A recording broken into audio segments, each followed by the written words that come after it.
Oh, wow, wow, wow, wow.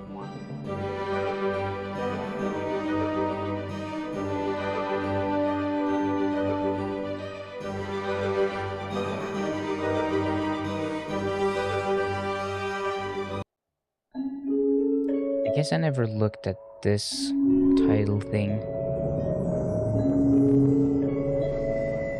I thought it was just like the Orvis The elders once said, voiceover, but it's with time is a living, breathing thing.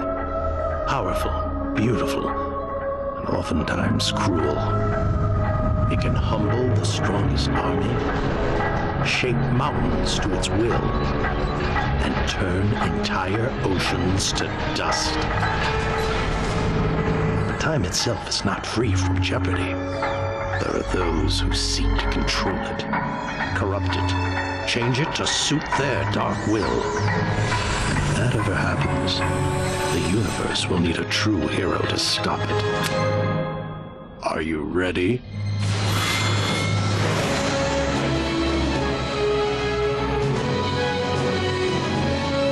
I feel like that was just the trailer thing, and they put it into this, into the title screen.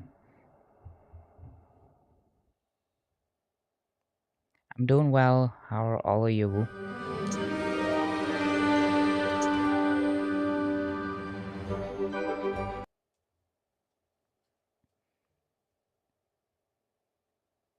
I mean, I guess they really wanted to make a movie because they did with the PlayStation 4 Time movie, and then it sucked ass, and then they decided not to try that again. They're like, yep, not good. Okay, wait. Let's see how frame rate is now that I've turned down the resolution a little bit. You know, it's a lot better. Doesn't seem to be as bad.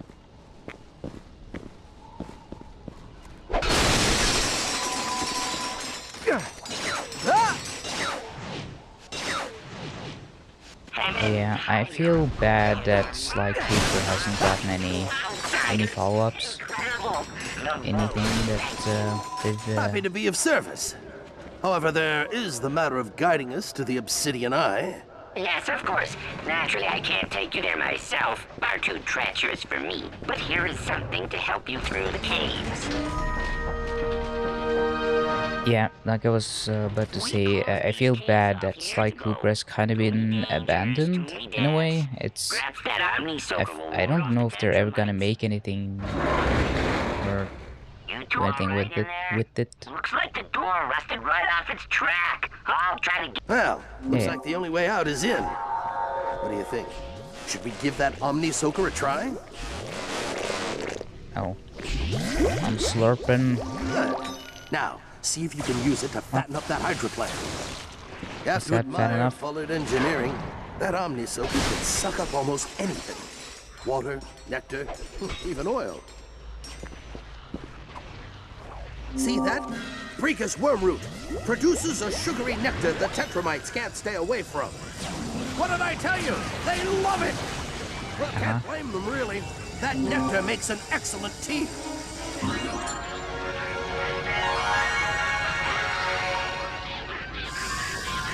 Oh yes, I mean Sony sold the rights to Spyro, so I wouldn't really count on them making anything with any licenses they own. They're too busy making Spider-Man shit. Too busy making making just Marvel garbage.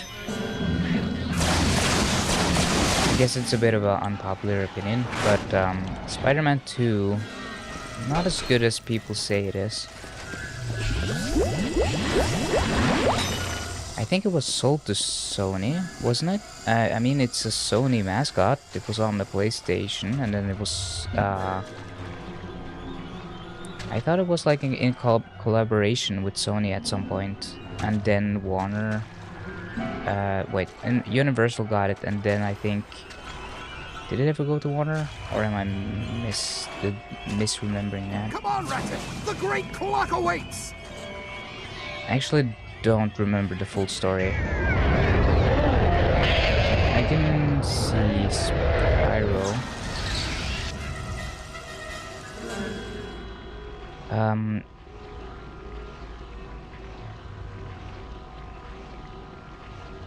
mhm.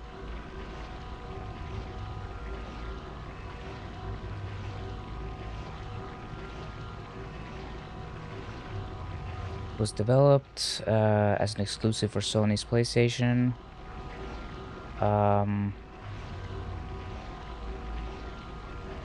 Produced by Universal Interactive, later to be known as Vivendi Games, and then acquired by Activision. I thought they sold off the right or something. They had like... I don't remember the full story. It's been a while since I read about this.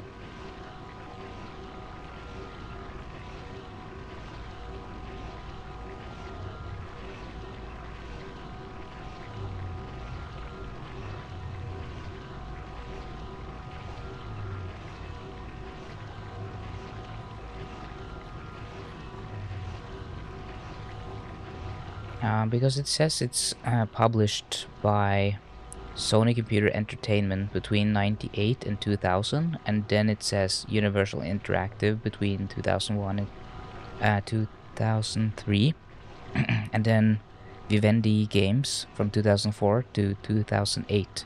So I think they owned the they had like publishing rights and licensing rights from 98 to 2000. At least that's what Wikipedia says. It's Sony Computer Entertainment. I think it was at least they all had like exclusive rights to it in some sort of way, and it was like the Sony it was like a Sony mascot for a while. The thing is, it says on the page that it's Sony owned it from 98 to 2000 before Universal. So I don't know if it was like a split kind of thing, or I'm not sure what the... How do I get past them? Please? Over there. Nope. Okay, nice sneak by.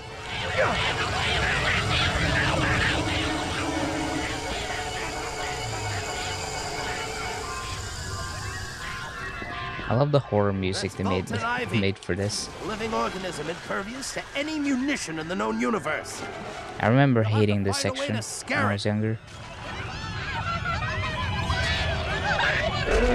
Okay, well, I guess I remember it all wrong then. I just recalled Sony being like the ones who Ratchet, initiated the whole production of a game by Insomniac, and then Universal bought out the license, and then later on Vivendi, and then Activision.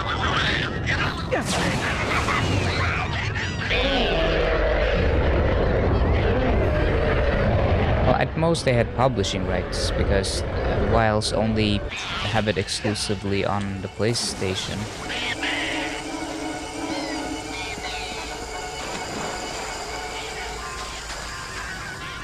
We have a problem.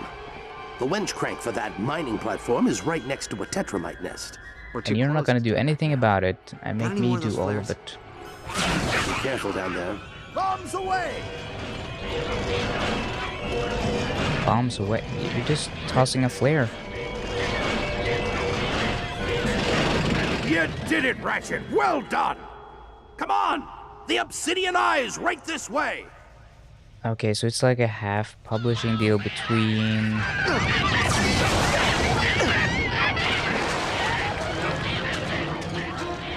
I don't know how publishing rights work, to be honest, so you're probably right. I never really cared too much about who owned it and who did what. My only concern is with them making more of them, and they're probably not going to. Be right here, safe and sound. You really think the clock can save them? Of course! That's what it was built for. I just don't think they're gonna make a new Spyro game. They're probably just gonna keep holding on to the license and use it for a bunch of other stuff. They made Crash 4, And it feels like it didn't do well enough for them to wanna make a new Spyro game. Can I do the thing? Yeah.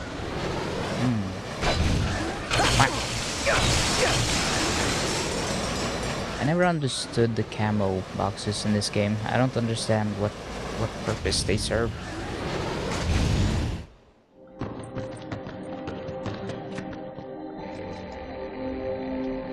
Fulcrum stars. You may not be able to get Toys for Bob was through making a game, but I don't think they owned it. But maybe they did. They're listed under developers, but not under publisher. You think I'd leave my best pal out here alone? Who is that behind you? Is that a Lombax? Yeah, this is General Azimuth. He's been helping me look for you. Just send me your coordinates and we'll pick you up.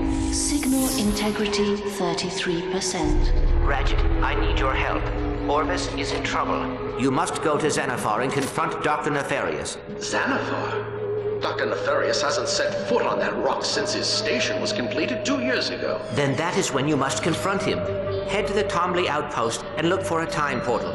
Please, save my father. Father? Clank, what's going on? You cannot hide in the broom closet forever, Sigmund. Orvis needs come out of the closet. Now, can you synthesize a time portal on Xanathar? I suppose I could use the oscilloscopic entanglement modulator to create a vacuum of negative energy, theoretically creating a traversable wormhole. Time rift stabilized. Ta-da! Yes, if a Spyro game was made today, it would be an Xbox exclusive. Good work in there, Ratchet. I'll meet you on planet Xanathar.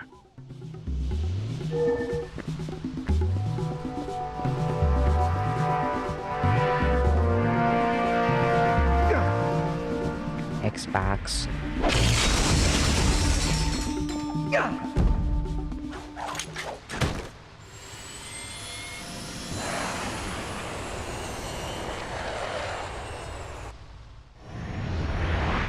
Yeah, I think Toys for Bob was just a developer. They didn't own the license or anything. They were commissioned to make a game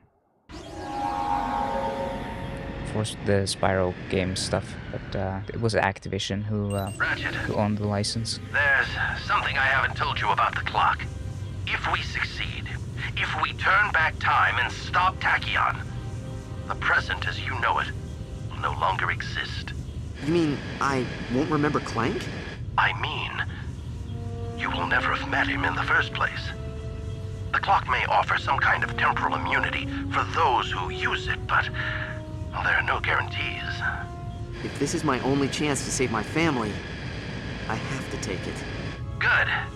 Now don't be alarmed, but I just picked up Vorsalon's signature not far from our location. I'll distract him while you head to the outpost. And remember, if Orvis is alive, it's imperative that you get the clock's location from him. Good luck.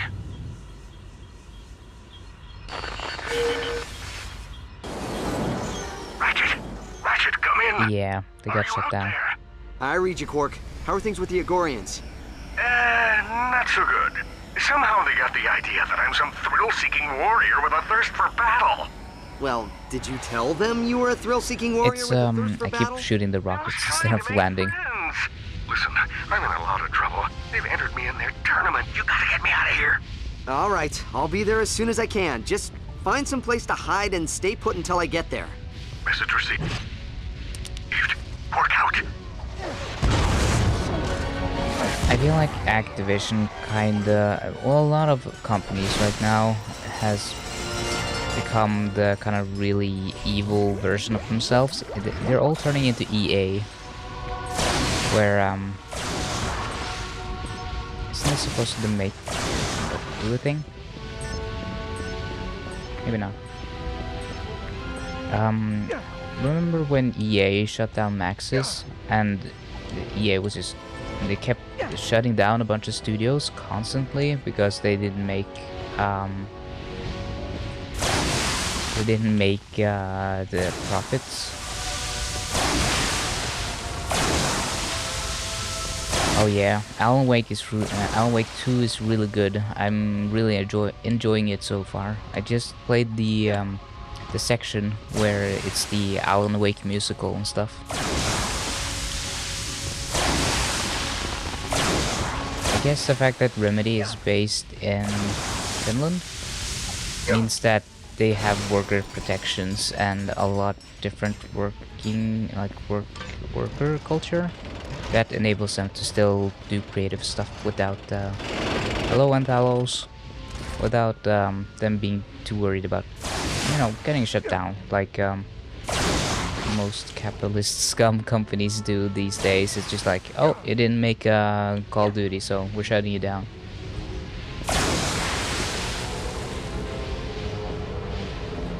It's all like management issues too. It's always someone on top making a really bad decision, like just shitting all over a project and making things worse, and then when it goes poorly, they just go, oh well, it's just studio's fault, so we're just gonna shut you down.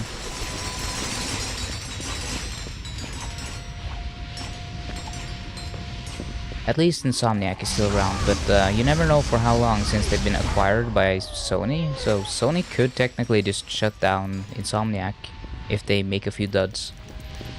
It's fully possible. You know, games and media don't really exist the way it used to anymore. We're always at like the at peril of companies changing and being poorly managed and being shut down. What? I was looking at chats. Sorry. Yeah, Insomniac has some problems with internal work culture. Yeah, I mean they called the reason they're called Insomniac Games is because the developers had like an internal joke about how they never got any sleep there. Kind of how the name started. So it's always been kind of an unhealthy culture, but there's been some stuff about sexism and some poor treatment of queer employees and stuff, which was disappointing to see. But I feel like that's it's sad to say it, but it's kind of like a given. I feel like every company has that now, where no company is really perfect, and they all have some problems with internal company culture, and yeah.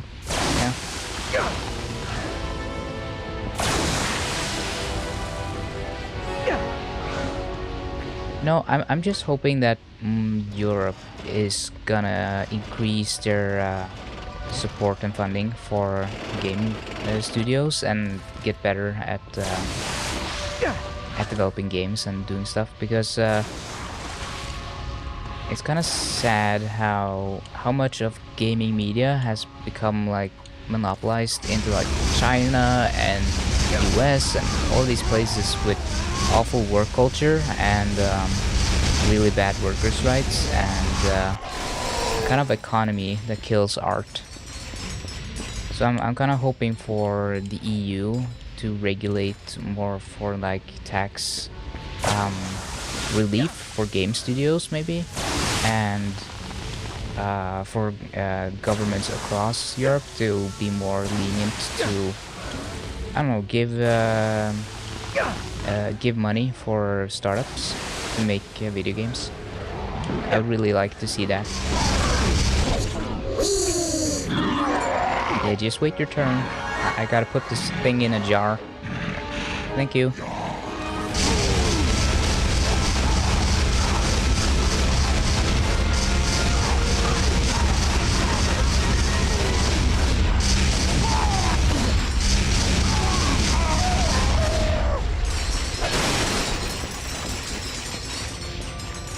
Yeah, putting the Sony in the cum jar.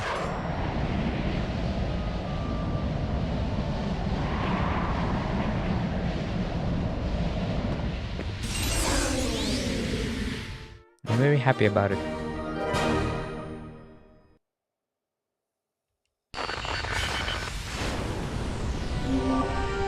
You could probably just call it a capitalism issue, but I mean, of all the places, I guess US is the one that brags the most about being very capitalist, so kind of attribute a lot of it to American exceptionalism and American type of capitalism. And the US has exported a lot of the Reaganist kind of the very harmful, not very economically sound logic of Reagan. Oh yeah, Japan has really bad work culture as well. My ship is really not built for any dogfights yet. I guess I'll wait with that. Oh yeah, am I supposed to free Quark now? Oh wait, oh, this is the ship where the arena is. Is he trapped in the arena? I actually forgot about this part of the story.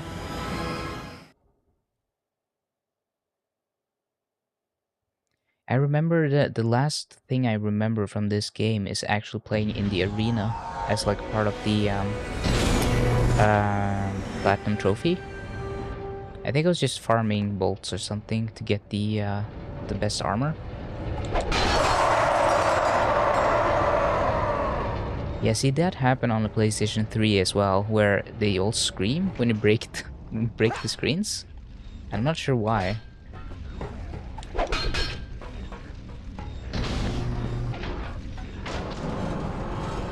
I wonder if that's like a Easter egg or something.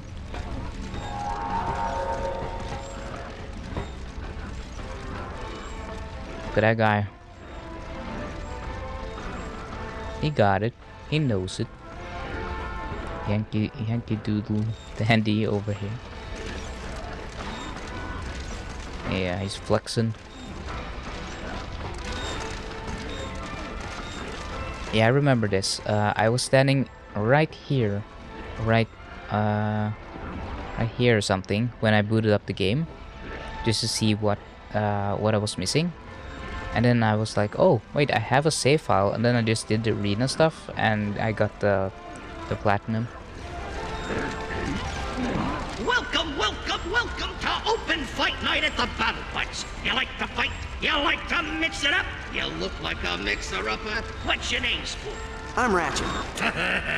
That's a silly name. What? You folks lose a bet? Kidding! I'm Mac.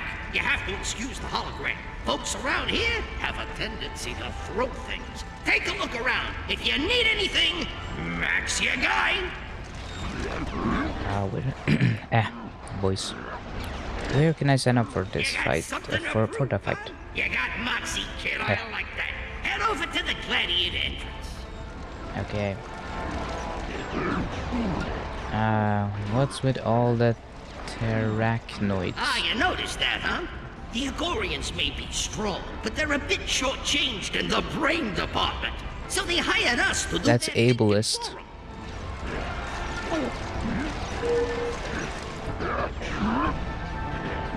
Oh, you can't play. I was about to say if this was the game. I was about to say if this was like a modern Insomniac Games title, it would probably let you play. One player. Let's do this. Oh, those are civilians. I think there's a trophy for getting a certain, like... Hop, hop, hop!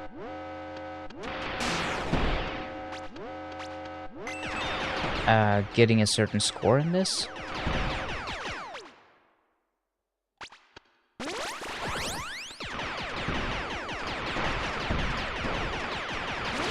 Oh no, the baby. The baby died. Hop, hop, hop! I'll save you, citizen! Anybody call for a ridiculously attractive savior?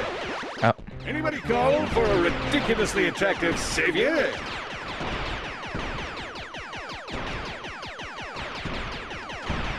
I like the idea of Quark just licensing his likeness to be made into video games and stuff. Killer robots fall under the might of Copernicus. What? You're dead, friend. Hop, hop, hop. Oh, I missed.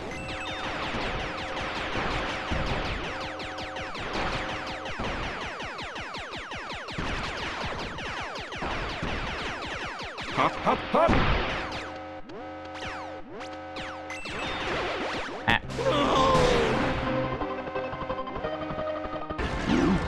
Alright.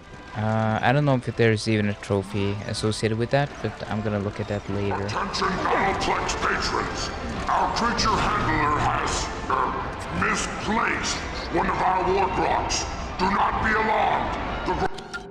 I wanna be alarmed. Oh, I like this. It Looks better than the droopy, weird helmet.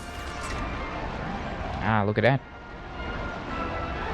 Ah, he still has the weird part of the helmet. I don't like the front part of that helmet.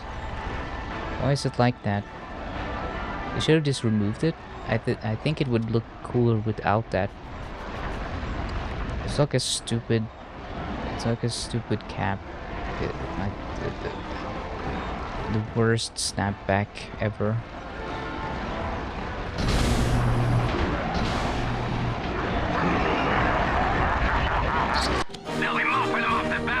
Wow, the Groovatron. I don't have the money for it because I spent it all on armor. What? Oh, yeah. Forgot about how well this is like a very intuitive and and nicely designed screen. I really like this. We've got a new challenger! Wait, is that a Lomax? Oh man, you may not want to leave your seats for popcorn, folks. This one should be over within seconds. This Lomax is unstoppable! This Lomax has skill!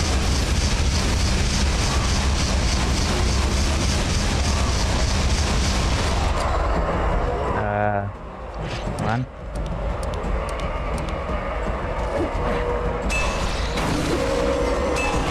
Ratchet lands another hit! Don't boo me.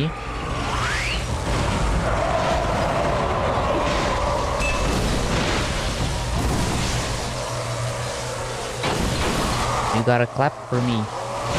I'm a very cool Lombax.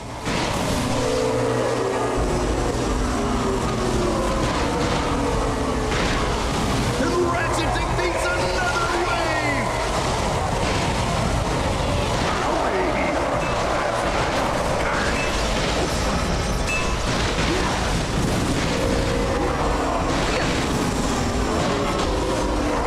Come on, walk into the thing.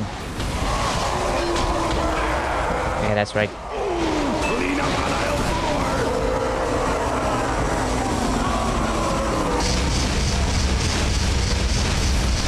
Oh yeah, it does look like a dirt bike helmet kind of thing.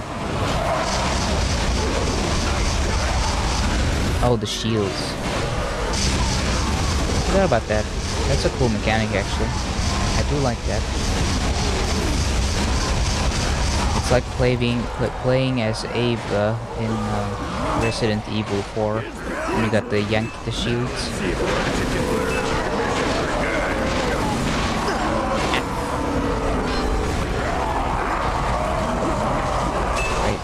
Did I say Ada or Ava?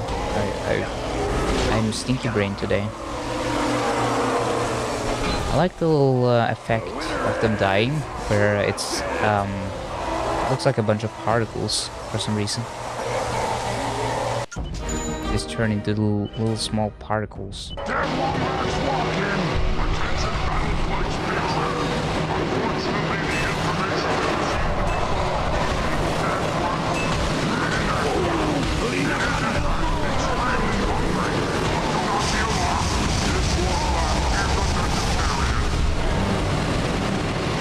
I think her name is Ada with a D, but I'm really bad with names. But I keep saying Ava, I think, because that's one of the characters from Resident Evil 7 and 8.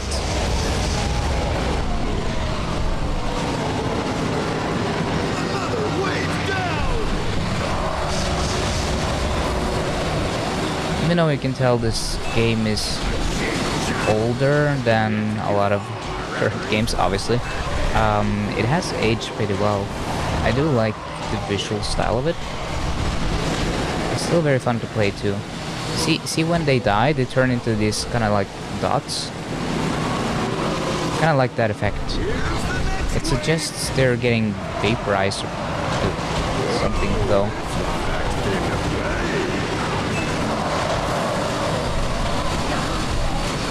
Yes, walk into it.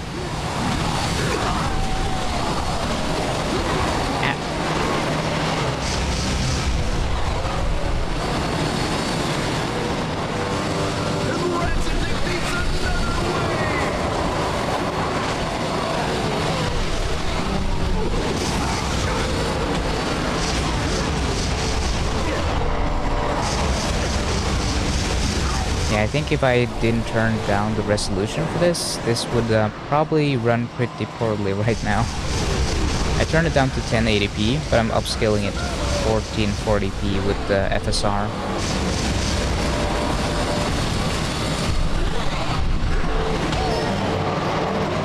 Oh. I didn't know I could do that.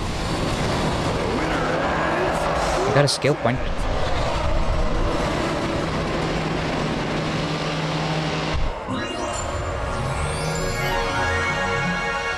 Straight into the cum jar.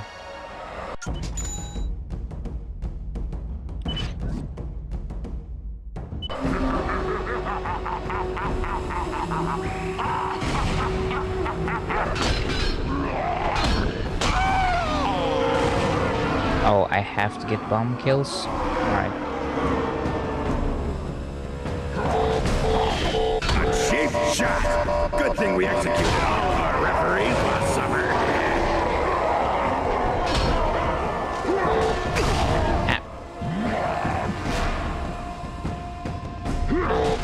Oh, I pressed the button, but it was too slow.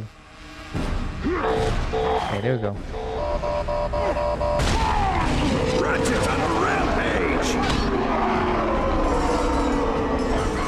I don't like your helmets.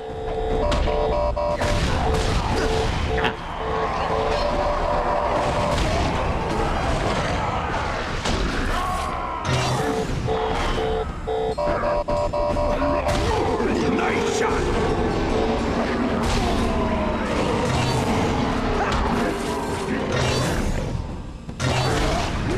Oh, he killed his buddy there. Oh, come on, I just wanna... He's unstoppable!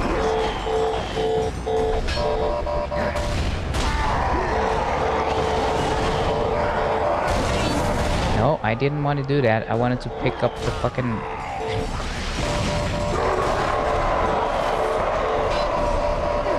The winner is Ratchet! True, I am a wiener.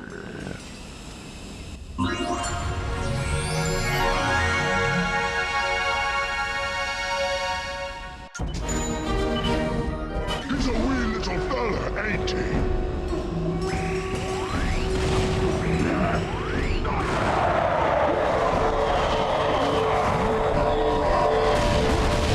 Ratchet lands another hit!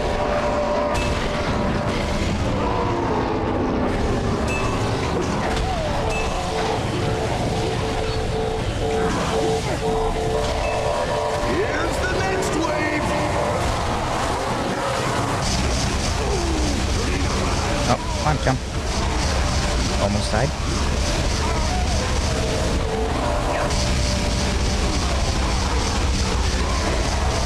Alan Wake 2 has been living rent-free in my mind for quite a few days.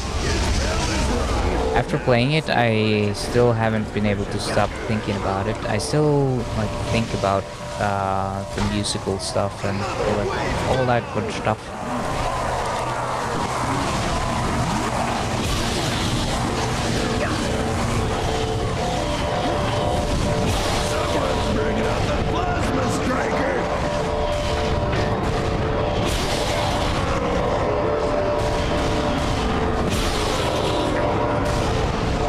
Wake is just a very good game, okay? Even the original, for all its faults, I still really like. It's really goofy and weird and strange, and that's kind of why I like it so much, I think. Because it's like very different from everything else I had tried.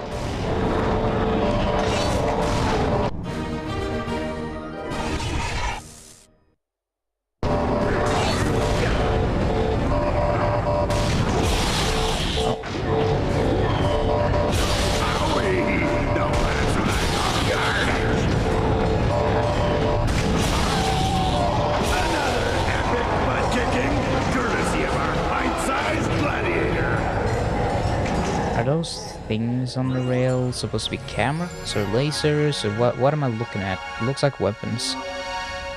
With ring lights for some reason. Ooh, the negotiator? How about that, folks? Another amazing victory! Ah, look at that pose. Now, how about we Work them hips, Ratchet. a little backup? I'll work them. Alright, please welcome, all the way from the Solana Galaxy, Mr. Copernicus Quark! It's Captain Quark. I didn't take a 3-week hero correspondence course to be called Mister. Easy on the goods, pal. It says here on the stat sheet that Quark's fighting style is a mixture of crouching... At least I don't have to kill him, so that's good. Leaping awesome. Imagine if they actually have made you have to kill Quark in one of the games. This goes really dark for no reason.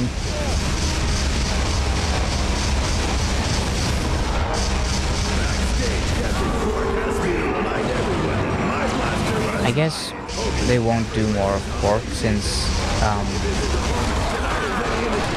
the original actor can't really voice him anymore, which is sad.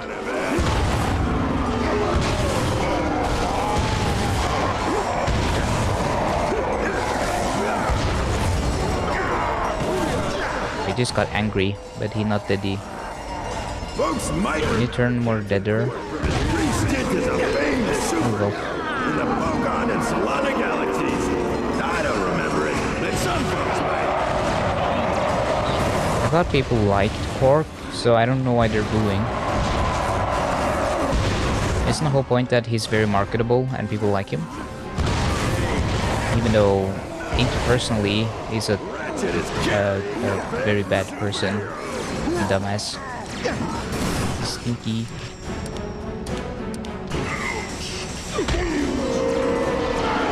Oh, they don't like Mr. Sircon. This Lombax is unstoppable! And now, the moment you've all been waiting for. It's time for the War Grok! Never fear, Ratchet.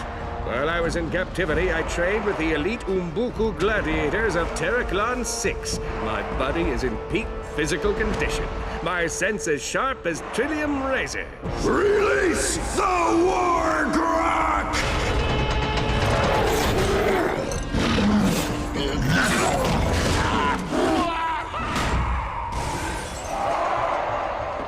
Not it!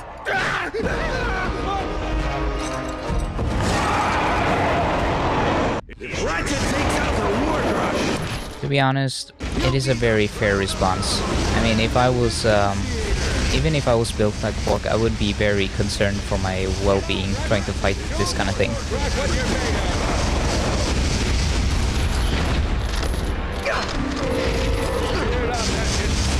I mean, it's supposed to be funny because like Ratchet isn't exactly very big and stuff, but he has better weapons.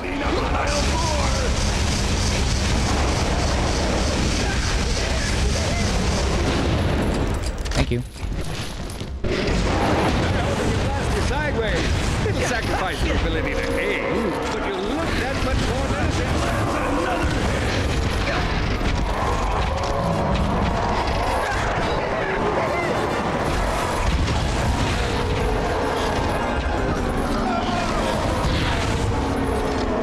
That Lombax, you show that War Grok who's fun. yeah, I got Circon. Oh.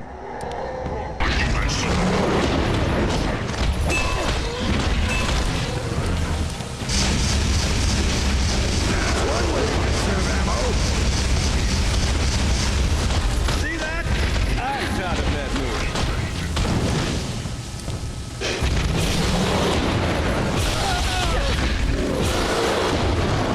I remember with the upgraded sniper, I think you can basically one-shot this enemy with the sniper fully upgraded.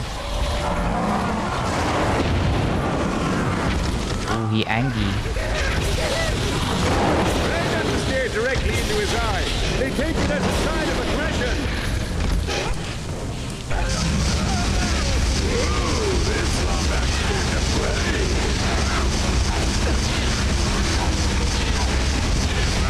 Try sitting around in a ninja like that. Your wargrocks are terrified of ninjas.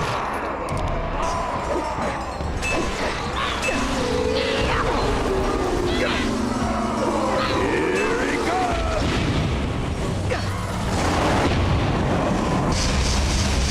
You're doing it, Ratchet!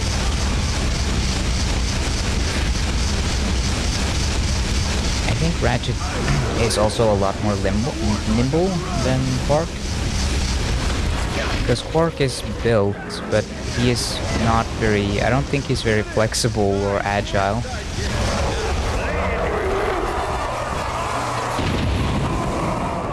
Gladiators, you must kill the Wargrok! What if I just tickle him? Can I tickle him instead? Honorable lizard thing, I understand your proud warrior ways.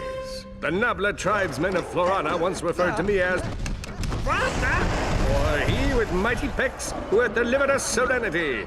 But we cannot kill this creature. You must kill the Wargrok or die! Quark! This thing's trying to eat me! This Lombax is young. He does not understand that being a hero is 45% strength, 60% bravery, and 10% raw intelligence. That's 115%! You're welcome. Please, take me instead. All that I ask is that you name something impressive in my honor. Perhaps a school or a food court. At least one guy's clapping. By the blade of Argos, you have honored us! You are a true hero! Who's a good Wargrok? You are. Yes, you are. I'm gonna name you Snowball. You've got to be kidding me. Hi-ho, Snowball, away! Like I mentioned previously, he is a lot more likable in this one than he is in previous games. The Negotiator, the latest in Grummelnet's line of rocket-propelled incendiary devices. This explosive weapon was designed to solve problems in 2 easy steps. Point and shoot. Just aim the weapon at whoever's giving you grief and... boom! Problem solved! The Negotiator. Available only at Grummelnet. Swell job, kids! Swell job! I just cleaned up thanks to you. Time for old Mac to make good on his promise. I won this security card off of the Nefarious Trooper. Maybe you can find a use for it. I also noticed that when you're in the arena, your armor turns gray for some reason.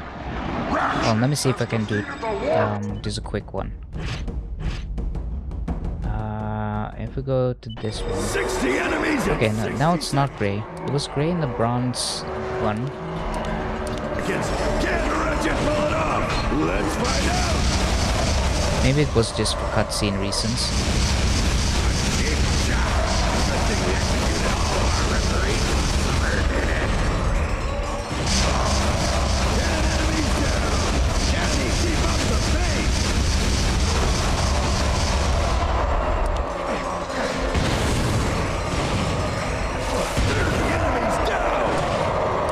Let's try the Negotiator.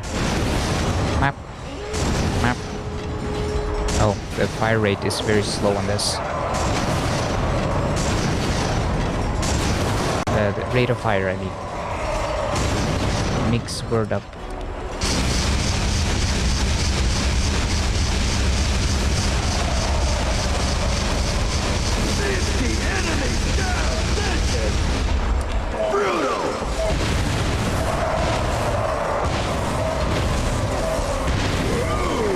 Come on.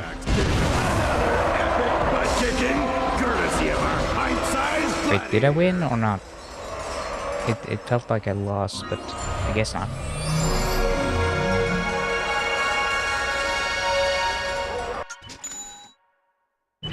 Okay.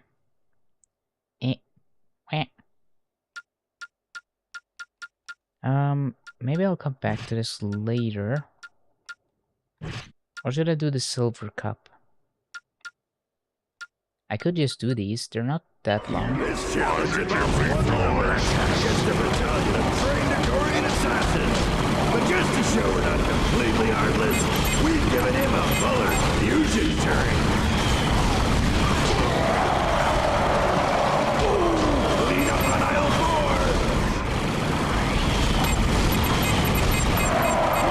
4. Am I not hitting him? What's happening? Oh, am I just supposed to? Okay. I'm only supposed to hit the bombs.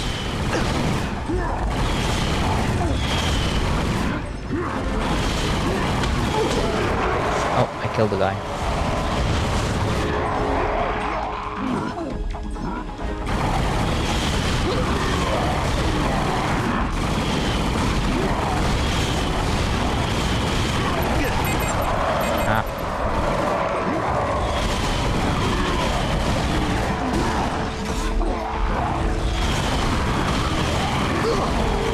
This is not going well. It's time to announce the winner of tonight's Battleflex raffle. K3751. Unbelievable! Another victory for the bite-sized gladiator. I got them. Yeah, another one for the cum jar. Haha. Dead Wombats walking!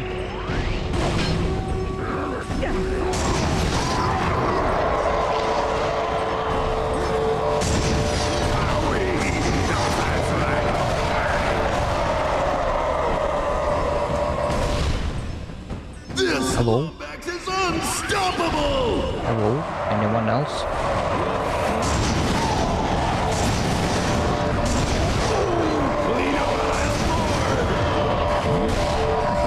That's a thing that was said a lot back in the day. Clean up on aisle and then number.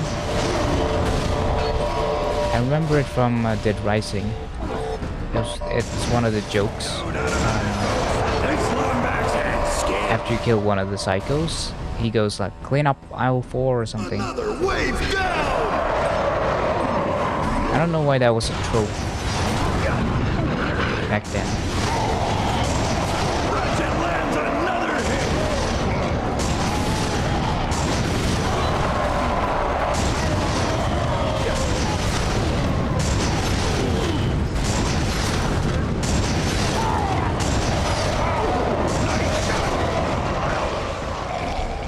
Is it kind of like Gen X millennial joke about the monotony of working retail mixed in with the excitement of new media?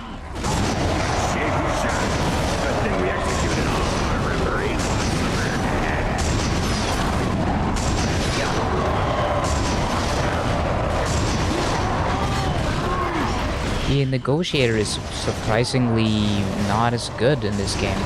They kind of nerfed it. I imagine it gets a lot better once you upgrade it, but it's kind of not that strong in this.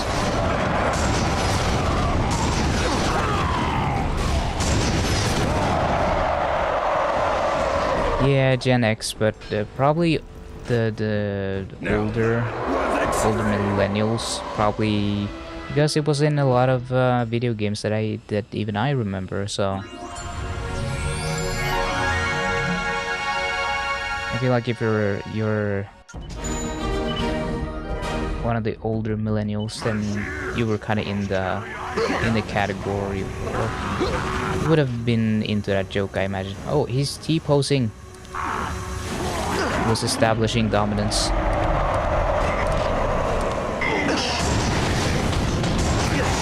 I think we executed all of our referees last summer.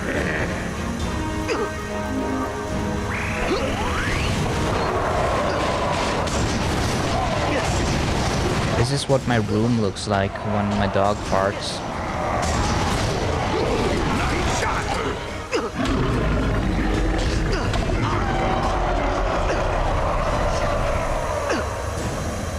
Okay, next wave. Okay.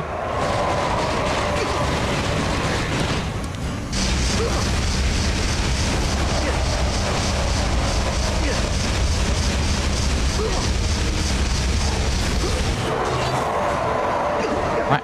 No. Oh, it crashed. It saved me from getting explodo, crashing. Ah, I'm getting flashbanged by the Wikipedia page for Spyro. My ass. My eyeballs. Oh yeah, I can go get some soda actually.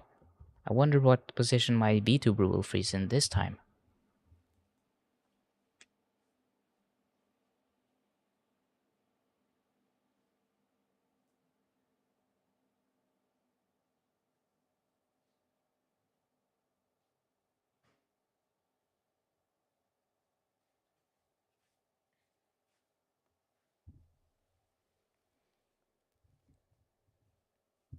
Pizza time. Or in this case, soda time.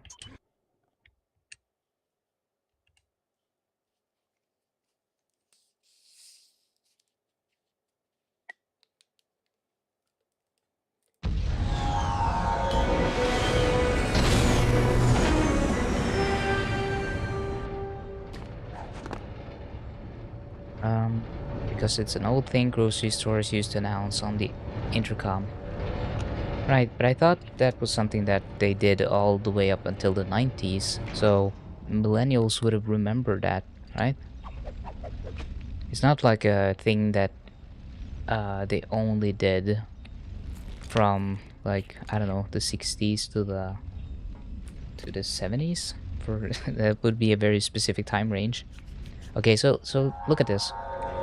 If you jump and break this screen, you'll hear a bunch of people scream, like a bunch of lagoons, those evil guys. And I don't know why this is. Why? I've never heard anyone explain why this happens. Like, hold on.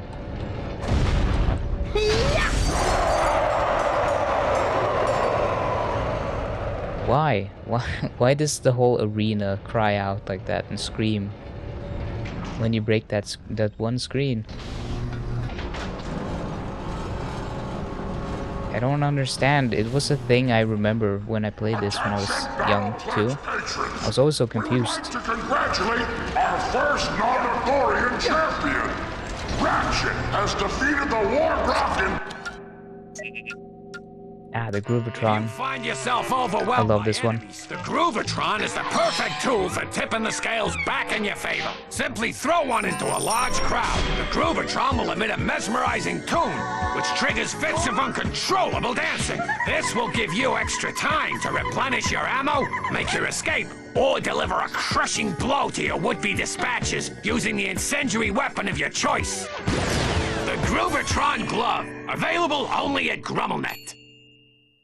I'm gonna use it and see what kind of songs we get. I really like the songs in Tools of Destruction. I wonder if these are as groovy.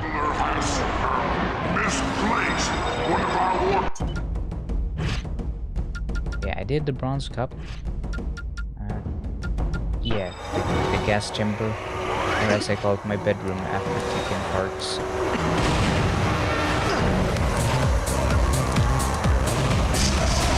That's not as groovy or cool.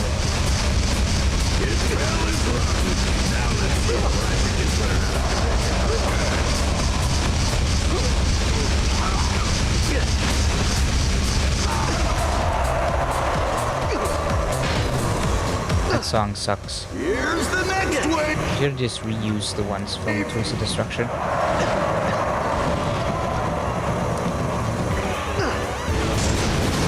Ooh, this Lombax came to play.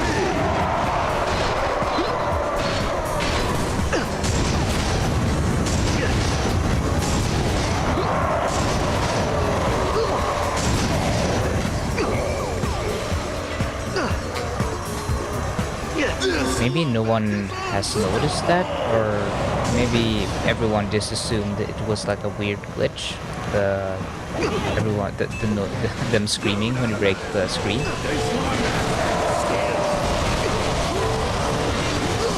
Ah, no, stop it.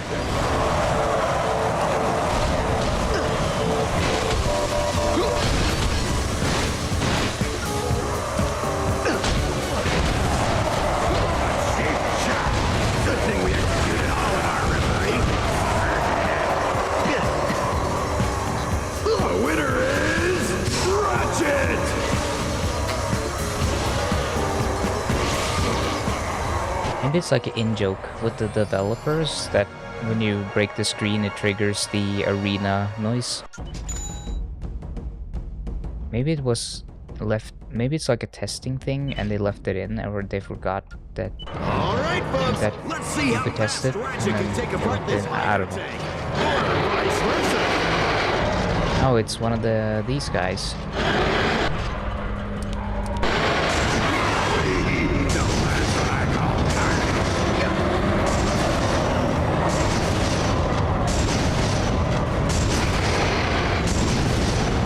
Yeah, see, the negotiator is kind of not that great in this.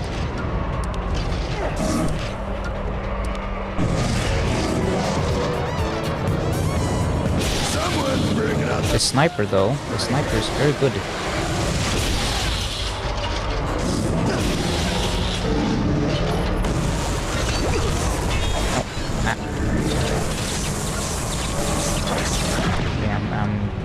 I need to play a lot better if I want to survive this.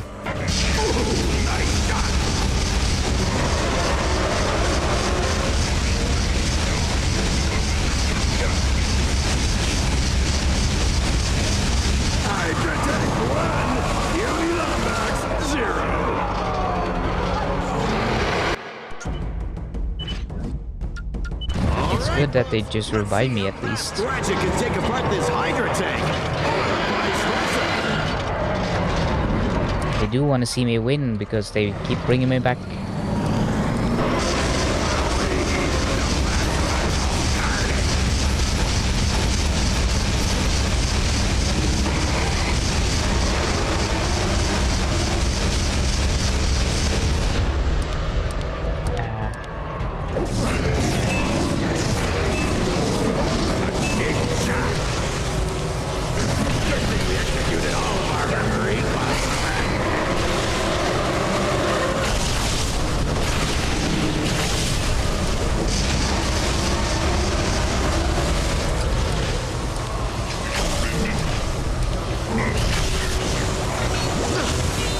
I keep doing that. Heck.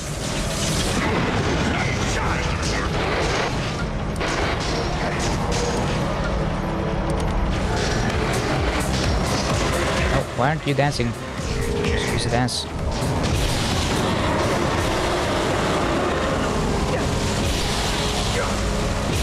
Someone's bringing out the plasma striker.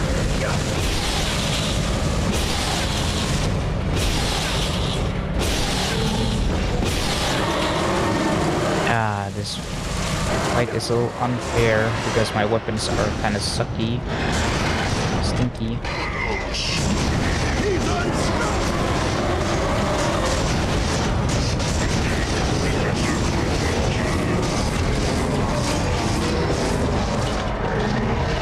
Okay, don't get hit by the... Yep.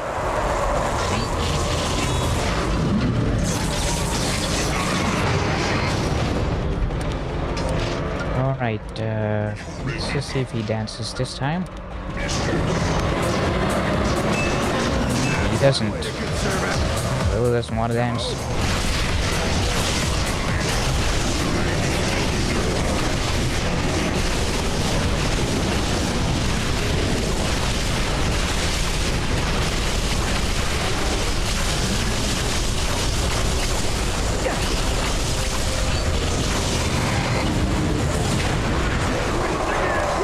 Got him.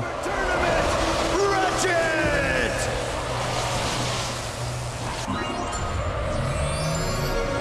Yeah, I get a lot of useful weapons for completing these. The latest addition to GrumbleNet's line of energy-based weapons. Originally designed by the Fongoids, this baby unleashes a kinetic spiral of energy at your enemies. Just get them in your sights and let her rip. The spiral will take out your enemy and then nail him again on the return trip. The Spiral of Death, available only in GrumbleNet. I think this is one of those weapons where you also time it to do more damage. No, okay, maybe not. All right, Chief. I like that they have popcorn. Look at him go. He loves that popcorn. Okay, he wants me to win the gold cup too.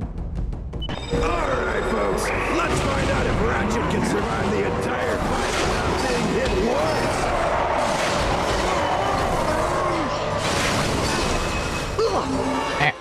Oh, I can't be hit? I forgot. I was just testing out my new weapon. I didn't consider that I couldn't get hit.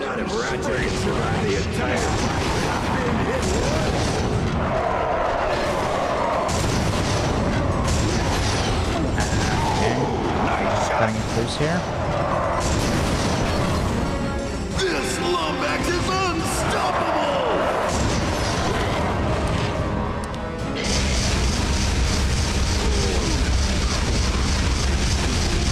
Ratchet lands another hit!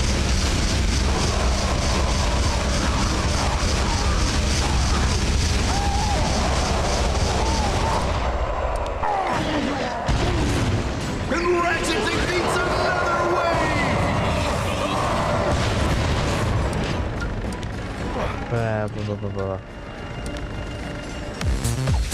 Yeah, that's right. We dance now. This Lumbex came to play! Another wave down!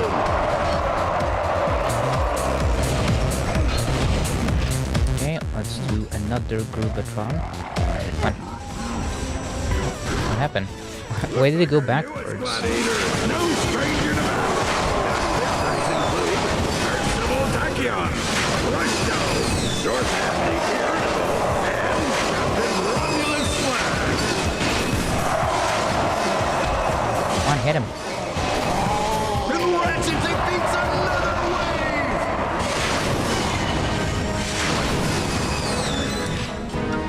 I have one left. Yeah. Neat. Better find some ammo!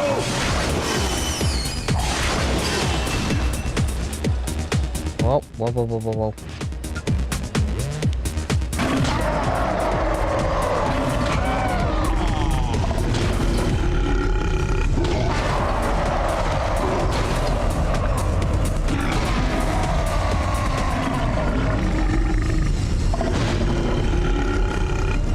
His battlers were unbelievable!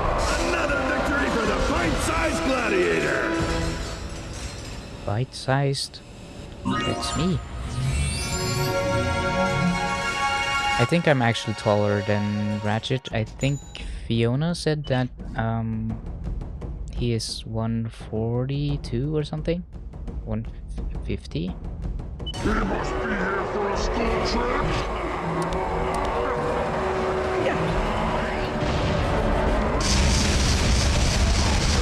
Like centimeters. For anyone confused. This Lumbex had skill!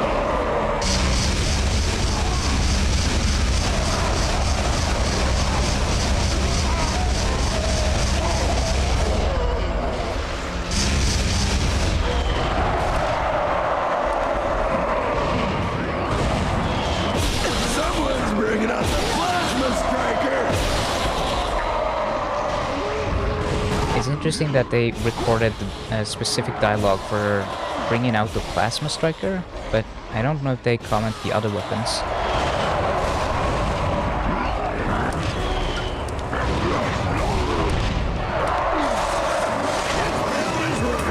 Now let's see if Ratchet can put it out of commission for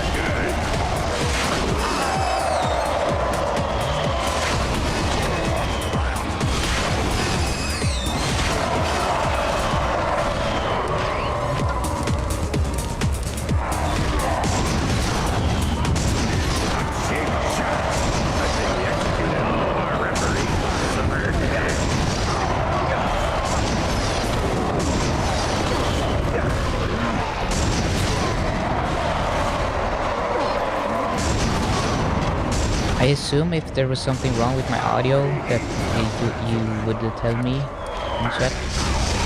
I'm guessing it's all good. I did put a lot of work into getting the audio settings fairly alright. Every game kind of sounds a little different, obviously, so there's some audio differences between each game, but as long as I don't see any complaining, I'm not doing anything.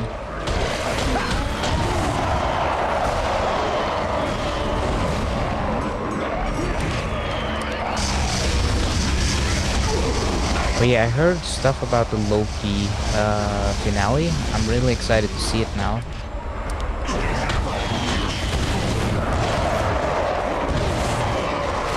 I'm probably gonna watch it today. If you're up for a jam, we can watch it.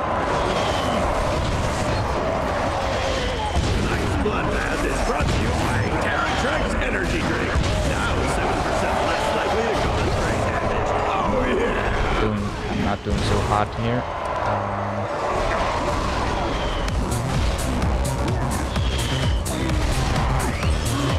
I think I'm just supposed to survive, so.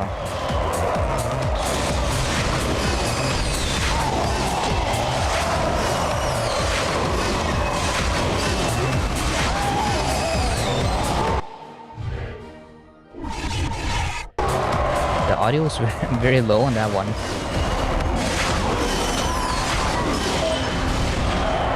Just don't get hit for another 10 seconds, please.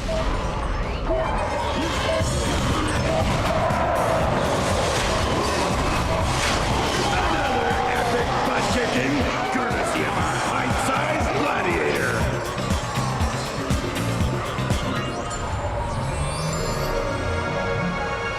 Hell yeah, another one for the cum jar.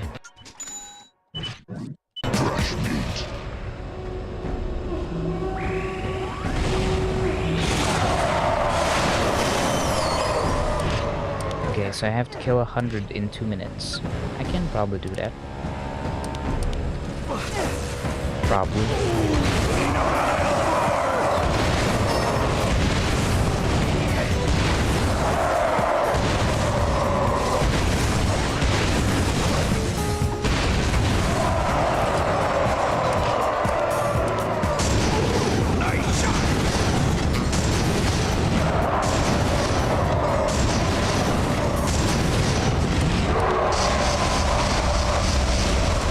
Let's do this one.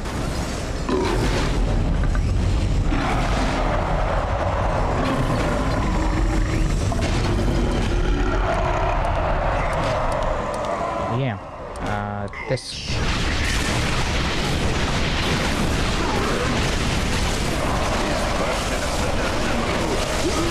Yeah, you can kind of just spam this weapon even though it kills the frame rate. I remember it being like that in the PlayStation 3 version as well, because there's a lot of alpha effects.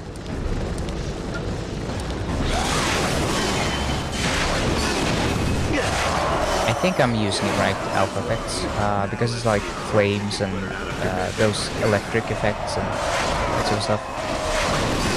I forget the terminology sometimes. I do be sneaky brain. Hard to remember what everything is sometimes.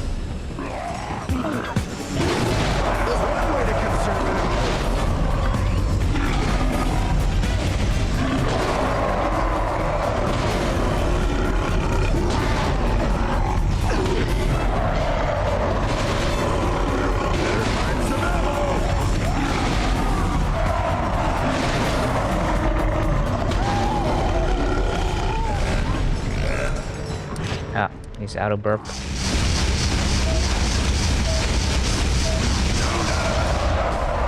Okay, I need to kill them quickly here. Do I not have anything with better? Oh, we got a few more.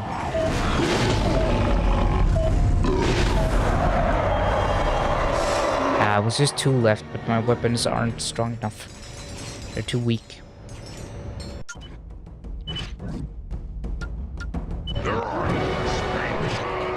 used up all of the ammo for the good weapons.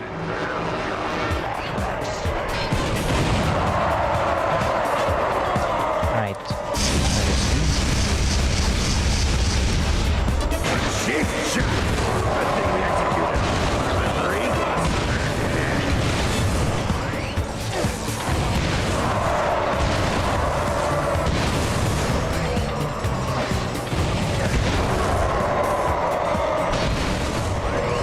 A lot of them don't die, they just kind of get hurt, and then it slows down the spawn of the next wave. Let's see. I'll try to conserve some of the better weapons.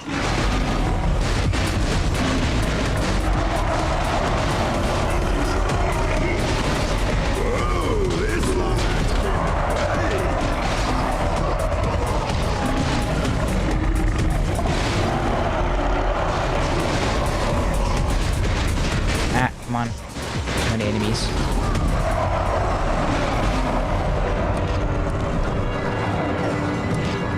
Frame rate no happy.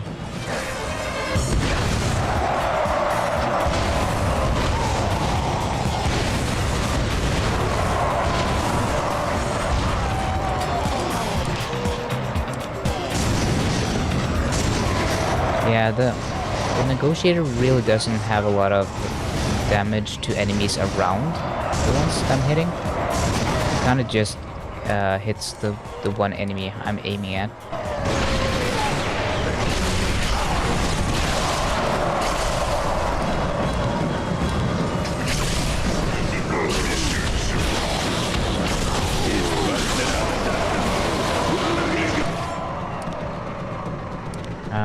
Let's see. Kill them quickly.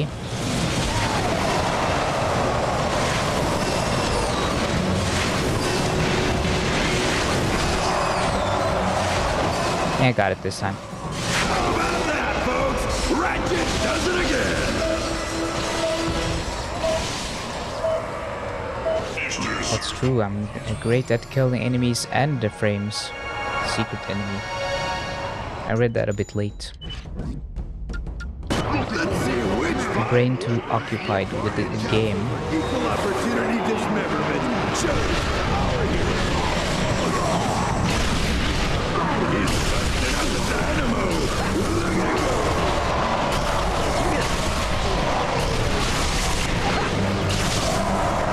So I think this is the weapon where you're supposed to be able to control them with your motion controls, but I don't have motion controls enabled, so I don't know, I can't really control the weapon. I do have a controller with like motion control stuff, so I could have used that, but eh.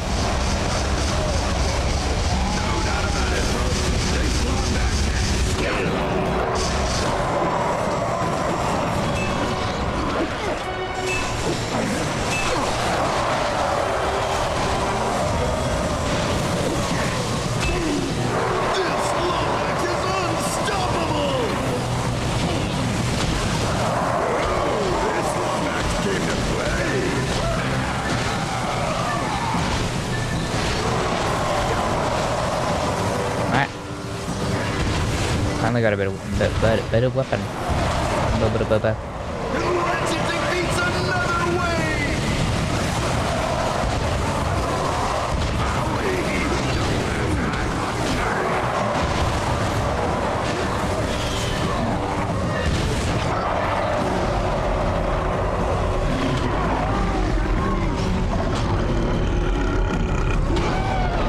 I think the reason why I thought the frog gun that I'm currently using was so bad when I first played the game is because I didn't know how to time it right. So I would always do minimal damage. Once I got used to using it, it's a pretty good weapon. Weapon.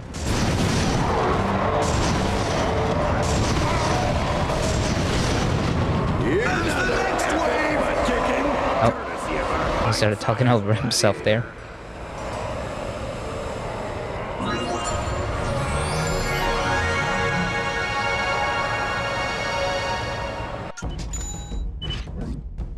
Yeah. This wargrock has slain an astounding 71 creatures. This will be the first Blobbax. I thought this guy was already chill with me now. Guess not. Ratchet hits the wargrock with everything he's got.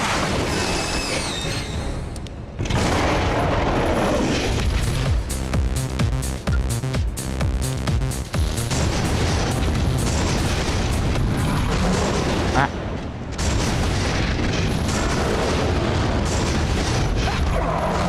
So I just have to keep doing this.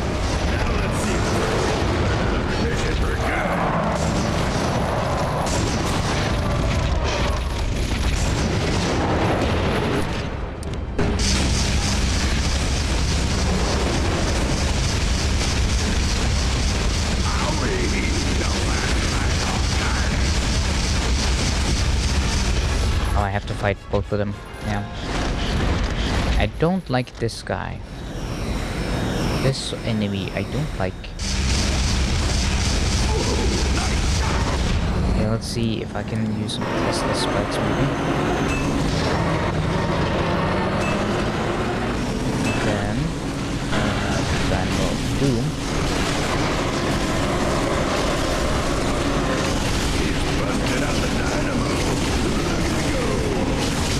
Oh, he does comment on some of the different weapons.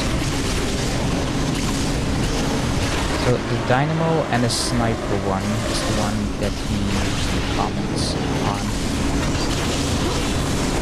I always do that. Forget about the circle. The dumb circle.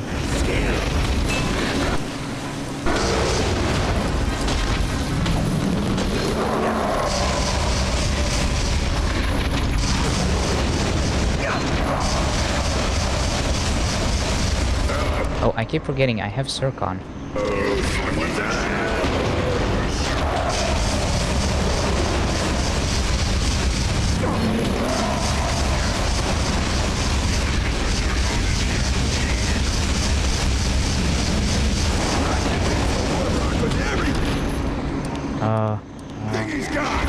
Oh.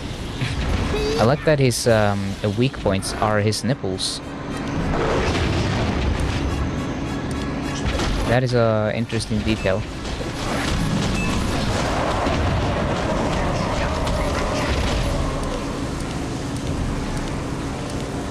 That's one way to conserve ammo.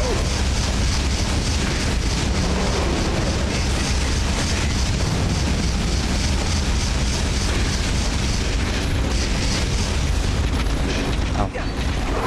Just leave him. He had enough. He had enough. Horrible mutated monkey creature.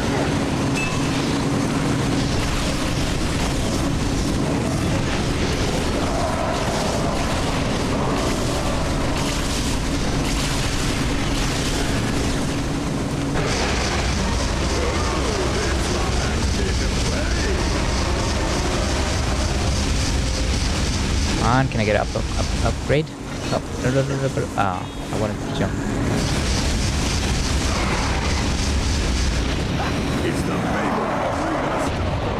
Ah, I didn't expect that.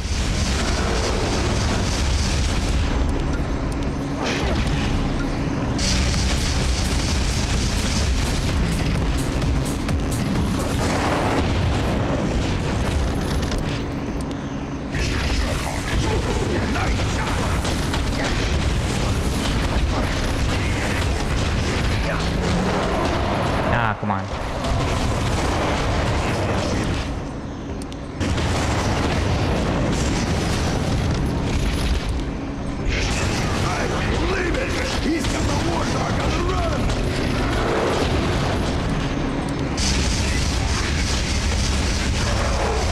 There we go.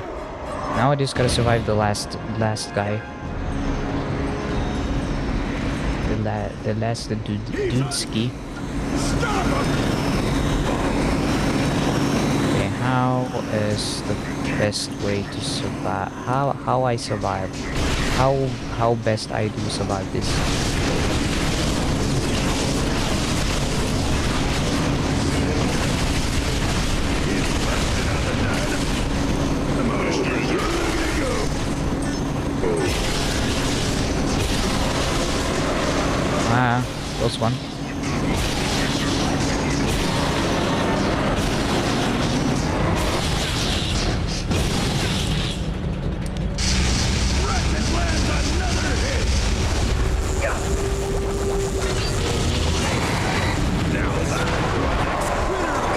got him.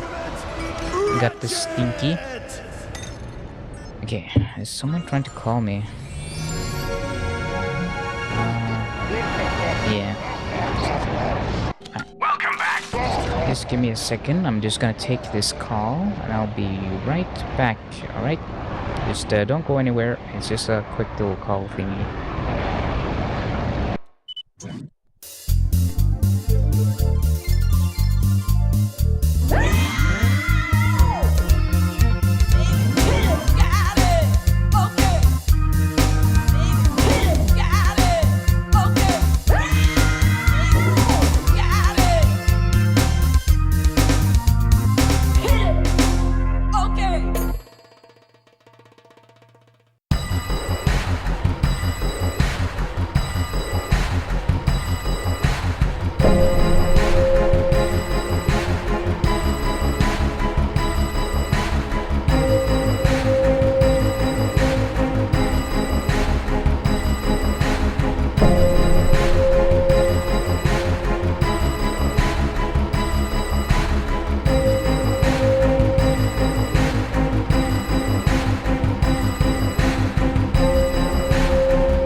It was just my dad wondering if everything was alright.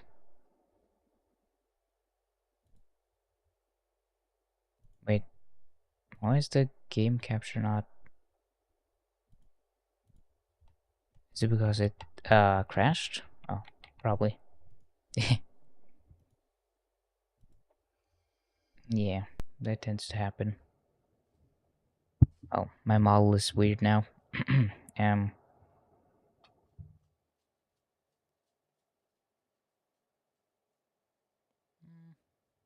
Maybe. Okay, the tracking looks a little bit better. I have to cover my face so that it stops tracking, so it starts or restarts the tracking thing.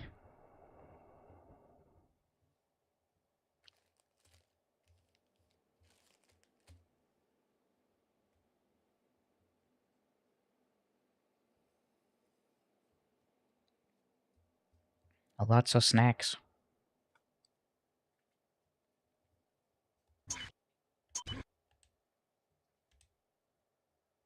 Snackaroni.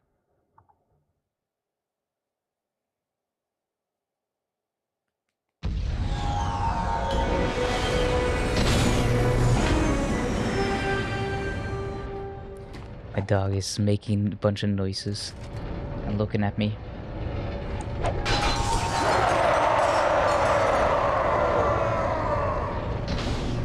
Still funny that they scream when I smash the screen. I don't know why that is. I'm really not sure. Attention Battleplex patrons! Yeah, I see you, doggo. I see you. Misplaced! She's nudging me and trying to make me pet her. Block has been fed and poses no threat to... That one is locked, and I did all these, I think. Yeah. So I can come back later and do Championship 2. And I think it's like story progression tied. But yeah, now I got more weapons, and I got a better armor. Map, map, map.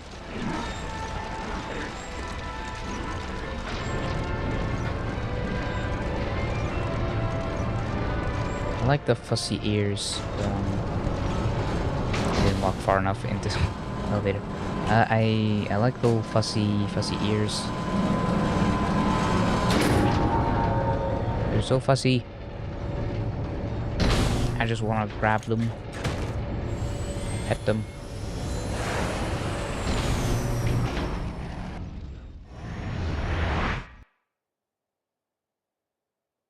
Like I pet my dog whenever I can, like when there's loading screens.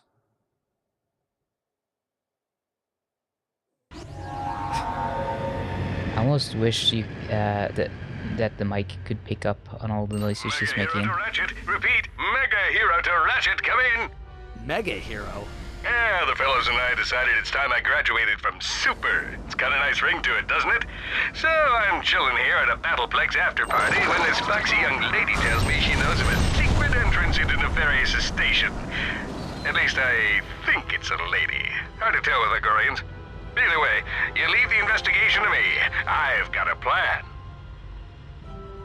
I got a noise filter thing, so making a sweep of the entire it's probably gonna block out any noises she makes. Well, I was still petting her. Good luck. Okay. Readjusting. There we go.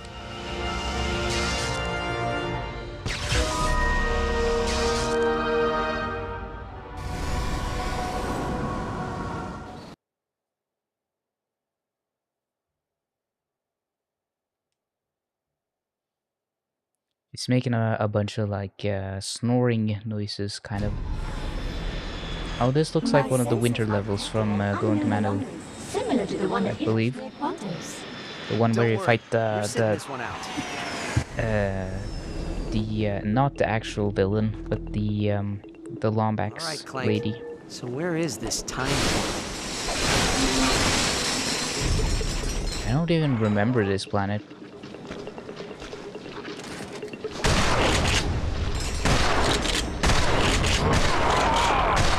gun. Shoot, gun.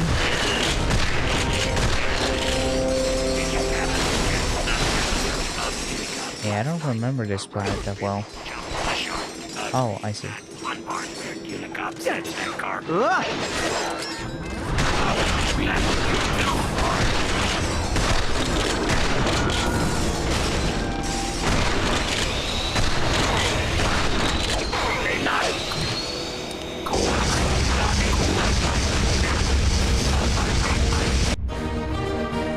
Yes, my gay gun.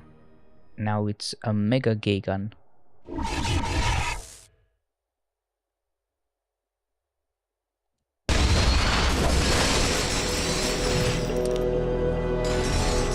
Gun on the agenda, the gay agenda.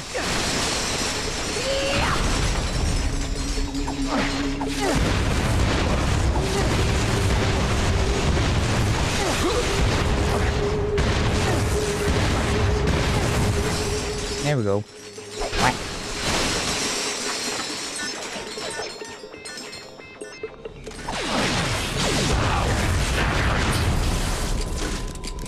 Ah, out of ammo.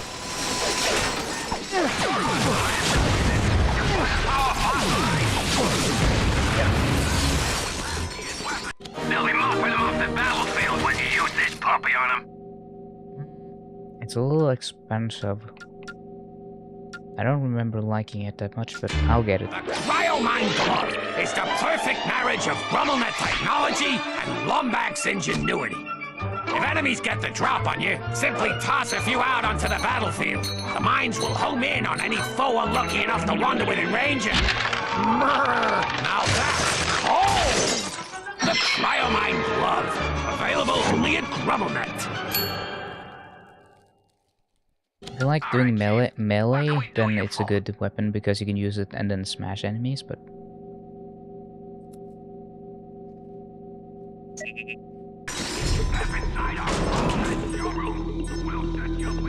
Praise Orvis! A Lombax! Have you come to rescue us? What happened here? Dr. Nefarious. He tricked us into helping him build this outpost, and before we knew it, his troops were herding us into detainment camps. They're controlled by that guard tower up there. Please, help us. Attention, Bongoid guests. In 3 days, Dr. Nefarious will arrive for inspection of our facility. Rules for his arrival are as follows. Number 1, eye contact with the exalted one is forbidden. Number 2, obnoxious noises such as cries and show-tune singing are greatly discouraged.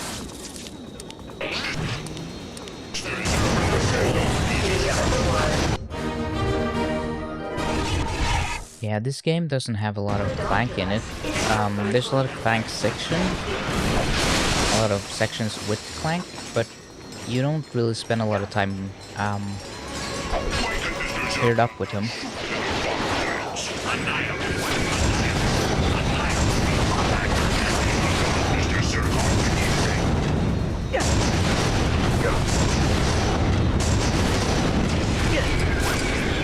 Ah, out of ammo.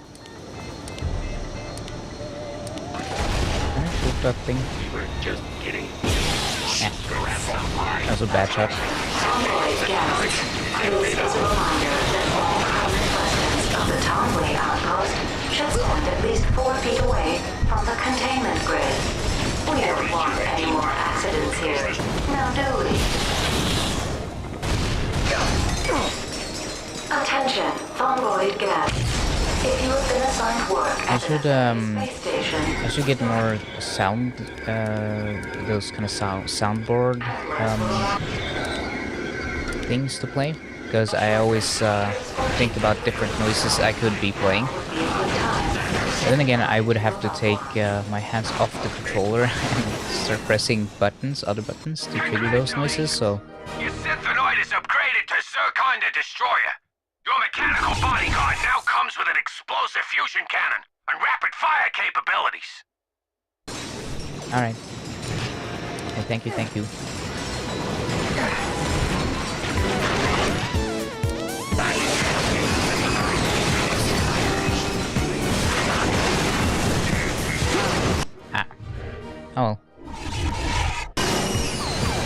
died getting an upgrade. Attention, we have a code blue and oil ferric kappa. Repeat, code blue and oil Rubicon ferric has a very disappointing song in this one. It's not that groovy, that good.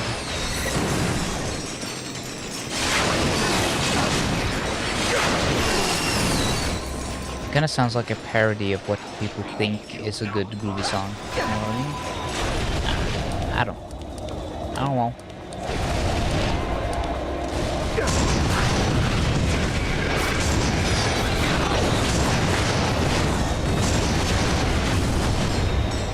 I guess they tried to go for like a future disco sound or something, but it just sounds like a weird, bad pop disco impression. Sapphire? That doesn't really work.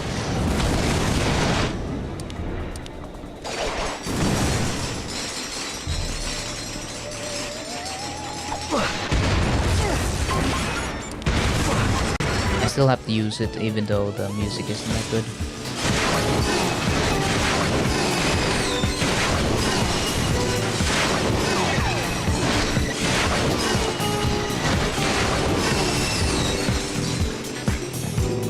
Yeah, it's so not good in this one that he doesn't even tap his feet to the beat.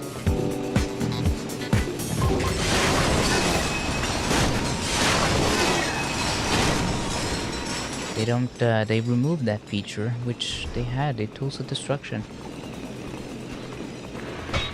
Attention, Fongoid guests.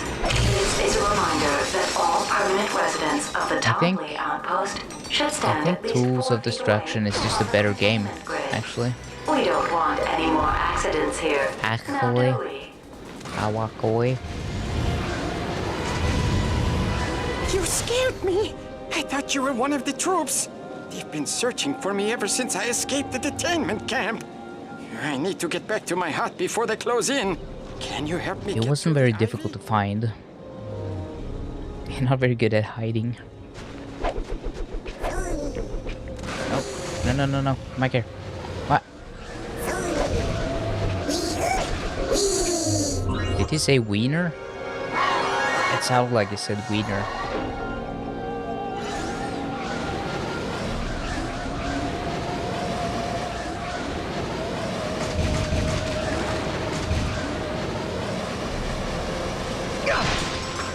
Okay, I need water.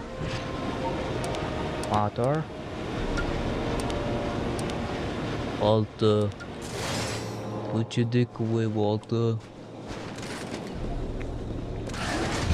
Wait, do I have water in it? Can I just... No.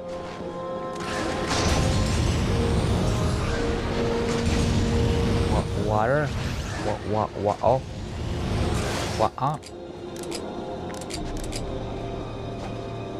Attention, we have a code blue and oil derrick kappa. Repeat, code blue and oil derrick kappa. I forget what to do during this part. I remember getting stuck on this too when I was... Oh, there's water right here. Dumb. Dumb.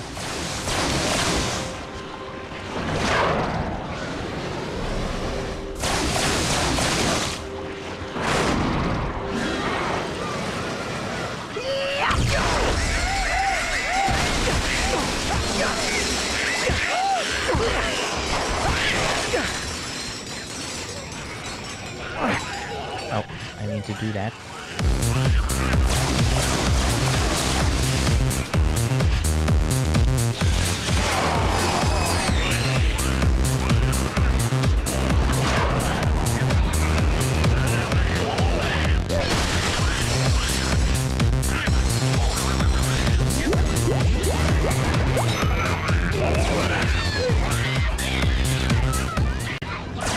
This is kind of a recycled mechanic from Tools of Destruction as well.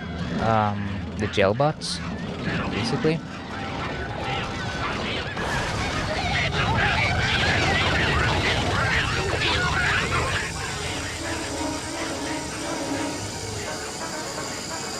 The music is good though, because I remember being scared of them when I was younger and being like, I don't like this.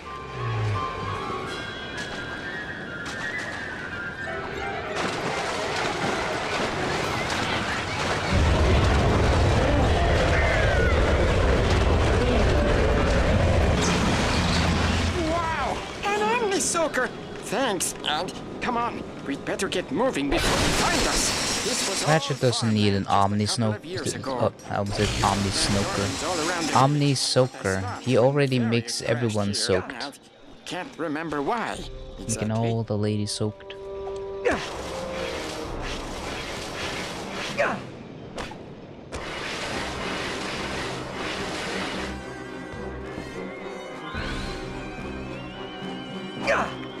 Alright, come on, here we go.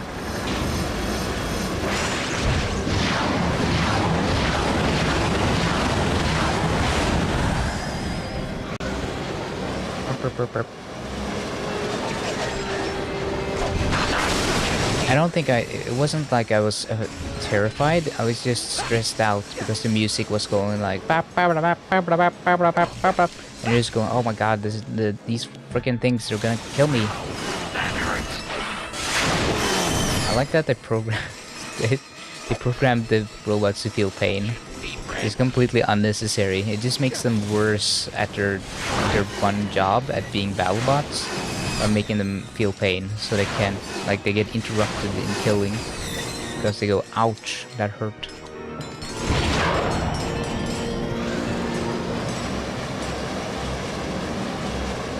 We have lost visual on the Lumbex calling for support. The followers must leave this game. I really need this job. Yeah, get in the jar, you stinky.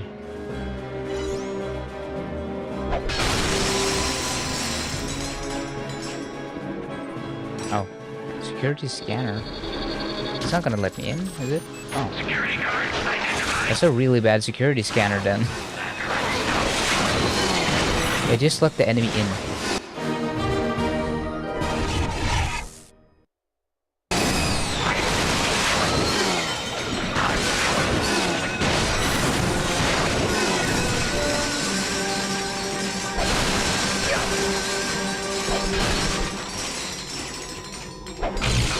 I'm guessing this game doesn't have like a whole disguise thing. Maybe they meant to put one there, but they cut it from the game. And that's why there was like a unnecessary security scanner. I don't have plasma striker ammo.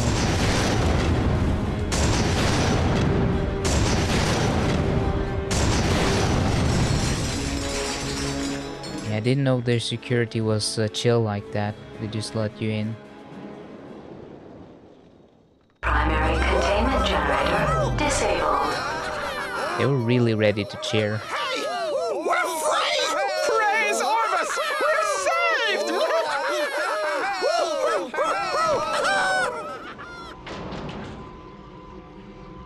That must be the time portal So wait, Clank was do they talking about. do they see Orvis as like a god, or what happens if I? Oh, this just gives me a thing again. Deactivate. Okay.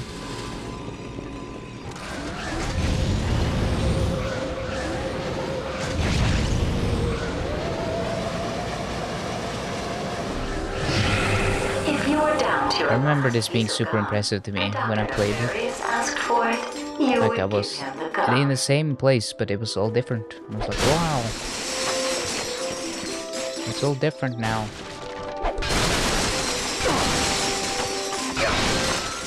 It's all happy and saturated colors and stuff. Dr. Nefarious is not a disappointment, as his mother once suggested.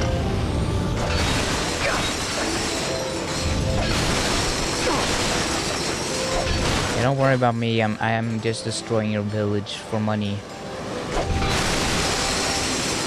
Don't worry too much about it, okay? Dr. Nefarious is not evil. A day without Dr. Nefarious. Hey! Are you here to help build Dr. Nefarious's outpost? We were about to build the bridge, but the winch crank rusted up. I need to get inside. What can I do to Nothing help? we can do. Not for a while. We'll just have to wait for them to finish building the oil derrick so we can fix it.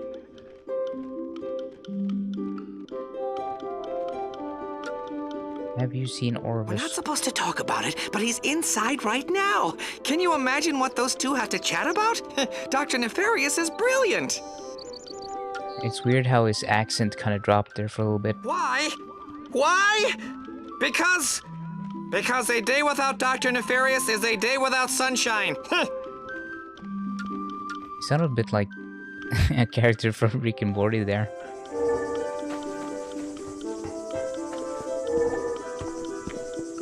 Praise Nefarious! Yeah, I remember this. You gotta plant the tree and then go to the future, where it's I was planting some vines when suddenly I felt the urge to stop and help our visitor build his new home. Have you met Dr. Nefarious yet? He's great and wonderful. Uh-huh.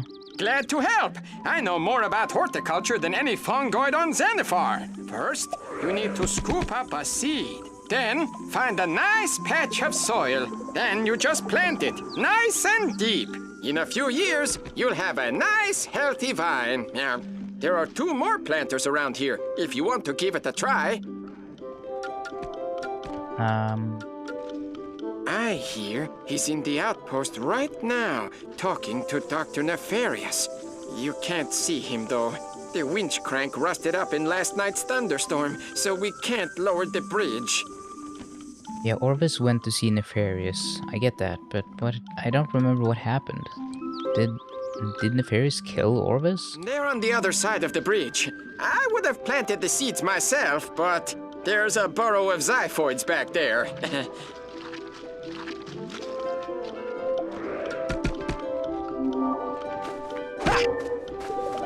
He said plant it nice and deep, but I'm just gonna toss it on top of there. I guess it works. It just works.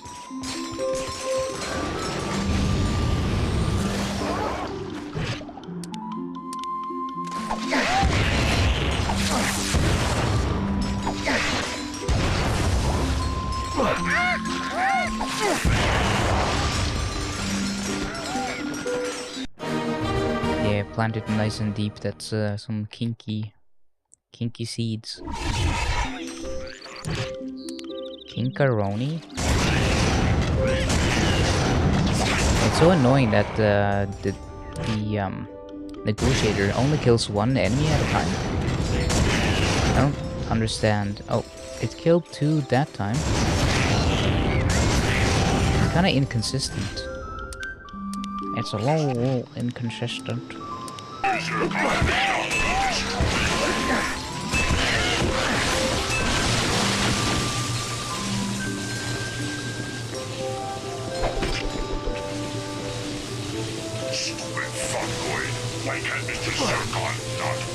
thought it was about the curse. It was like stupid fucking stupid fungoid.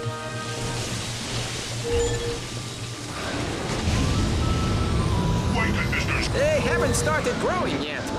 It'll take a few years. Yeah, and then I go to the future. And then I can get oil from the future. A day without Dr. Nefarious is like a day without... Aim for the splitter box! I feel like we could have avoided all this if Ratchet just said, hey, don't trust Nefarious. Just, I'm from the future, I came through that portal. Everything is terrible now. Everyone cover the Lombax! Seems like an easy solution.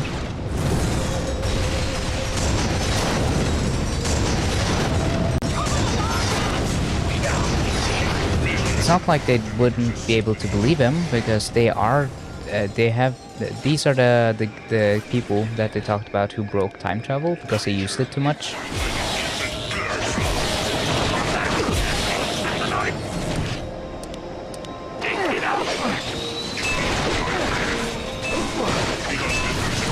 Just kidding. Do you want to go have some fun? Or perhaps continue?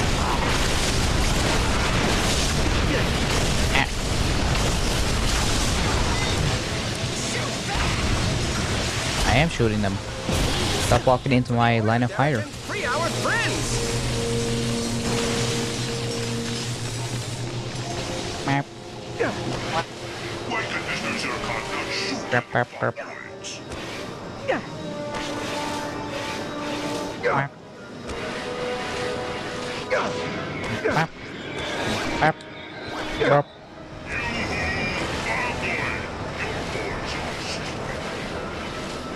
Yep. Map. Map.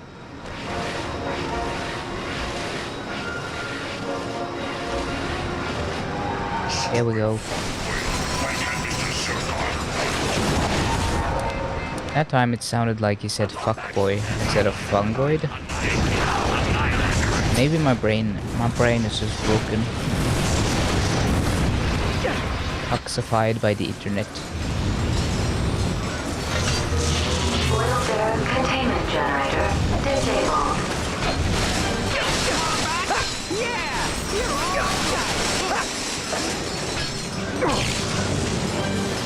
Why wouldn't I be alright? Are you racist or something? Crank is rusted. We need to find something to loosen it with.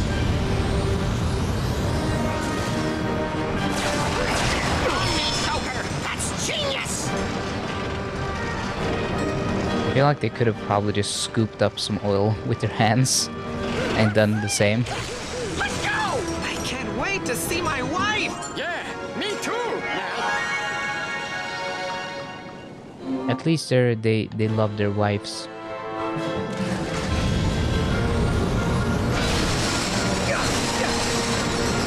That's the kind of in-game lore I need to know about. Help, stranger. Well, now that our friends are free, we can shut down the outpost and restore the village. See you later, stranger. Come back anytime. If they remade this game, they could do so much with the new technology they have.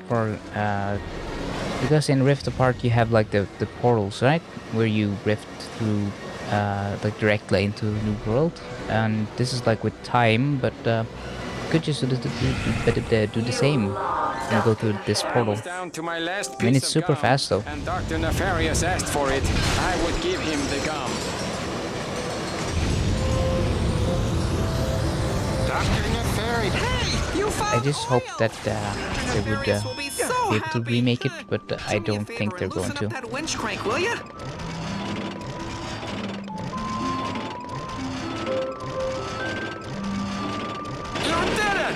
Do me a favor. If you see Dr. Nefarious inside, tell him I helped you out, will ya? Praise Nefarious!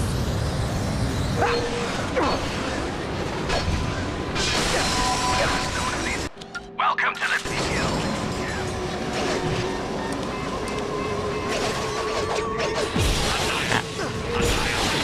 Why am I such a bad shot with the controller? I'm so stinky. Stinky smelly. Smelly stinky.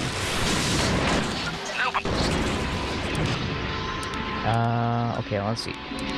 This one.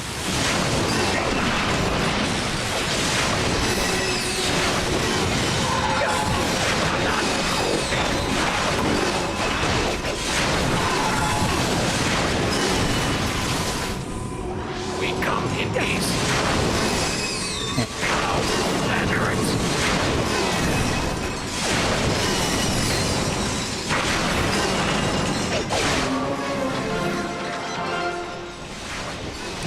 Oh yeah, Rubatron.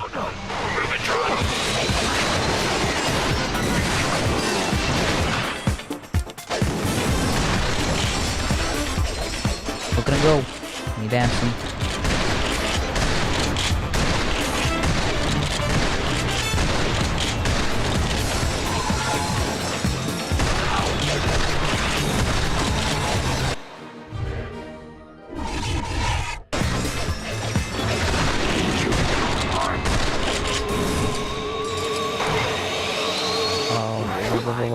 No.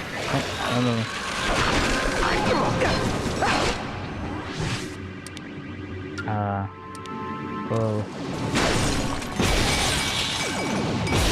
There we go. More of you.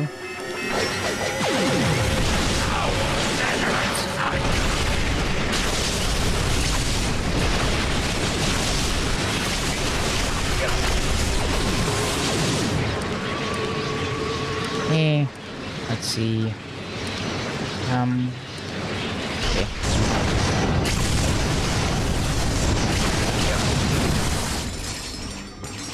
Alright. Nefarious. Where are you, Nefarious? Are you up to something nefarious? You tricked! You told me this would work! I don't know what's happening. We should have found it by now. He must have erased his own memory. Time is a gift and not to be tampered with. This is your last chance, Orbis. How do I get into the chamber? You are making a mistake. The clock is not a time machine.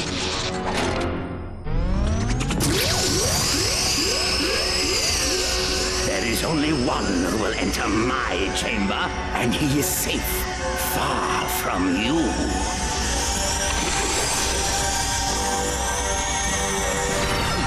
Where is he? Where did he go? I don't know, sir.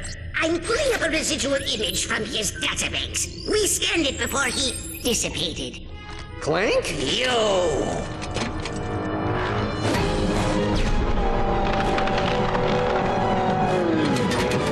Annihilate him, you fools!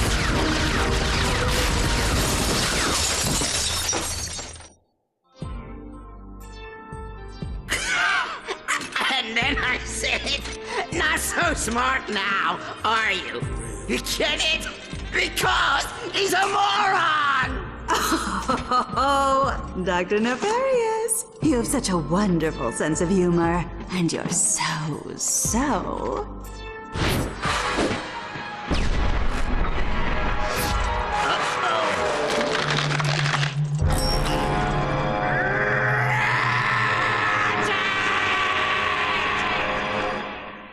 Okay. I don't know if that's how time works, but okay. What game is after this game? I'm not sure. It's either Nexus or it's some other game. I need to look at the continuity of each. There's probably like an official timeline thing. Which games to play in which order? I strictly remember Nexus being like the next one in the mainline series. Maybe Full Frontal Assault, actually. Come to think of it. I'll look it up, actually. After stream. Down and off, Max. I think I may have come across something that belongs to you. General! It is a dark day when one is tasked with destroying half the galaxy's Max population. I assure you I act only out of contractual obligation. Ratchet, don't listen to him! Find the... Damn, he must be using Starlink and some terrible artifacting. You would be willing to take his place, I'd happily postpone the execution. I uploaded coordinates to your ship. Tick-tock. Better hurry.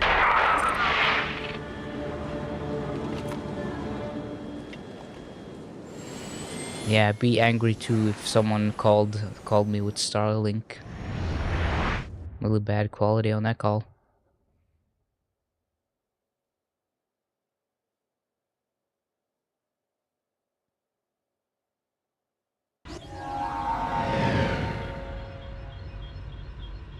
Wait, I'm stupid. Where am I supposed to go? Kidnapped or something. Is that it? The big green ship?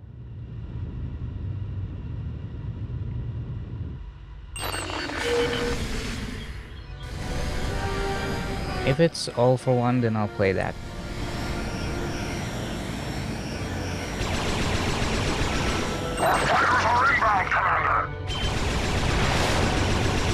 Okay, can I do this without dying? Ah.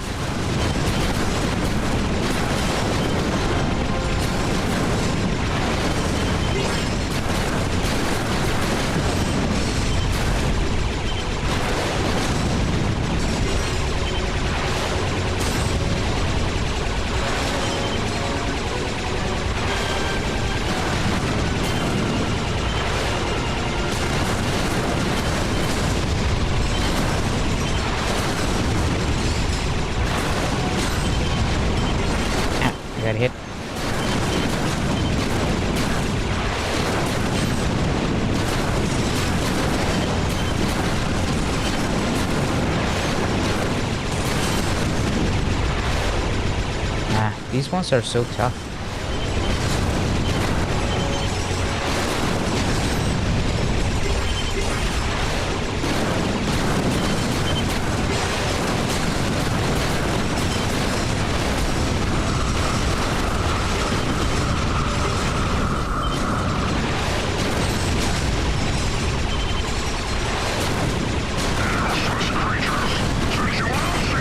Yes, I played all the games. I know. I even know what happens in the remake, where they change the story and Chairman Drek turns into a sheep.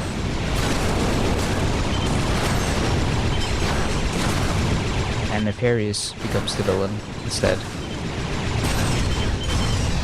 They did a lot of weird changes for the remake. Oh, can you do that? Ah, where'd it go?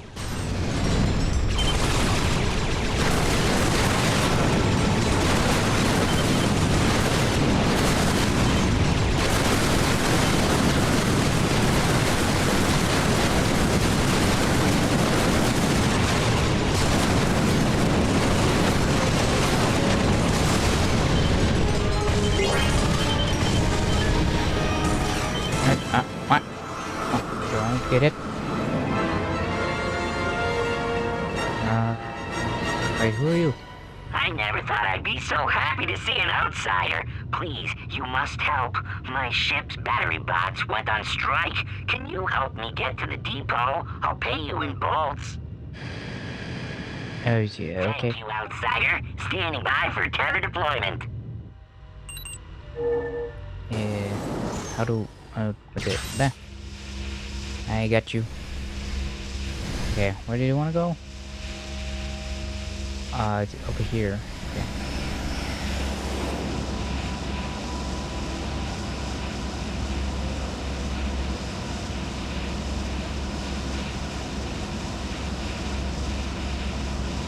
Do do do do ba ba da ba do ba da ba ba ba da ba da ba da ba da ba da wa wa wa wa wa wa wa wa wa wa wa wa. Reserves can take me down to the depot from here.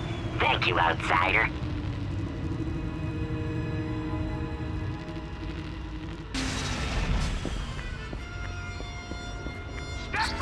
Welcome back.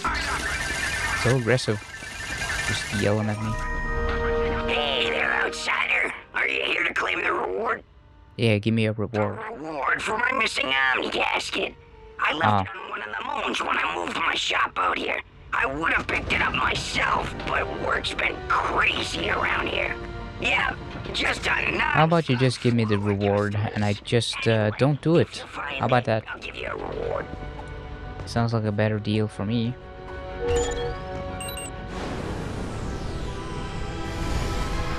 Let's see, we have to go to the green ship because of the stinky guy, the robot.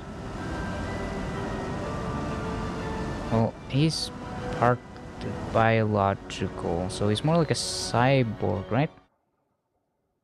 I keep forgetting his name. The green, the Borsalon.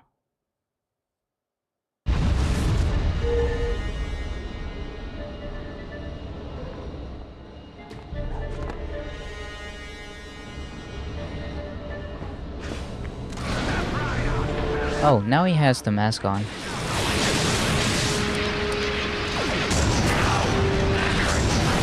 What? Almost jumped up.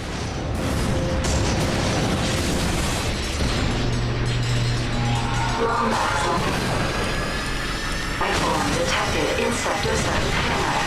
All units converge and destroy.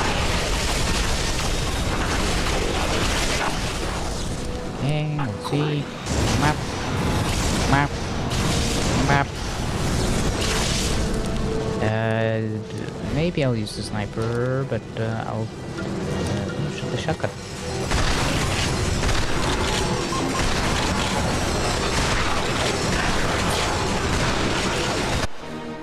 I do like shotguns. It's probably one of my favorite weapons in shooters in general.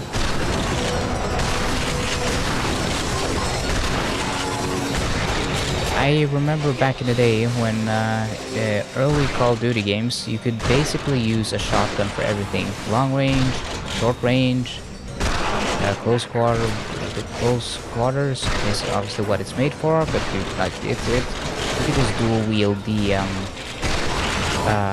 is it the 1887 Remingtons or something called? Something like that. And they were basically unstoppable in multiplayer. I do like the shotguns. Very good. Very cool.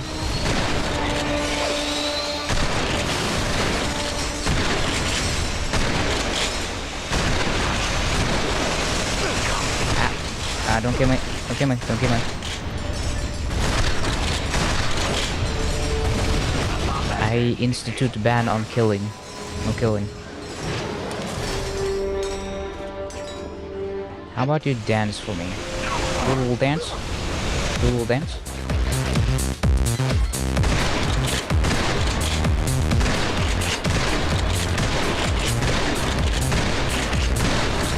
There we go.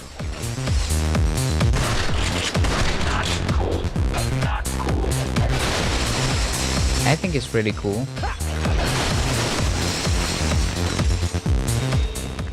Annihilate! Annihilate! It is very funny that they say annihilate.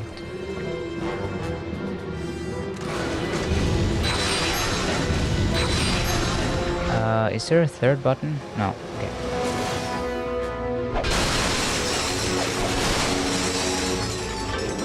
We come in peace. Ow. Owie, owie. Oh.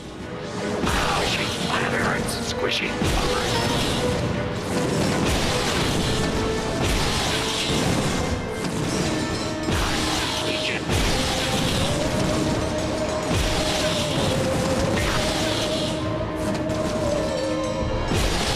Ah, got him. Oh, he tried tricking me. Oh, I'm out of ammo.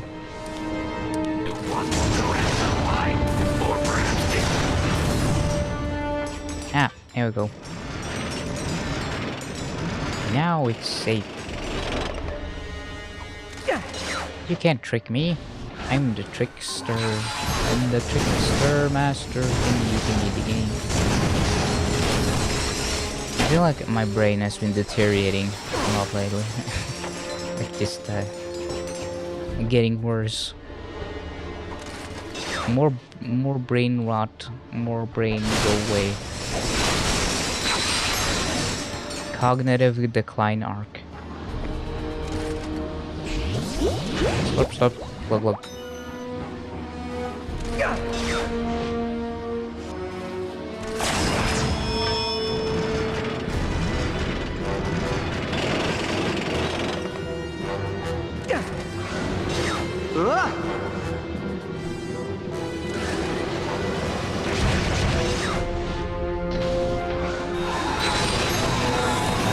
Wow, wow, wow, wow, wow.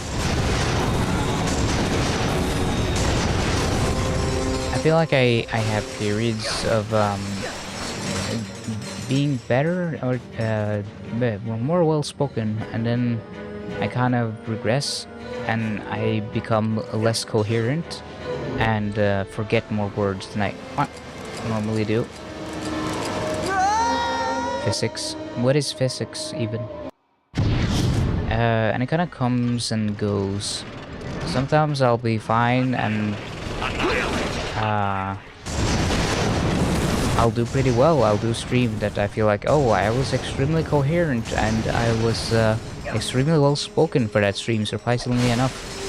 And then I'll have streams where I just cannot pronounce a single thing. I just brain go into stinky mode. And no thinko. Only stinko, no thinko.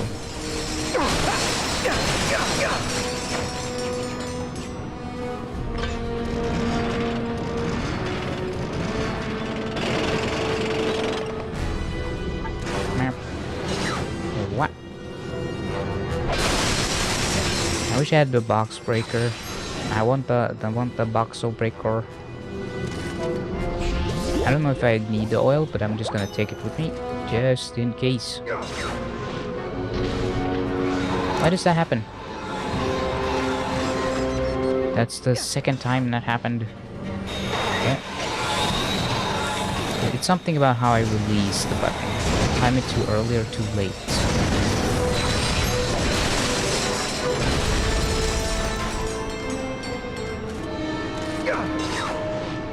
I also have days in my native language as well, where I feel like every word is just difficult, and I don't know why. Maybe it's like I'm overstimulated, so I just... it's kind of like when I was playing Alan Wake 2, and the musical section was going on. It's kind of hard to pay attention to everything, there's just kind of a lot happening all at once. Buzz blades are perfect for taking out hordes of enemies. Just hold down the trigger to fire the blades, and watch as they ricochet off everything they come into contact with. Before you know it, you'll be the last Lombax standing. Buzz blades, available only at GrummelNet. I hope they made the buzz blades better in this one.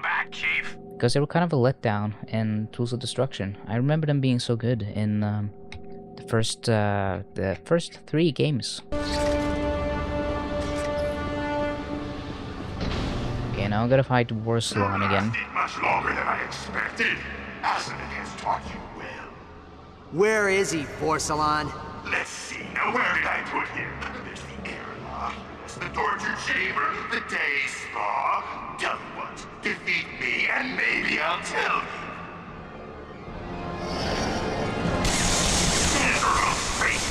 Why would he tell me just because I defeat him? Doesn't make sense.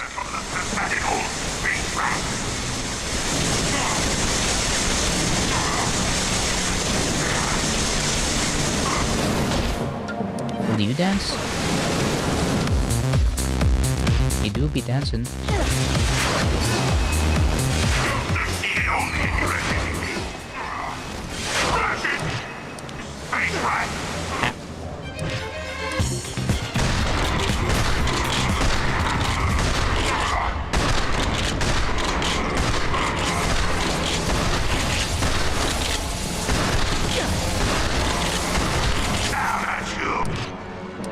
I don't know about that. I thought that was pretty good, actually.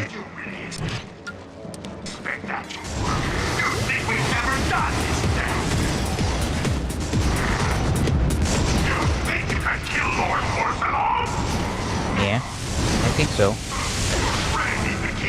think I can probably kill you. I killed lots of people. Actually, I think Ratchet might be a sociopath because he just loves killing.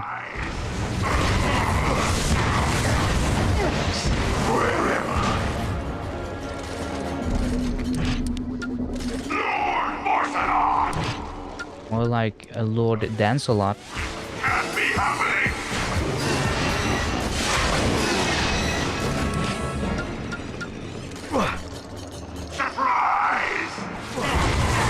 Yeah, it's not very surprising if you scream surprise before you attack. You kinda know where you are then.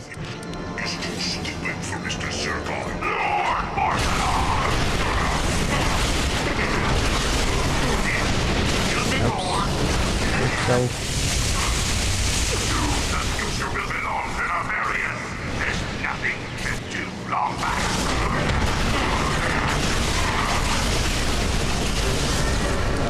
Let's see. Look at this.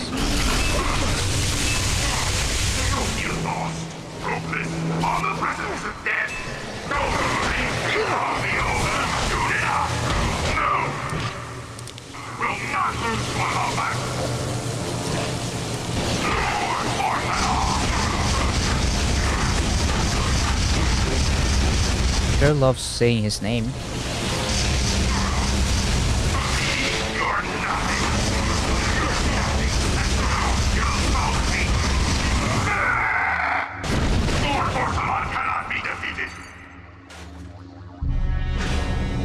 I don't remember if this is the last time we see him or not. I just remember these fights were always kind of weird to me because he kind of just flies away from them and then you don't really think about him too much after that. I don't remember what happens to him. by the end of the game. He's just like a evil helper dude. He doesn't really do much. Besides trying to stop you occasionally, helping out Nefarious. Auxiliary units requested in Sector 7 hangar.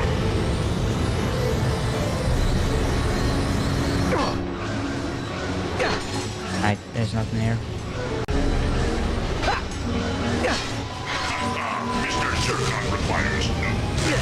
Yeah, I don't care.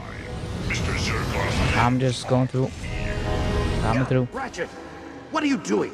Relax. Rescue missions are kind of my thing. Now, how do I lower the containment field? Just crank the bolt. These cables must lead to some There's sort a of big power bolt. supply. Just Follow do them and destroy the the containment thingy. generators. It's very easy. Do the thing. Turn the bolts. Oh. How do I release? Oh, there we go.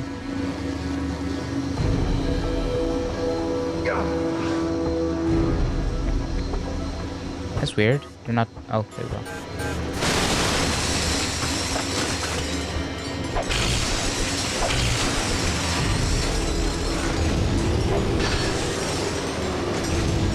Okay, now we go up the magnetized ramp thing. Pop, pop, pop, pop.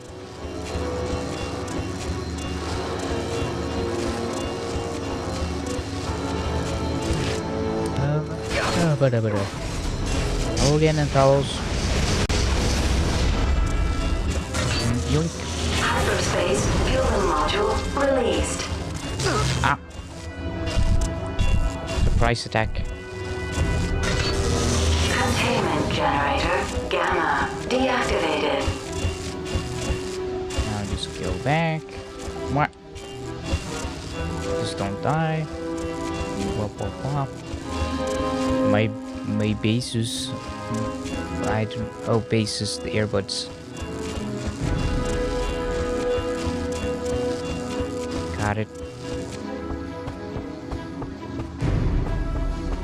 I was like, bases? What is that? I forgot about the I completely forgot. Forget about me. Go! Get to the clock. Save the Lombaxes. I'm already here, dude. I'm just gonna do it. I'm just gonna do it, you know.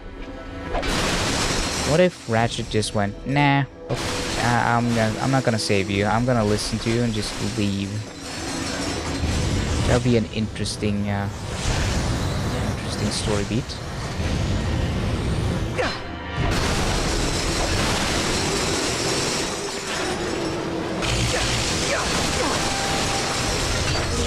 Containment generator beta deactivated. Beta.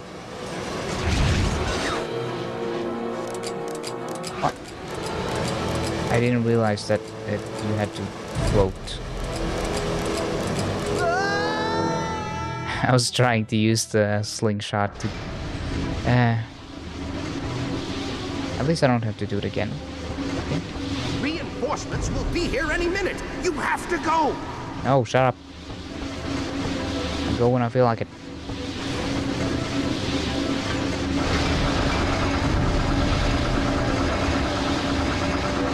Map.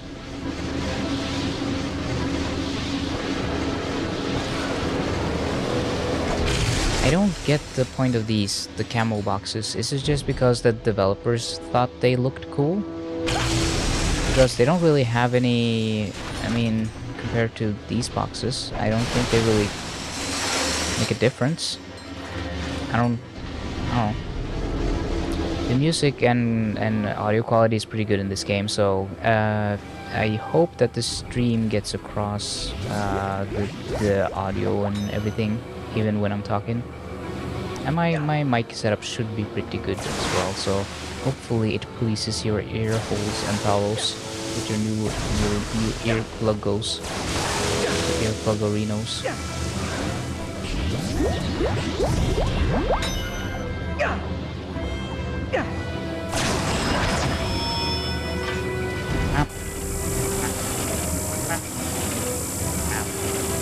cranking it like Soldier Boy. The ears so see. Ears usi. Usi? Usi? Urba. Irusi. Irusi? Irusi. The Nusi. Ratchet, The Gnusi. the release lever's exposed. I know. It was touch and go there for a while. But the old Lombax instinct kicked in and, Fool! I told you to leave me.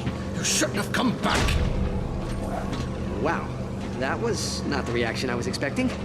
You know, General, it's not like I've been here just sitting around all day. Yeah, so for cutscenes he wears the silver armor. Back in time? When? How far?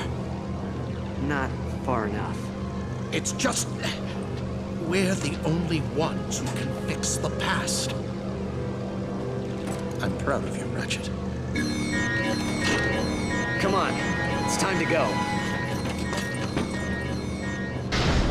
Come on, we're getting out of here. I know Ratchet is supposed to be younger and everything, and his father, Caden, was also a smaller Lombax. But it's just interesting. There's just like such a size difference between him and Azimuth. I guess there's a lot of size difference between real people too. Like you see a lot of humans that are small, and a lot of humans that are big. I guess it's the same for Lombaxes. They don't all have to be the same size, I guess.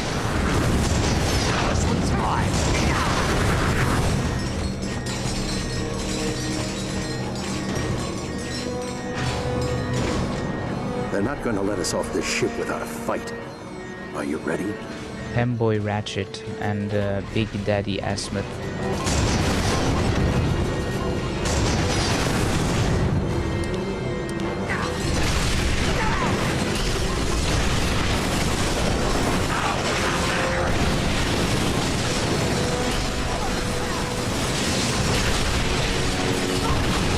By the way, if the frame rate ever seems low, that's because of the emulator. It's not the stream, it's not your phone, it's not anything else. It's just the emulator and the game having an interesting time emulating what's happening. Having a little stinky time. Like it runs fine like now for the most part. But it'll sometimes drop when there's a lot of stuff happening on the screen. When there's a lot of stuff happening.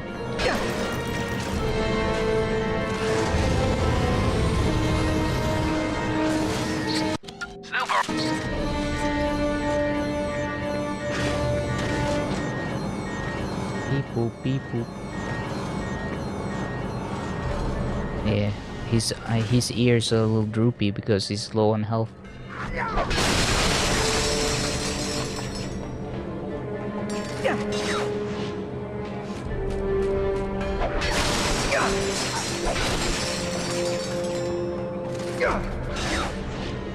Now what?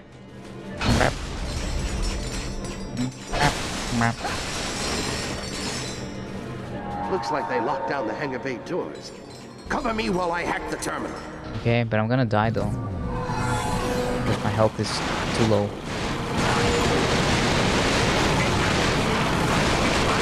I don't believe it! Porcelain's entire flight log is on here! I'm downloading the data to my nav. Give me just a few moments.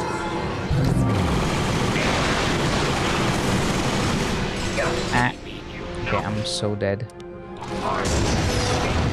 Okay, is there any health? Please give me some health. I could use some health now. I died. I died. Looks like they locked down the hangar bay doors. Cover me while I hack the terminal. It almost sounds a bit like Quark there. Hammer bay doors. Use the turret. Hello there, Mario.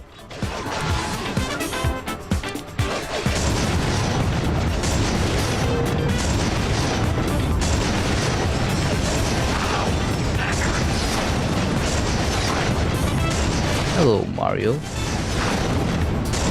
don't believe it! Porcelain's entire flight log is on here! I'm downloading the data to my nav. Give me just a few moments.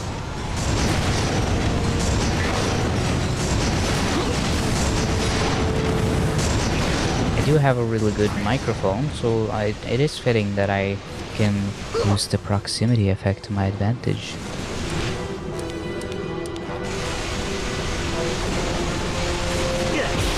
To my benefit of being a soft-spoken little otter. Wow, wow, wow, wow, wow, wow, wow.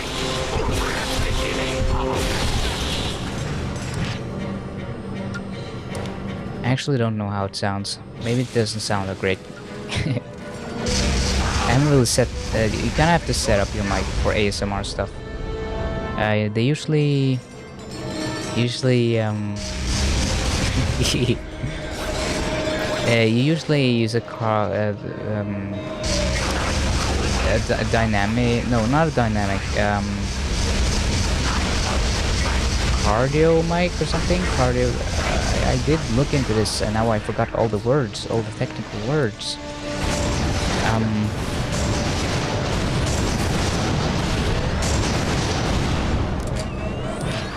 Why am I forgetting all the technical terminology today?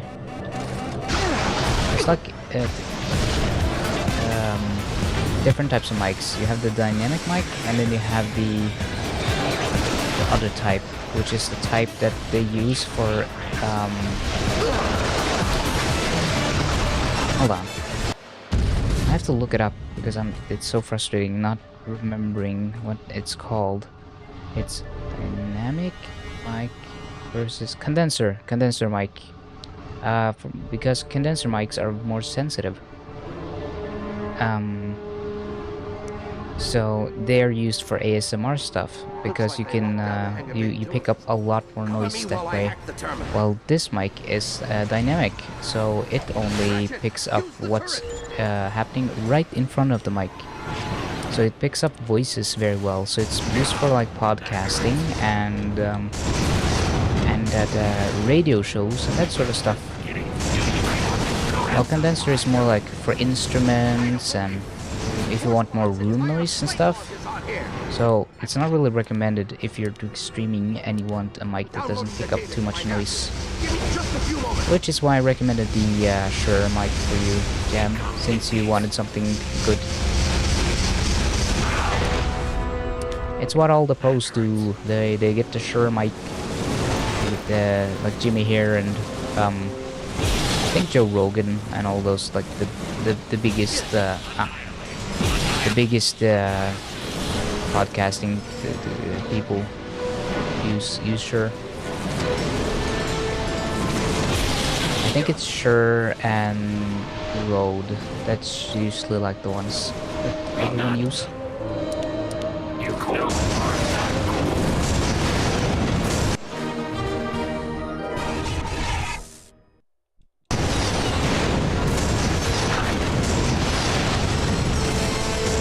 I'm also very happy with my Maxwell headphones, by the way.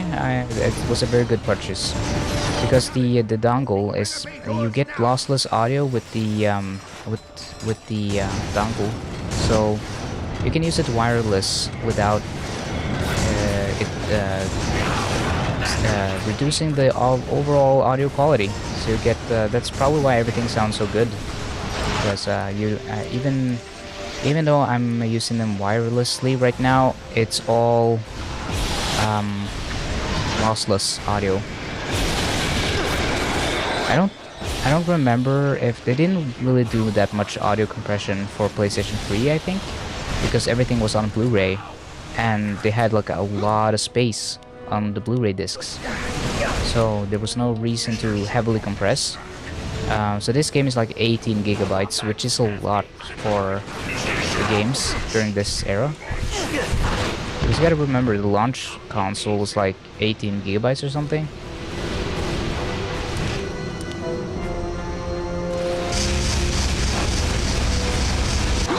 Oh my god, this section is... I remember this being really difficult. It still is. It still is. Cover me while I hack the terminal. Ratchet, use the turret. I don't want to use the turret. It sucks. I keep dying. But I'll listen to you and do it because it's very difficult. So Maybe I've been doing it wrong all these years.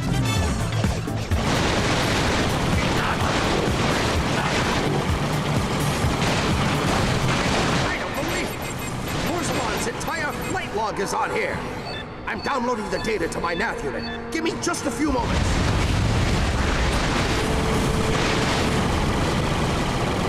We were just kidding. Opening hangar bay doors now! Uh-huh.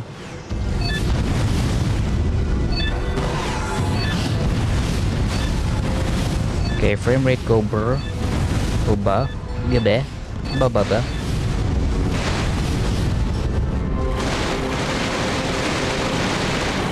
Let's move! Okay. Here we go. Okay, it was a lot easier with the turret. I just remember it. I think I've never seen that you could use the homing missiles. Detected in Sector 7 hangar. I was just being stinky. Merge and destroy. I'll radio as soon as I'm clear. Thanks for saving an old Lombax, Ratchet. One of the best buys from Best Buy. It is funny that you guys got a store called Best Buys. Best Buy, I mean.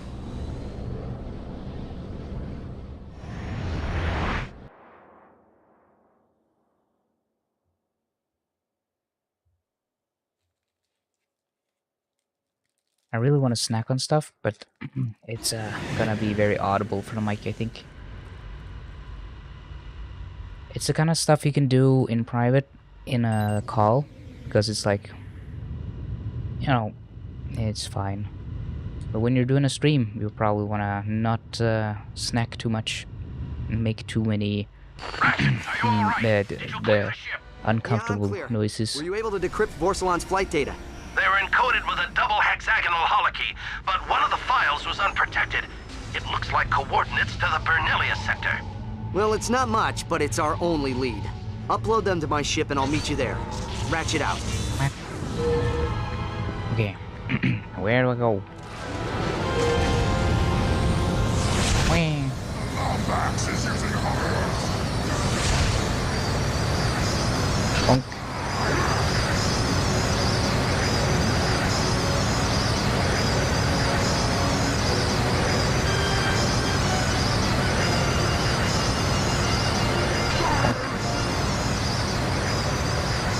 Oh, do I jump at the... Do I jump the fence? Or how does this work? Hold on. What? Oh. That won't work.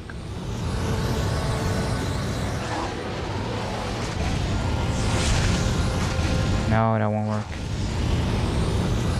How do I get in here?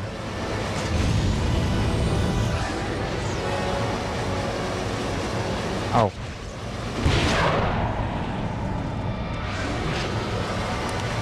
Negotiator. It is very good at negotiating. I'll give it that.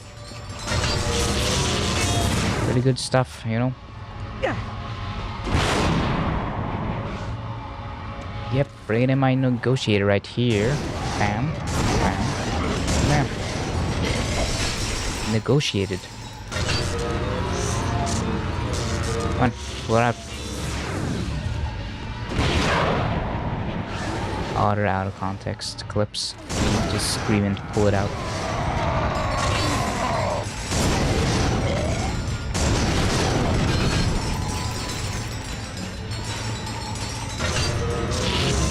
Pull it out.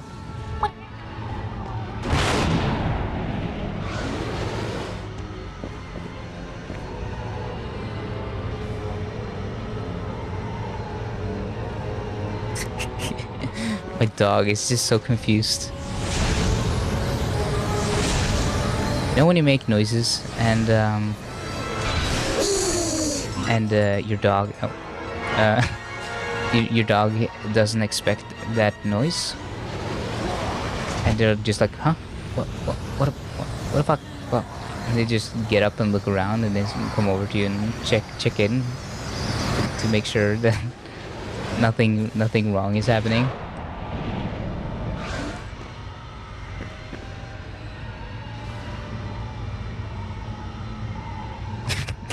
She gets up and then leaves the room and just goes to sleep somewhere else because she thinks I'm too distracting.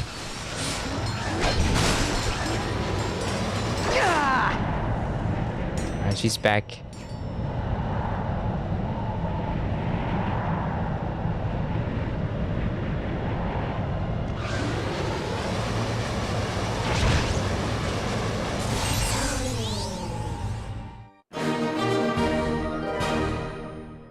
You think they named it Sony because it sounds like Sony, because they're on the Sony PlayStation?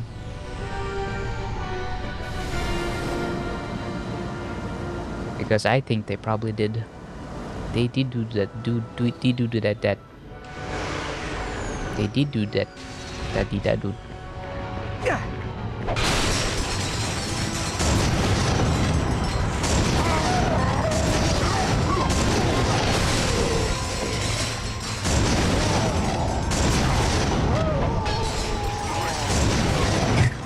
I love how they just scream in pain. I know it's supposed to be like cartoonish and everything, but I just imagine myself playing this as a kid, listening to them scream and like intense pain and stuff, and as I blast them and kill them. It is funny because I remember my parents were obviously very like strict and like they didn't want me playing any violent games or games that they thought weren't appropriate for my age. And I remember playing a lot of these kind of games and stuff that were technically for at least teens. I usually felt like, man, this is kind of like you're just killing, mass slaughtering a bunch of enemies and stuff. So I mean the violent content or the outcome isn't that different from other games. It's just like the how graphic it is, which was like the difference between the mass slaughter you do in a Ratchet and Clank game compared to, I don't know, any other violent game. And I just remember reflecting on that, being like, man, it's kind of like brutal how they just scream and scream out in pain, and like it's very like it is very violent. And you are killing living things. It's not just robots. It is like organic living creatures. Like I was the kind of person that when I would visit friends who were allowed to play Call of Duty, I would get angry at them when they killed dogs in the game and stuff. I didn't like that. I think I even remember being like, hey, if you keep killing dogs in this game, I'm just gonna leave. I'm just gonna go home.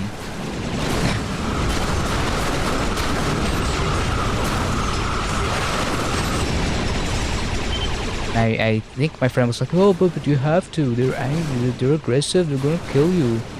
I was like, I don't care. I just don't want to see you killing dogs. No, thank you.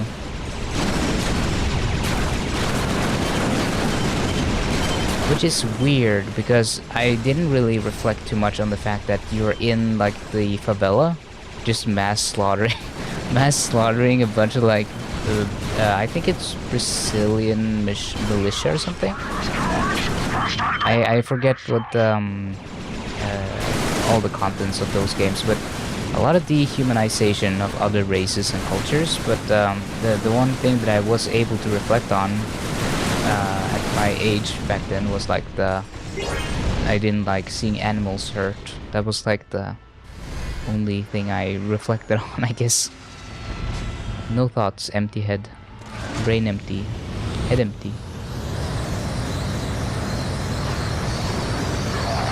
You kind of get used to seeing people hurt in movies and media, so you kind of stop thinking about it. I don't think I ever thought of it as like a racial thing either when I watched movies and that sort of stuff. I just saw humans, other humans killing humans. It wasn't ever like even in Call of Duty, it was like I didn't really reflect too much on who is killing who. It's just, oh, it's action game and people shooting people, and I didn't really think too much of else about it. It's only more in recent years it's been more obvious to me that yeah, a lot of those games were pretty like racially insensitive and really bad.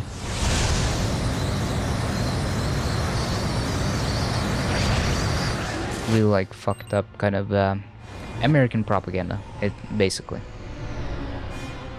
No better way to say it, honestly.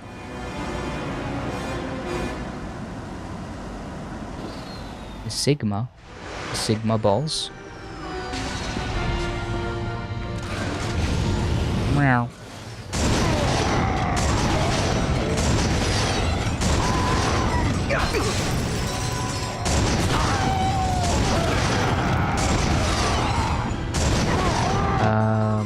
Modern Warfare 2 had you shooting African. Was that? Yeah, I guess there was like a section in Africa. Yeah. Oh yeah. I think I remember. That's not the part in the favelas. That's the part after, I think. Or am I mixing them up?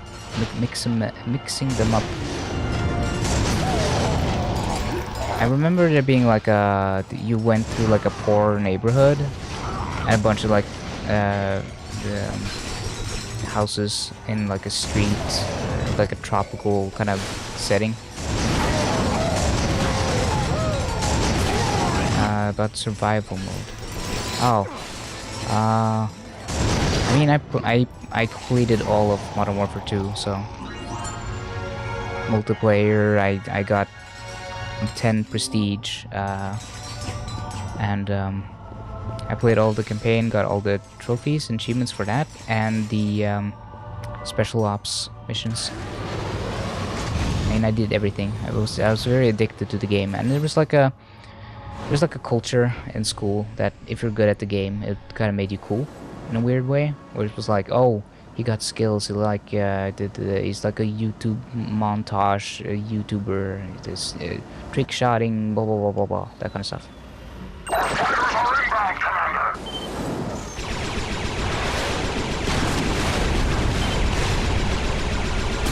I mentioned this once before, I believe, but I did make like we recorded my TV screen with like a digital camera, and then we did the edit in Microsoft Windows Movie Maker, sorry, and we did like a I made like a really jank montage video, and we did get a lot of really cool and good trick shots and really impressive stuff in it. And I remember some of them because they were really, we did pull off some really good tricks. But when we showed it to people were like, I don't know if it's like jealousy or if it's like a, back then it was like seen as a gay and oh, it's gay and lame to be earnest or be supportive. So it was like the only thing people wanted to say was bad stuff about it, like, oh, why did you leave it in that you died after you jumped off the building and shot that guy? But the point was, I jumped off a building and did like a bunch of spins, and I actually managed to hit a guy, and that was the point. I mean, it doesn't matter if you die from the fall, you got a really cool kill. No one killed you. You just died from the fall. That doesn't count. Doesn't matter.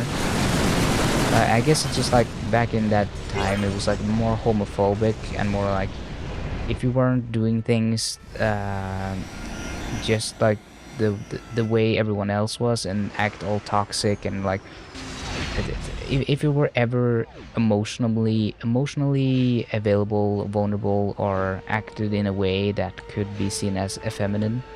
People were like, oh, you're so gay. You're so gay and lame. So I think that was just the culture of my time in school. It was kind of like, not very supportive. Being supportive was seen as a feminine thing for them for some, yeah. Basically, you kind of like, people will be weirdly like call you gay and emotional and a woman for being like wow, that's really cool. That's I like the montage you made and blah blah blah. Like that, you had to be like, oh, you should, you suck, bro. I can make a better montage or something like that. Oh, fine.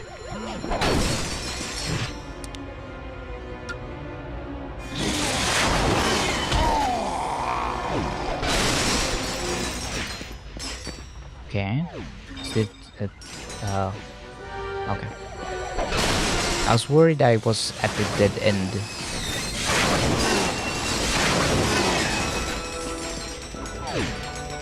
I do appreciate that stuff that used to be like very common just like a decade ago, or no, more than, not 20 years ago, but 15 years ago. Stuff has changed quite a bit, so stuff that was normal like 15 years ago, like being homophobic, like casually homophobic, it's not really accepted anymore. Just like using gay as a slur, or treating people worse for being for having feminine traits, like being more emotionally supportive to their friends. It's funny because I did see it change around the time Justin Bieber and stuff was big. I remember people being more they would confront people who did bad, like had bad behaviors like that. They would go like, "Oh yeah, what's wrong with that? Like, what's wrong with Justin Bieber?" And they wouldn't say like it, like use gay or anything like that. It would always be like, "Oh, why are you hating on Justin Bieber? He's just like a vocalist. Why are you being so weird about him?" That kind of stuff. It kind of changed from the. It kind of became like an anti-bullying culture towards the end of my time in school, where the cool thing was to be against bullying and like the strong person who stood up against toxic and bad bullying. Does that make sense?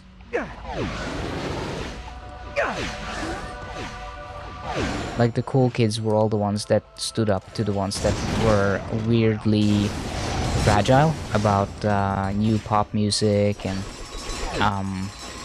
about how people look and stuff. Because Justin Bieber were made fun of a lot for come on. It was made fun of for hitting puberty late. So people would like make fun of him and say stuff like he had a baby dick or something like that, and being like weirdly toxic about it. And it was kind of the culture at the time, and then it became popular to be like anti that kind of stuff, and be like, oh wow, that's really stupid. Why are you doing that? So that's cringy behavior. So when I remember distinctly saying once that I just don't like Justin Bieber or like his music. Someone was like, "Oh, what are you hating on, bro?" I was just like, I'm not hating on him. I just don't like his music. And it was like weirdly confrontational over that, because there was so much shit in school about different artists and like a lot of kind of homophobic and very petty behavior. So there was like a lot of policing happening towards the end of my what I remember from school, which was, I would say it was a positive, to be honest. I didn't like, since I wasn't the bullying type anyway. I should use my rocket hover boots. Since I wasn't a real toxic person, or I didn't really bully or say anything bad, it didn't really bother me, because it was so easily to just be like, oh no, I just don't like his music. That's all. And then you completely, that's like a very easy, come on, this section sucks. It's so easy to de-escalate, because they weren't bullies. They were just like, they confronted people who had toxic and bad behaviors. So it kept a lot of those like worse bullies and people in check that way, which I liked. So it kind of worked, because it didn't if you were earnest like I was, then you wouldn't. Nothing bad would really happen, because, I mean, if you were earnest, then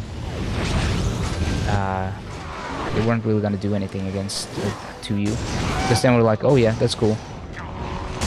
Like earnesty became like a cool thing towards the end of school. My time in school. I don't know how to otherwise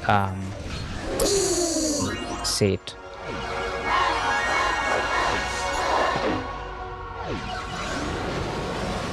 Yeah, it was like middle school, high school, where it started being like wearing clothes, certain brand clothing, and doing a certain style and fitting in, and that sort of stuff became very important to a lot of people.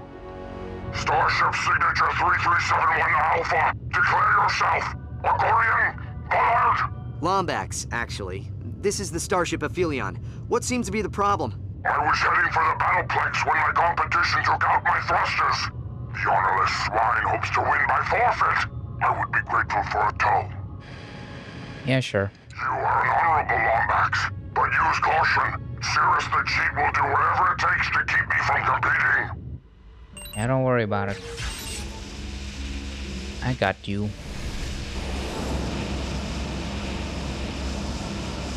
It's Cirrus's entourage. Attention, Lombax. You are meddling in Aquarian affairs. I like that he's literally called the cheat. He cheats so much he just decided to call himself a cheater.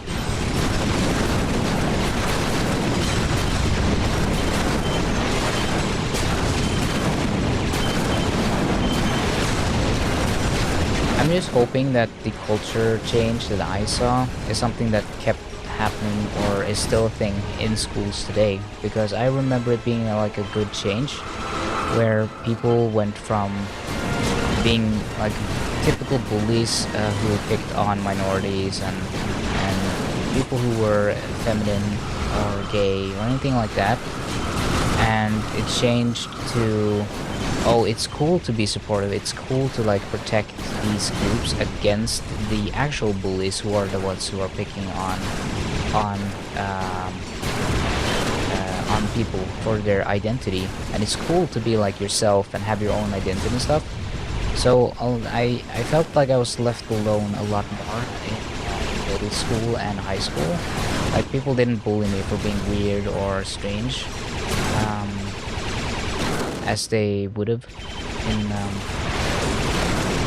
in primary school. So I'm just hoping that this is still like a thing or effect that still happens, so that people like my nephew can have a school life where they feel safe to be themselves, regardless of what their identity and everything is.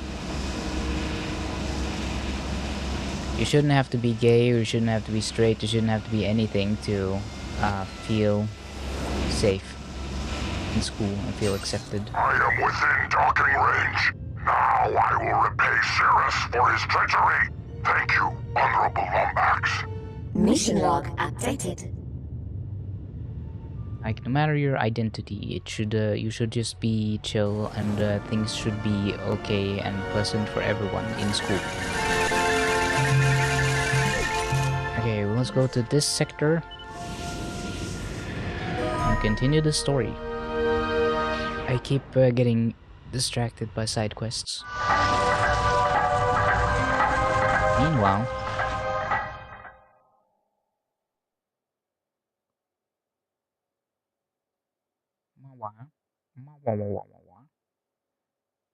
So, what is next on our temporal to-do list? Well, most of the planets are repaired.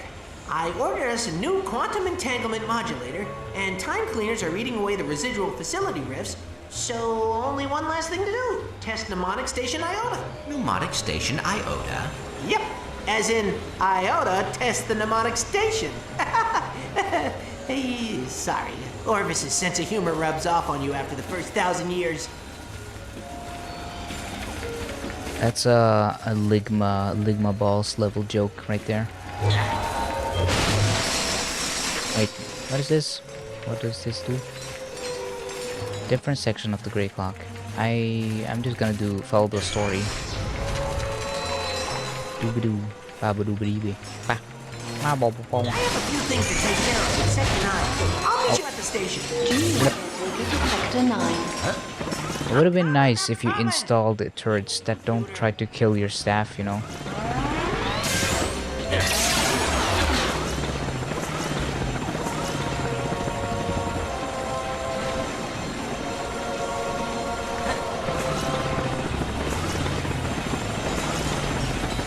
How do I get to that bolt? Without dying. Malfunction detected in Deck 9 particle accelerator. That's a little weird. They knew you would die from getting that bolt, so they just set you back here.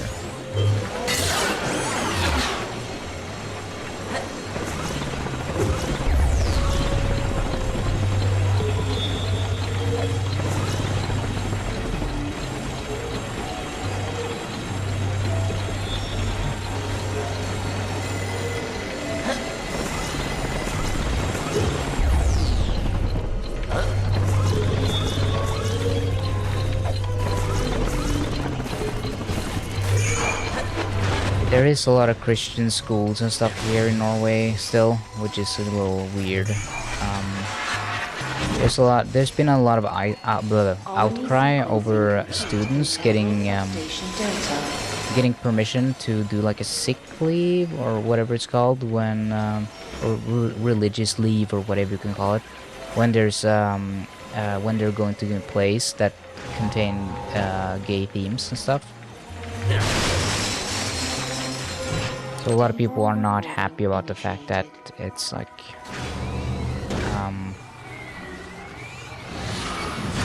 there's like a culture for temporal recording initiated. Okay, what does this do?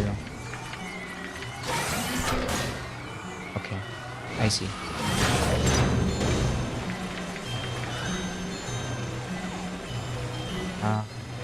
Then blue can go over to this one, I think.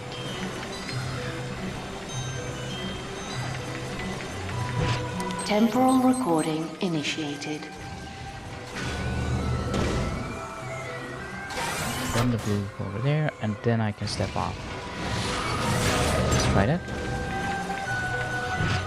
Temporal recording initiated. It's weird because you'd think that Norway wouldn't have that kind of regressive attitude still, where people still act that way with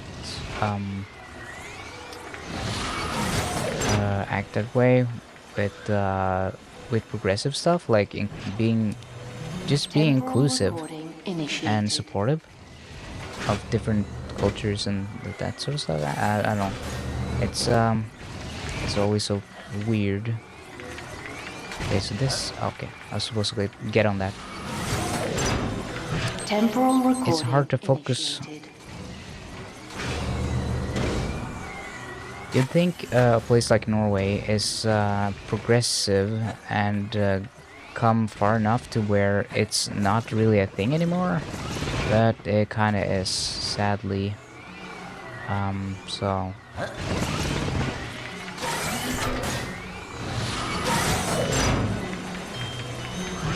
Temporal recording initiated.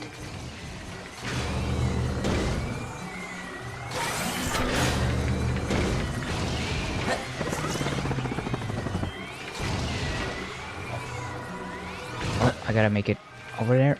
No. Ah, should have been quicker. Temporal recording. Yeah, it's just like a tiny minority of people that are still like ultra religious and weird about this stuff. And that's probably why it's like a big news story too, because it's not normal anymore to be like that in Norway, where you are you get all weird about inclusive stuff. Temporal recording initiated.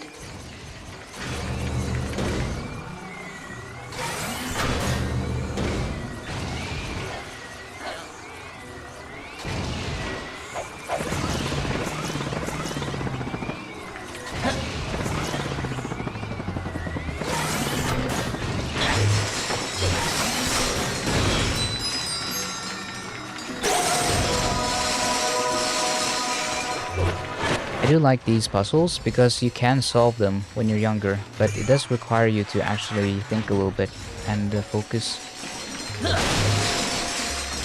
It makes you feel smart even though the puzzles are pretty simple.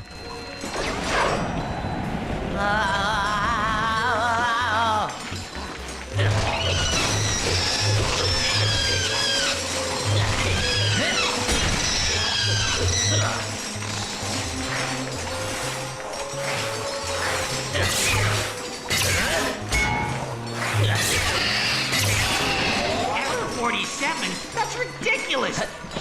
Machine, it falls apart at least once a week. Perhaps it is because you do not know how to fix it. You gotta install antivirus and not the McAfee. McAfee is the virus. You gotta uninstall Hey, it. sir. You mind giving this station a whack with your chronoceptor? Hey, give me a second. I gotta fix some stuff here. I think there's like a the skill point or something else for fixing a certain amount of things.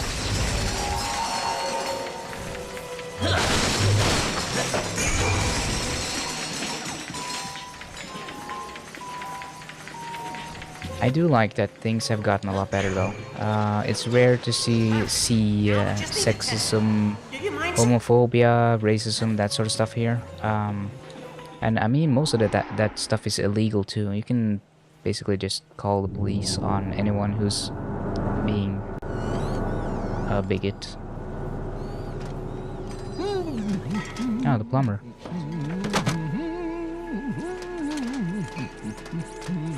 Hello? Oh, it's you! You gave the old ticker a start. What are you doing all the way out here? These are my memory banks. Your memory banks? Oh, I must have taken a wrong turn somewhere.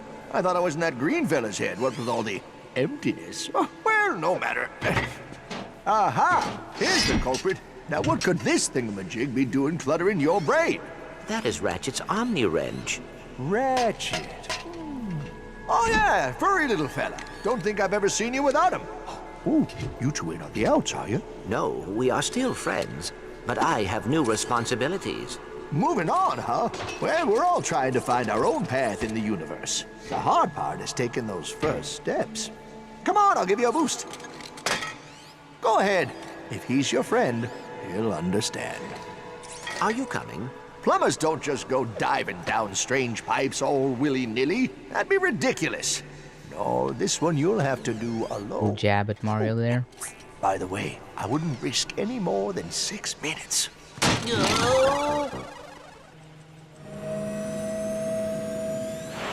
How does it work?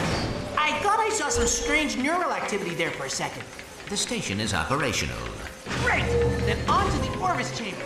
Last one there's a rusted Zony!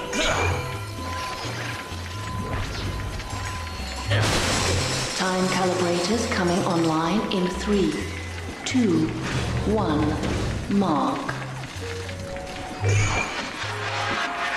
I think it's just like a cultural change and gender roles and that sort of stuff where being a guy is being redefined a little bit. At least for Zoomers. Zoomers don't subscribe to the same toxic idea of what men need to be or men need to do. I think that helps. I think it makes a difference.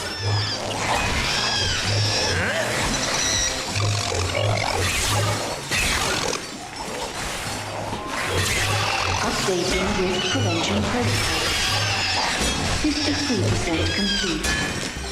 77% complete. I mean, I'm a Zoomer, so I guess I can speak a little bit on behalf of the generation, but it is kind of like that where I saw, even though I'm like just at the very edge of being a Zoomer, I did see that change. I did see the culture change that I'm now seeing a lot with Zoomers, where it's a lot more progressive and a lot more, oh yeah, don't worry too much about it, it's not like a big deal, and you can be where you want to be, and it's not like the same kind of pressure. I'm just looking over, my dog is running back and forth to the door. I'm just checking if she has to go out or something. Initiated. I think she's just a little restless. I did just walk her, but she likes to She's the kind of dog that loves to go back and forth a lot and look around, and she's very curious Initiated. about stuff all the time. Temporal recording initiated.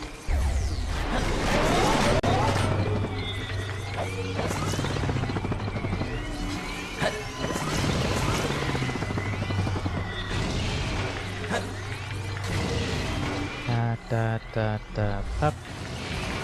And then I can just go over here. Okay, let's see. Temporal recording initiated.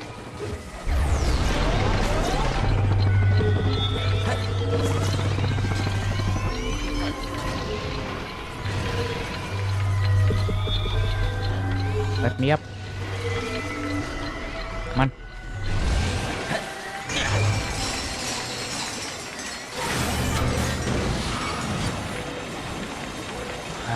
And then I gotta wait for the green guy Temporal to... recording initiated. Okay, so I should actually wait a lot longer, I think.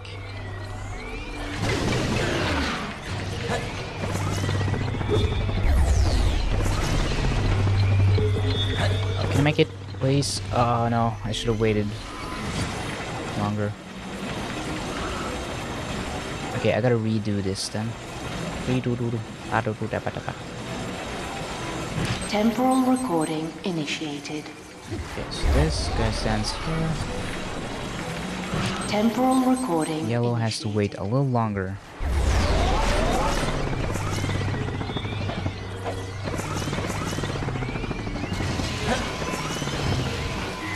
Oh, I just about made it.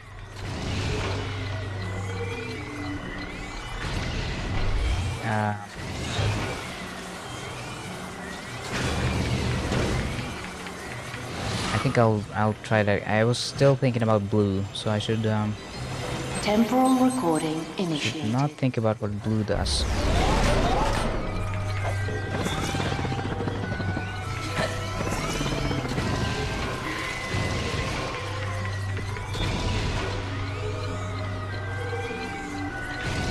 Hold on, I keep thinking about blue.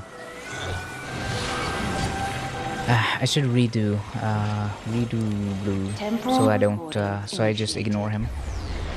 Or ignore myself, because it's just a past projection.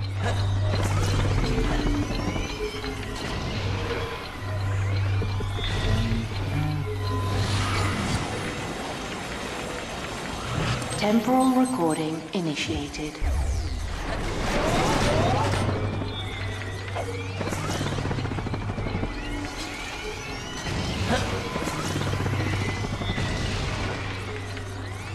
Then I need to stand here, and I need to wait at least for it to be 39 or 38. And go off.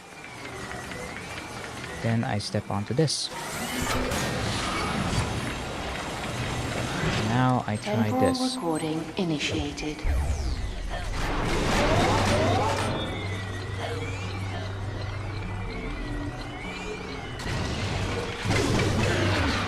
Nine, we'll go in.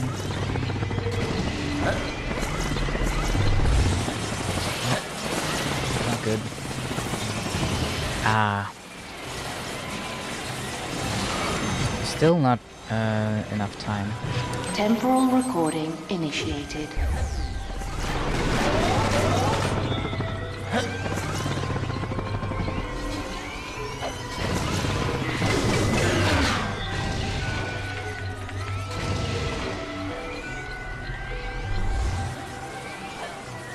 Guess I'll wait, yeah.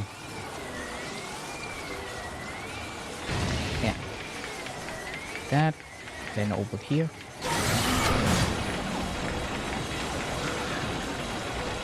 Let's try Temporal being green again. recording initiated.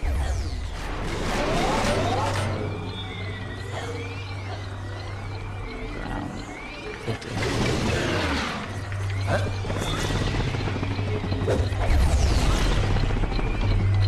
Yep, and then I'm gonna make it this time.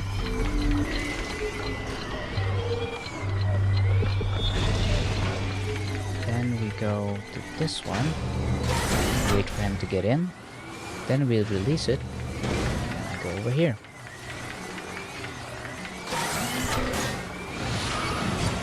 Now the blue one should be all good.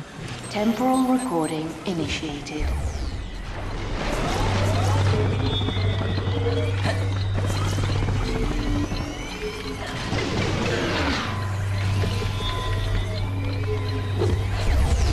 Now I gotta wait for green.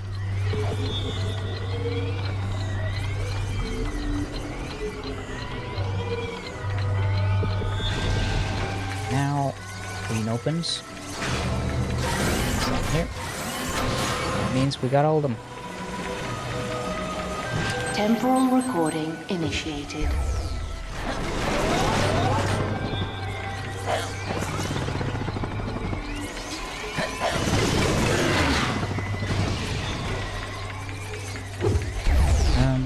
I think younger people have progressed on some things, but now have many problems in other areas, like our issues with socializing, being able to afford things. Yeah, that's all issues that we have inherited from the other generations, though. Those are not the... We are trying to fix our issues, and we have fixed a lot of our issues. All the stuff that we actually can fix, at least.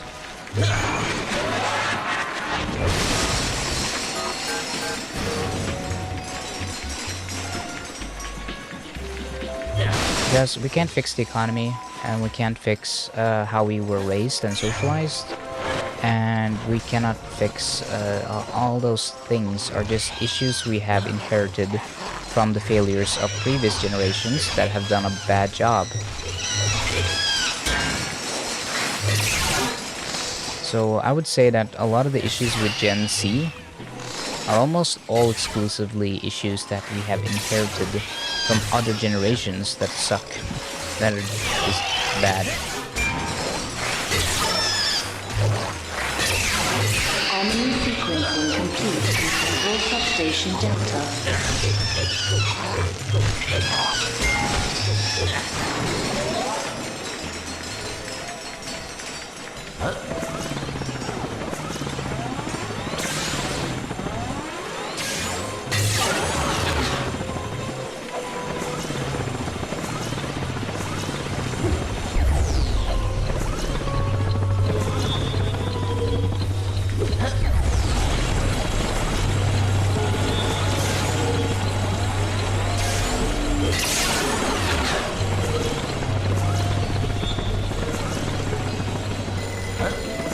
Chamber's right this way, sir. Well, this is... Yeah, scan my feet. Behind this door is the master switch for the entire facility. Seems like a bad design choice. Yeah, let's make a kill switch for this whole thing that's keeping the galaxy together. The Orvis Chamber. Protocols updated.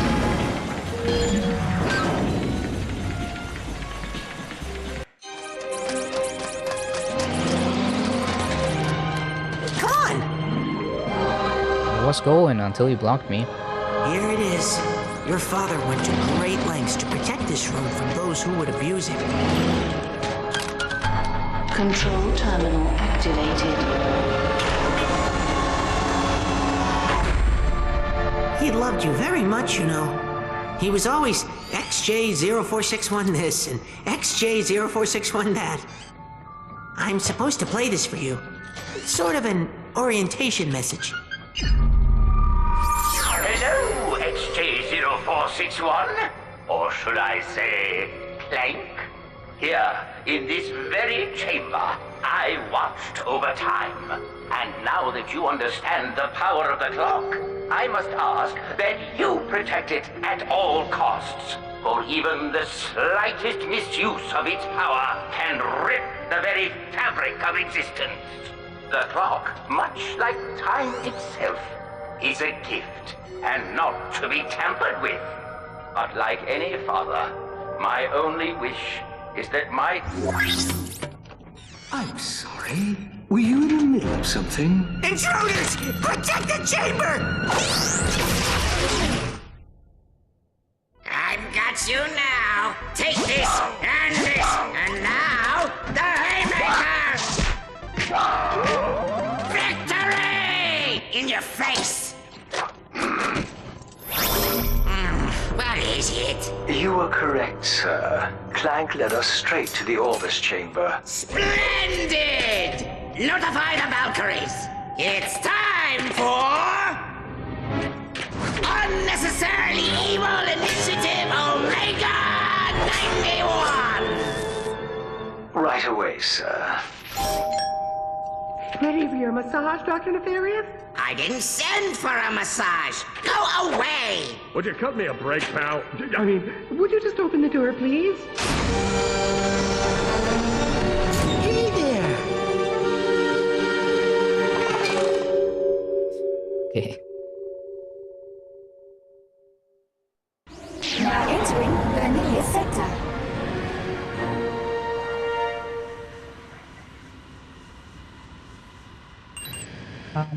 If mental health care gets better, I think a lot of the stuff is gonna get alleviated. I don't believe it. That's a distress call with Clank's signature. Aphelion, can you track the source? The origin appears to be Planetopedia. Acquiring coordinates now. Just think. By tonight, your friend will be safe and the clock will be ours. I'll be there as soon as I can. It is still funny. I never knew that this this game was supposed to be called Clock Blockers. It's still so amusing. You Lombax. I see you picked up on our little signal. Unfortunately, this is as far as you go. You will pay for what you did to Libra. I do remember fighting the Valkyries. In this game, there's a planet you fight them on.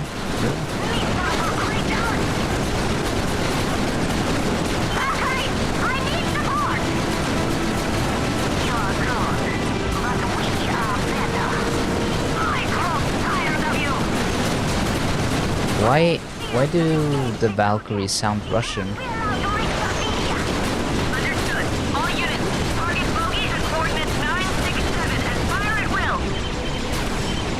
It's like a mix, it's like a really bad German Russian kind of confused dialect.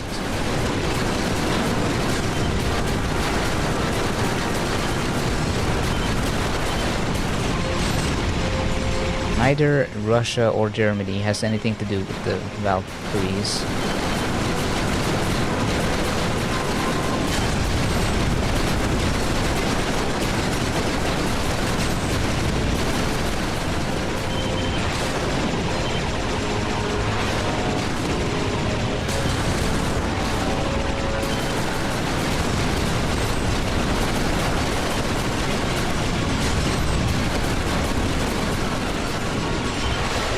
How many do I have to destroy? Before the shields are down?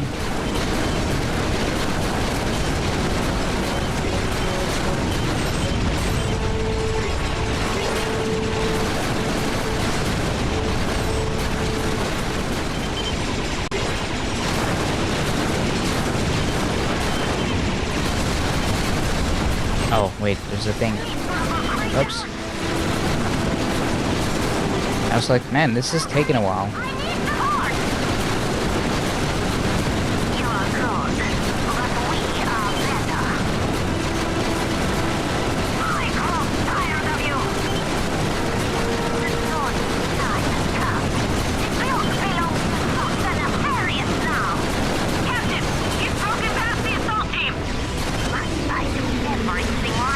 The other enemy, you had to shoot a certain amount of ships before the shield went down, so I thought it was the same here, but it's not.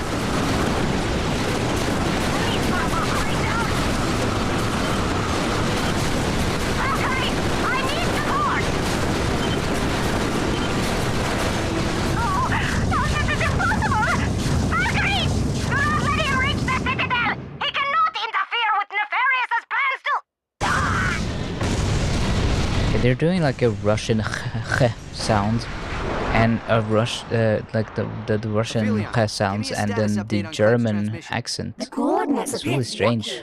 But the signal has weakened by 72. Yeah, I'm a German. That means Clank's in trouble. Sounds like Hold on, pal. I'm coming. It just sounds weird.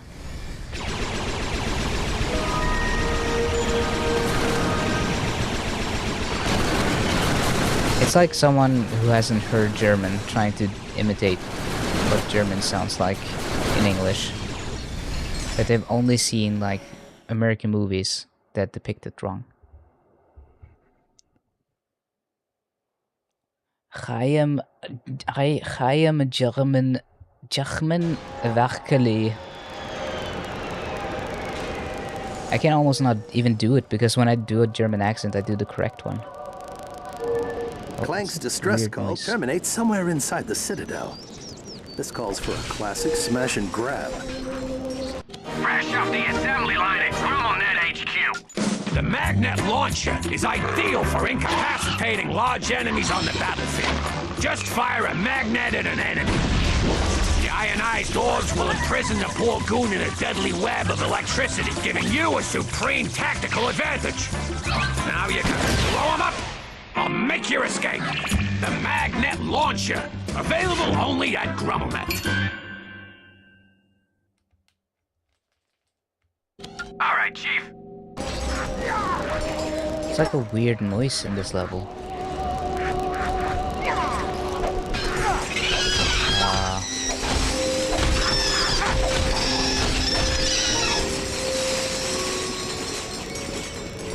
I think you can probably hear it too. Like I don't know. I can't do it. It's like a clipping effect. It sounds like electricity almost.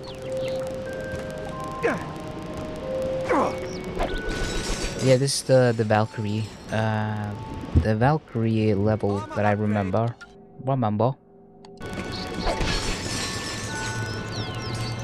I remember because the architecture and level design was kind of cool and different.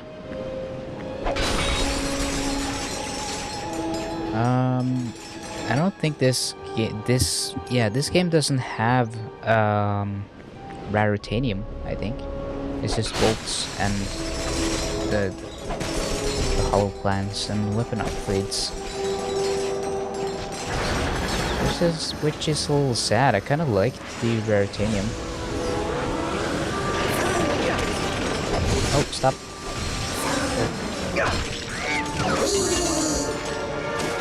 I'm not talking to you, doggo. It's okay. I'm giving her a little pat on the head so that she knows I'm not saying anything to her. She concerned.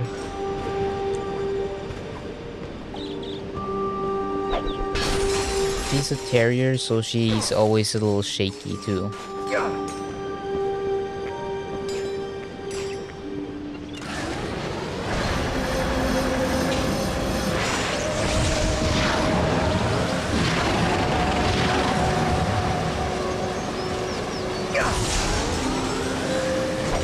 That bolt's rusted.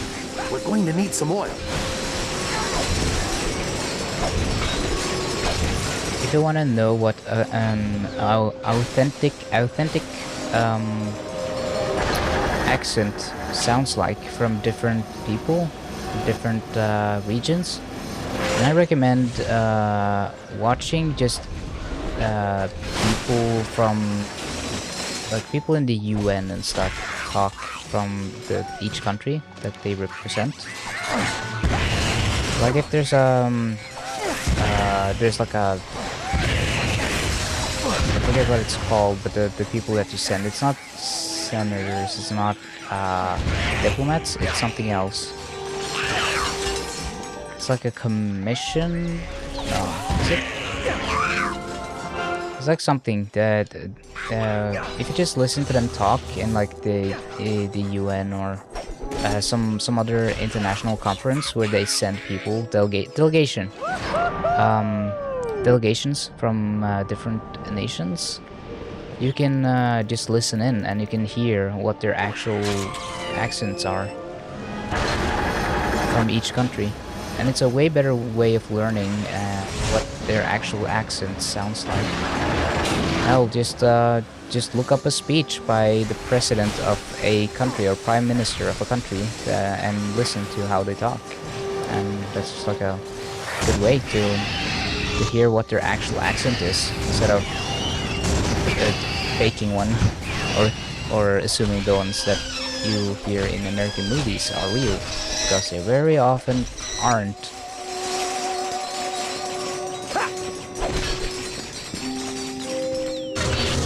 Like when you listen to Mads Mikkelsen, you don't really assume that he has like a. You don't think, oh, that's a Danish accent. You think it's kind of like, I don't know what people think it is, but when people think Danish accents, they don't really think. They think like in stereotypes, and they think of a very different thing. But he has not a very thick Danish accent by any means, but that's how you do sound.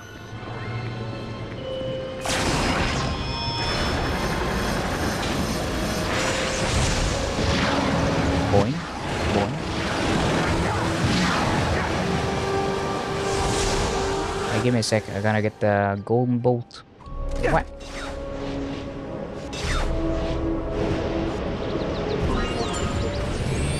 They're difficult for people who don't have musicality, because if you're good at music, then you're usually good at language.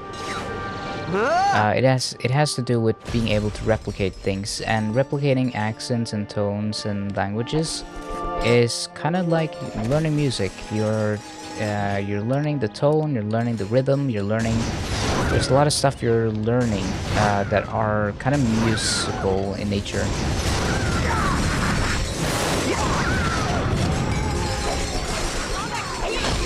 There's like a musicality or musical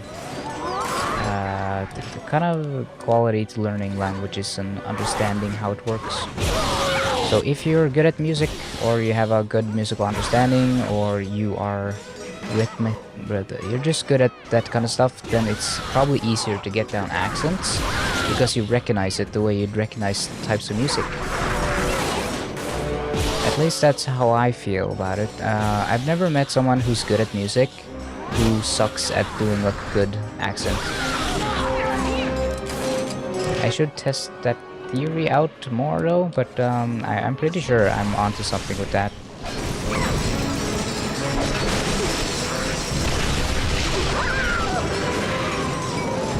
And it is skill-based. You have to practice. It's not like you wake up one day and you're just great at imitating languages. Usually comes from somewhere, some other skill or practice or stuff that you have in your life that helps you get better at things. And I think everyone can get pretty decent at stuff. They just need enough time to practice. This airship may be our ticket inside. See if you can unlock the loading platform. Interesting.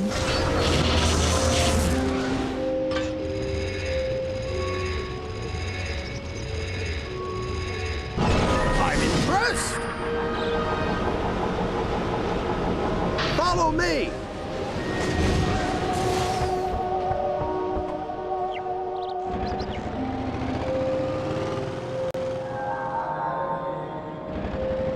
Close. I can feel it. Is the reason you guys say the European V or W because I mean it's a common mistake with people from Europe saying it that way, but it's interesting that you attribute that to more than like it's a European thing. It's not like a, oh, it's a Scandinavian thing or Nordic thing. It's like a European thing. So that means that the W and V sound is a commonality across a lot of European nations then. Since it's like, oh, you're using the European V. Well, if it isn't the galaxy's favorite Lombaxes, come to rescue your little friend. Our quarrel isn't with you, Cassiopeia. Hand over Clank and we'll cause no more trouble. Cause no more trouble, huh? Karina and Libra Germanic languages, that makes sense. And now that we've gotten what we need from the caretaker, his time has come. Valkyries! Destroy the Lombaxes! She's going to kill Clank! I'm going after her! General, wait! Oh yeah, I remember these little bots too. There's something about this specific level was very memorable to me. I guess the flying enemies and then being Valkyries and all that stuff, it was just something about this made me like, huh, this is interesting. This feels very different from what I'm used to.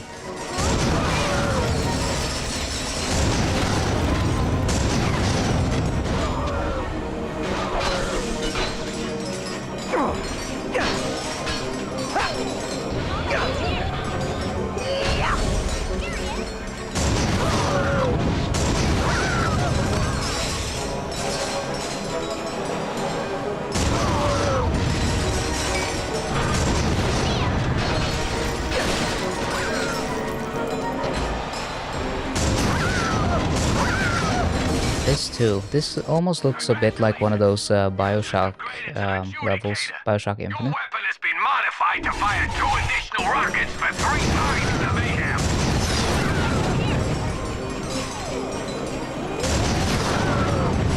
It's almost like steampunk-ish. That's probably why I'm associating it with Bioshock Infinite. Romance language is pronounced a W. I mean,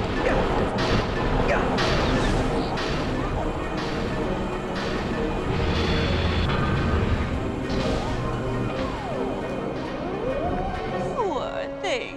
You wandered right into our Valkyrie training course. No man has ever survived. Farewell, Ratchet. Take solace in the fact that you never stood a chance.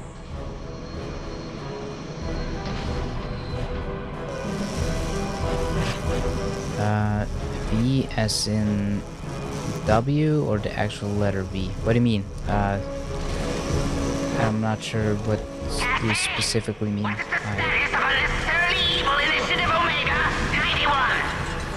motion, my love. The Lombax is now trapped in an over-elaborate death scenario designed to torture him into a slow, painful doom. Yeah, the European V, as in people say they use the V instead of W. It pronounced when instead of saying a winner, it's like a winner. You have to learn how to communicate. Winner instead of winner. I guess that's kind of what I'm getting at. Creature, you'll pay for that. Using the European V instead of the American W.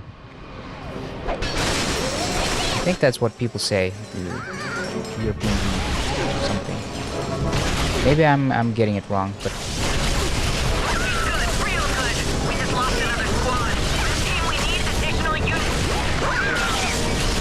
I guess you could also say that there is even in English the V sounds different from the European V, so I guess it's kind of a both, like the misuse of the W and also pronouncing the V itself wrong.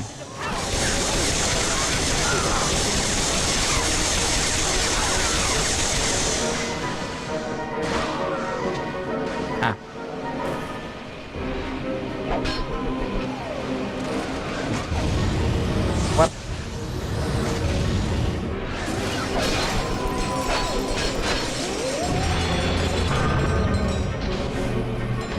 Still alive? Well, let's see how you survive a silo of deadly nerve toxin. I'm sure I'll be fine because you placed a bunch of buttons down that I can just Hold your breath. press.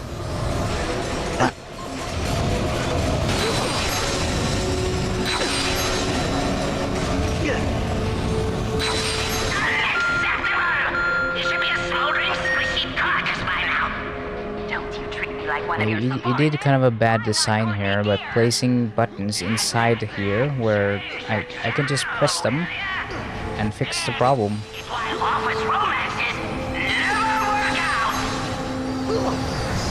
Also, isn't it weird that I do have a mask? He does put a mask on when he's in space. Why can't he do that when there's gas in the this chamber thing.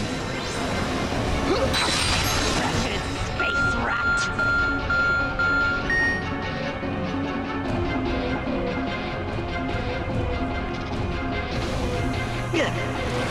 Here I go again. Come on.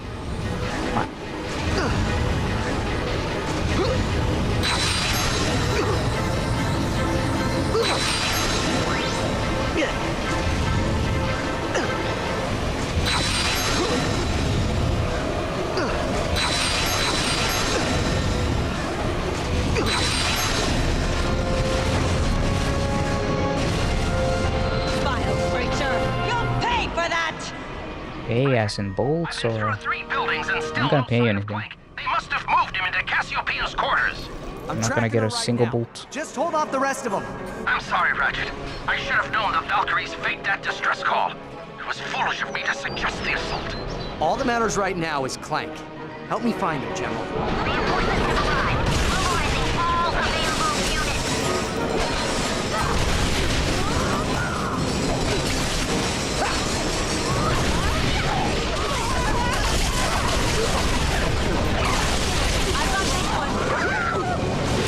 And these models are very thick. I think whoever designed these Valkyries had like a thing for big ladies, big hips.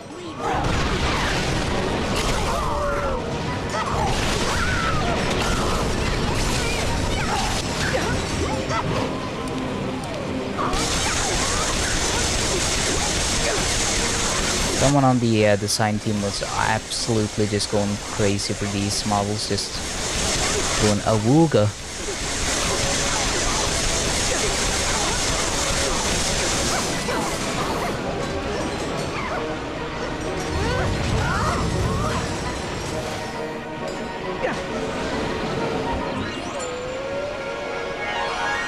They're very, very polite though. They leave me alone when I go get stuff.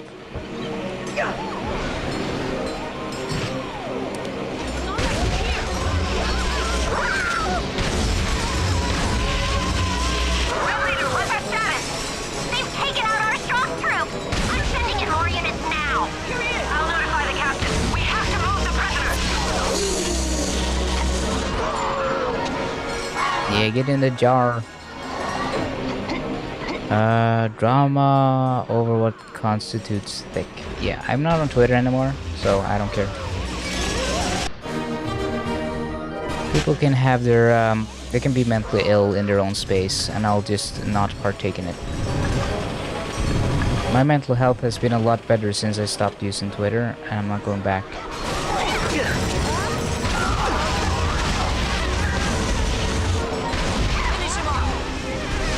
You know, we used to have insane asylums, but now we have Twitter, so, you know, I just stay away from it.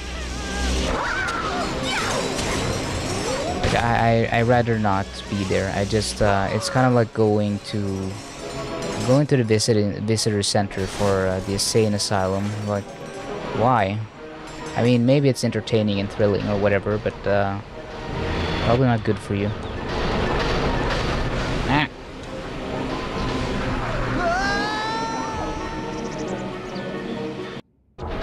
You're just admitting that you have like a problem with you're admitting that the dopamine abuse that social media platforms do Yeah, I know. have a hold on you. Another death trap.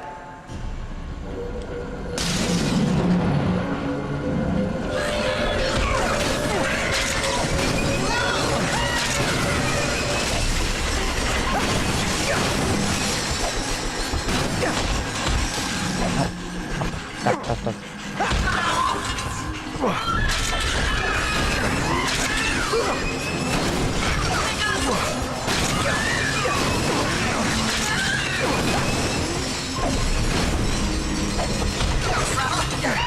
These companies made a system for you to get addicted to, so they can abuse it and make money on you.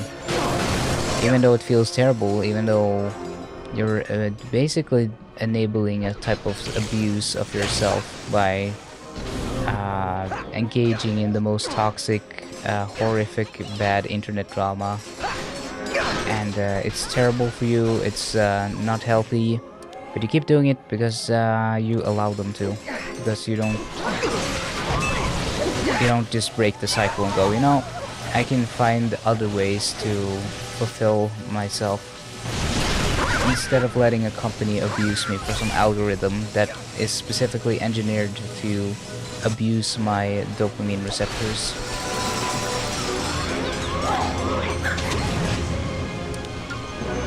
It's just not healthy. It's not good.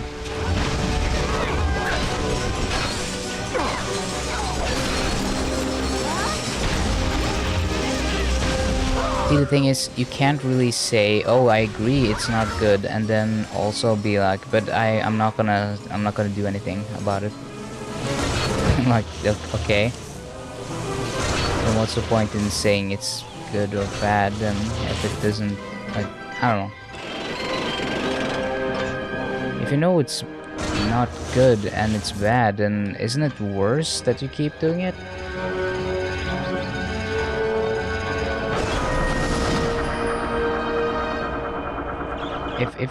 If you don't have a livelihood that depends on you using Twitter, then you really don't have an excuse for going back there constantly. Like I could get it if you're a content creator and you need to be on there for the sake of your income, but that's not what's happening. You're just going back there and basically letting Elon earn a bunch of money on your frustration. And excusing it and using like, oh, but it feels good, or it's just not the same as the other things, and you're just making up excuses for reasons why Elon should be able to make money on you.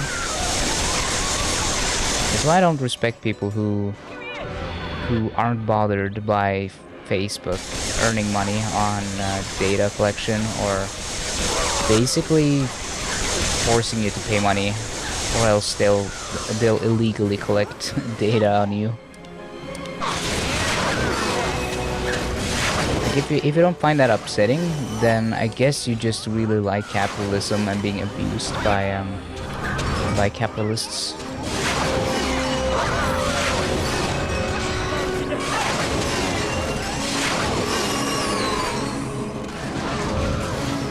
You sound like a drug addict right now. Like, oh, I can't get the same hit, and the dopamines and the rush, and it just feels so good, man. I can't stop it. I just gotta have that hit every now and again. I'm actually happy you survived the training course. It would have been a shame to lose such a worthy opponent to It's some just not cheap good for you. machine. Speaking of cheap machines, how much is your boyfriend paying you? I can stop when I want to. And an amusing observation. It's okay because I use it just a few times a week. You know that robot of yours who's ready to kick up his little metal feet and stay in the great clock forever? Yeah, he wants to leave you, didn't you know that? Don't worry, I'll kill the both of you before he gets the chance. Clank! What have you done to him? Oh, nothing compared to what I'm about to do to you. Sleeping is healthy. It's for sure healthier than Twitter.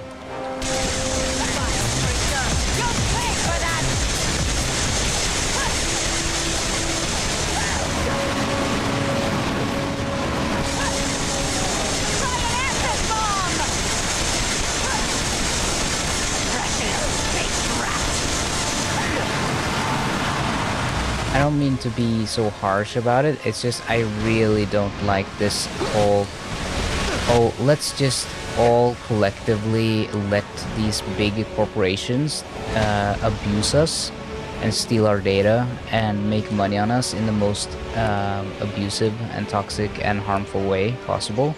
And then when we know it's bad and it's being called out and there's proof of them literally making divisions that look into how they can manipulate our dopamine receptors to keep us locked in. Finding excuses for that and being like, oh yeah, but that's fine, like it's good and I like it and blah blah blah. It's like being I don't know, it's weird to me because you're excusing stuff you know is harmful for you. It's kind of like smoking, where you defend the people who sell smoke and obfuscate that it's harmful because it feels good to smoke and you don't want that to be taken away from you. But it's just like a harmful addiction. It doesn't give you anything. It's only going to kill you slowly with cancer and give you lots of health problems. It's not giving you anything. It's tricking you into you feeling better, but you're actually gonna feel a lot worse once you get cancer and stuff. It is very literally an addiction thing, because you are so locked in and so convinced that this feeling of it being good, of feeling good, is worth the negative outcomes and negative health outcomes, which it isn't.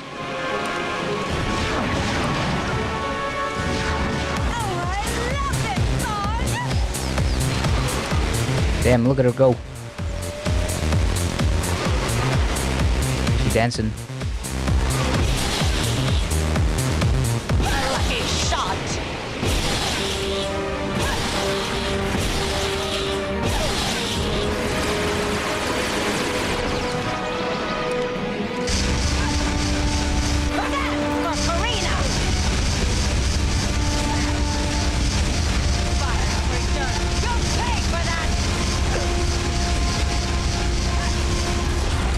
You just have to make more friends and expand the people you talk to on Blue Sky.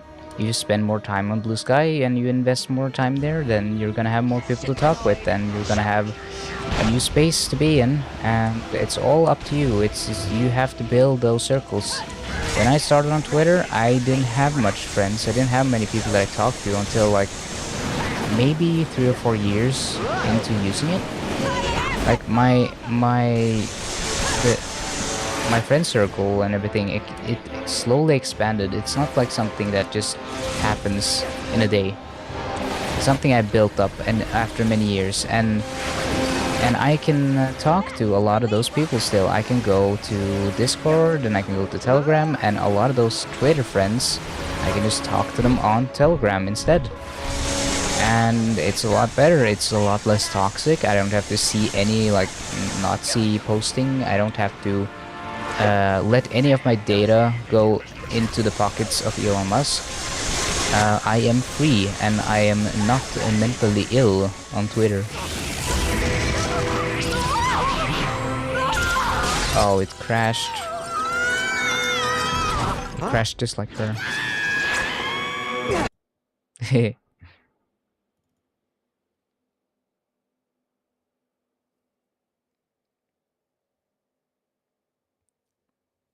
Notifications thing. I don't know what you mean. I deleted Twitter the second I got a Blue Sky invite, and I haven't had any notifications blowing up my phone, and it's been wonderful. It's been giving me a sense of calm, and whenever I feel like it, I can just check my mentions on Blue Sky, and I can see if someone has responded or someone is talking about stuff. There's less incentives to always react to stuff and always be like constantly reacting to things at every moment and being constantly tuned into everything. You kind of get this feeling of actually being able to think and being released from the vicious media cycle and the constant need to express your opinions that most people don't give a shit about, by the way. Most people won't care what you say on Twitter. Most people will just laugh at you or be like, haha, look at this dumbass, and then go back to their own echo chamber, and your opinion would not really have mattered much to anyone. Reddit would have just been like, oh, that's just like some guy on Twitter, who cares, kind of thing. Just feeding into a website that has no... I don't see any value in using it.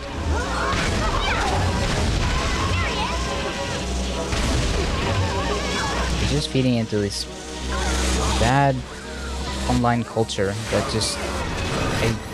was hoping would die once Elon took over and he would ruin the platform. But so far he hasn't managed to ruin the platform yet because he isn't competent enough to even destroy it. He's just like, he's running it poorly. The training course. It would have been a shame to lose such a worthy opponent to some cheap machine. Speaking of cheap machines, how much is your boyfriend paying you to do I his do dirty kind of work? like the notifies part. I don't know that Twitter, I mean Blue Sky now. His entire life alone. Trying to use it like it did Twitter, but more wholesome. He's ready to kick up his little metal feet and stay in the clock forever. Yeah. I mean, they will probably. Can I skip this? Before he gets the chance. Clank! What have you done to him? He's sleepy. Compared to what I'm He's so about to do sleepy. to you. Whatever. They're probably gonna get videos and notifications and all that stuff onto Blue Sky. The thing is, Elon Musk cut their funding, and he did that on purpose because he wants you to stay on Twitter. Because he is a petty little man, hates everyone, and is extremely toxic, and wants everyone to be the worst version of themselves. So, you know. Of course he cut funding. Of course he wanted to make Blue Sky worse. He doesn't want anyone to see that there's a platform out there that isn't bad and incompetently run like his is.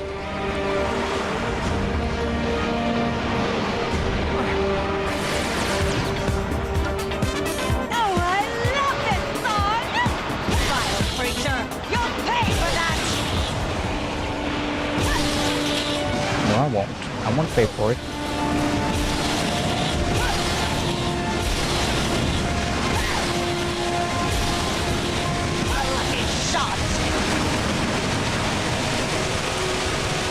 Oh yeah, I got the Zircon. I forgot. My recommendation is just try not to use platforms like Meta's Facebook and Instagram and Threads and or Twitter, because they're all terrible. They're bad platforms with bad people running them, doing illegal stuff. By the way, EU have found Meta to be using market data illegally in breach with the GDPR laws of Europe. So they're breaking the law, and don't pay them any money because they're already making a ton of money on your data illegally. So they are just criminals. That's what they are. Blue Sky, as far as I can tell, with it being open source and everything, kind of hard to abuse in the same way that Facebook and Twitter does.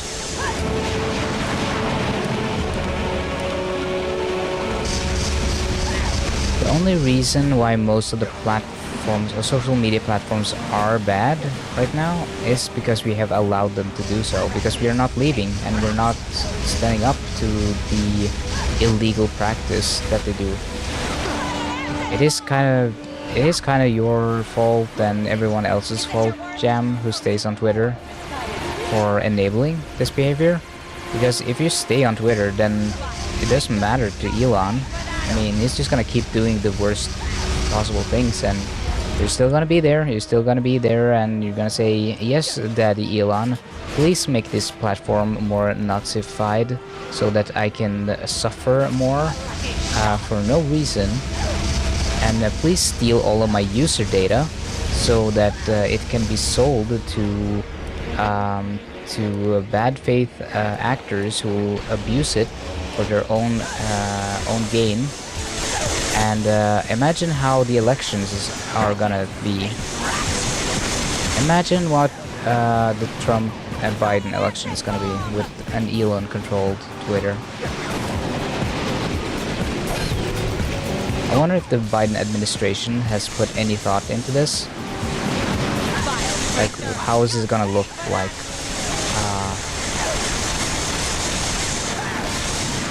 And one of the biggest social media platforms are going to be controlled by a person who does not care about misinformation.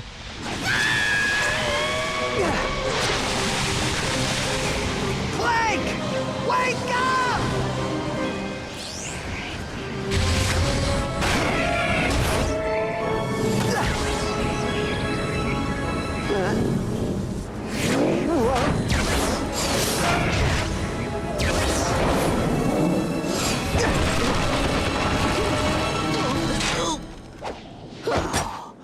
Hello, Ratchet.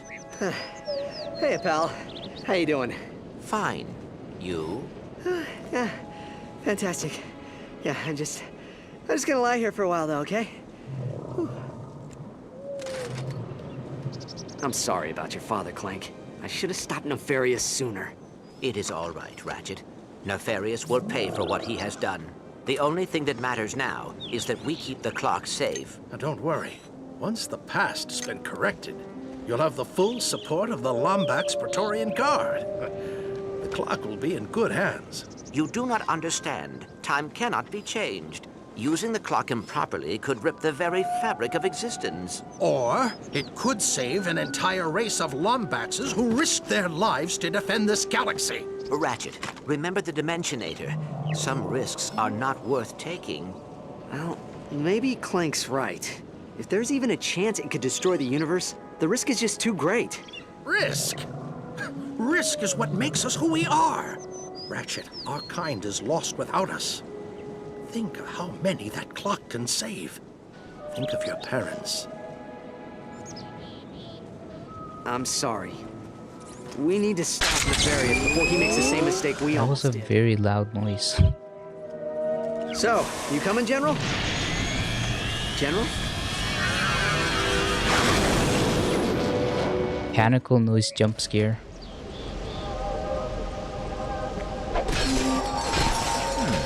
I see you have made This guy has a very... to our ship. It's nice to have Clank back. You can customize your experience on Blue Sky quite a bit, so it's kind of up to you whether or not it's quiet or not.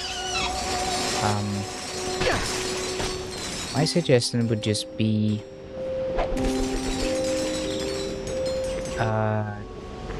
do whatever you feel makes it more like the platform you want it to be, and do whatever you can to, I don't know, taper off Twitter and all the other social media platforms that are run by sociopaths who don't have any good intentions for you and is only there to steal your data so they can sell it off and make a profit on your user data. Is that Captain Quark? Clank? Well, I'll be Scrunch's uncle. Where'd you come from? There's no time to explain. We need to stop Nefarious from reaching the clock. We're on our way to the station now, but you have to find a way to stall him. Way ahead of you, Ratchet. In fact, I'm further undercover than I've ever been before. Ever. In fact, when we get home... I promise you, it's gonna be healthy for you, because what I'm hearing from most people is that Twitter is just getting worse. It's bad for you. There's so much Nazi stuff, so much reactionary things. People are angry and toxic over there. It's run by Elon Musk, who keeps making it worse and keeps letting misinformation spread with no real way to fact check and stop the spread of really harmful information. It feels like, why not? Why even bother? Why?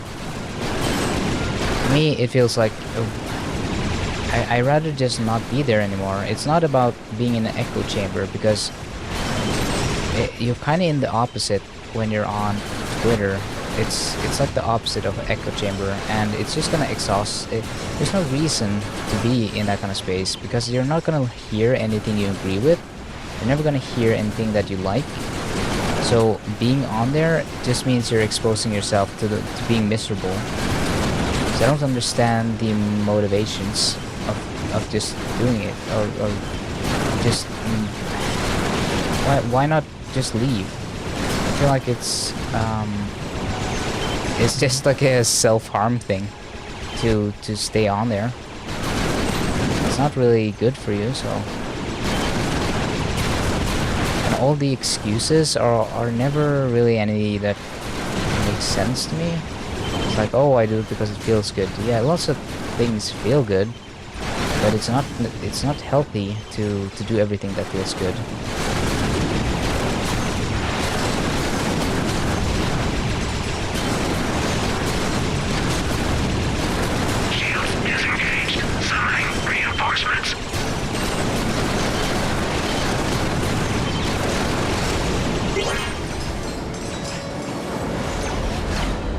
Okay, what is this? Can I get through? No.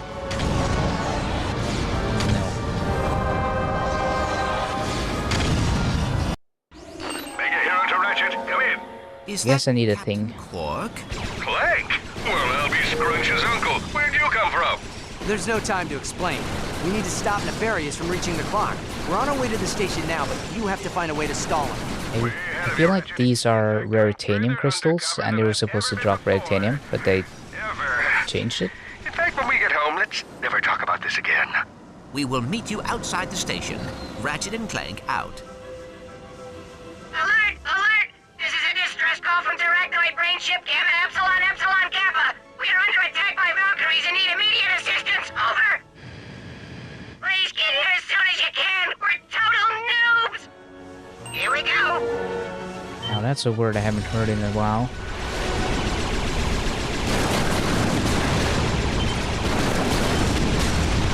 Do you think very young, like Generation Alpha, when they hear noob and they don't know what it is and it's used in a negative context, they think it's a slur? I feel like that would be very funny if it turned out like, oh yeah,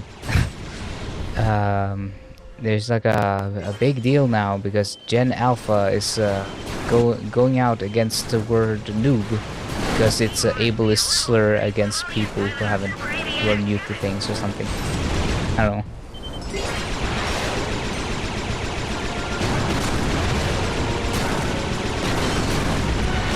Young people are stupid. Haha. I get to say that because I'm older now. But really though, your brain isn't developed until you're 25? 25. When you are 25, then you can make prescriptive statements on stuff, and you'll still probably be stupid and wrong, unlike me, who are always correct. We're at the jump point! Ah, thanks, friend. Here's something for saving our hides back there. See you after the convention.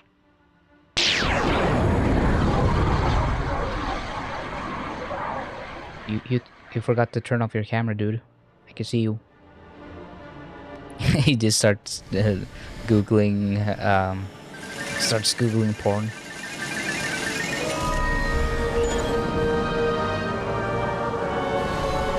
He does like a dark side Phil thing where he left the camera on stream and started jerking off. I think that's a guy, right? The guy who left the camera on during stream. Oh, okay. That was fast. Fast.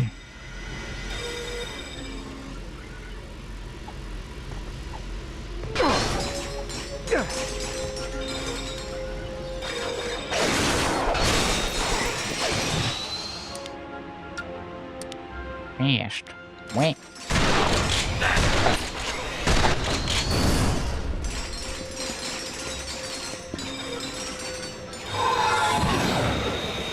Yeah, seems to be a thing that people do.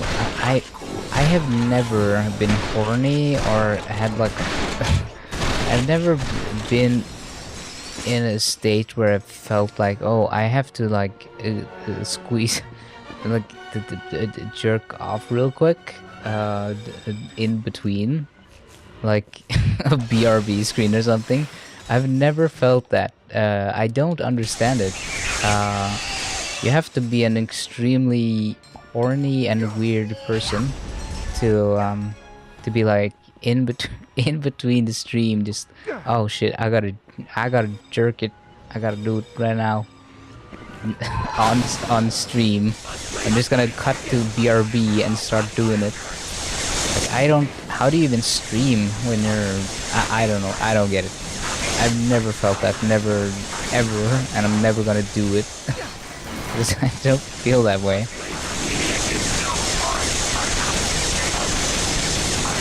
I guess that's why it's a meme too, because everyone is like, why?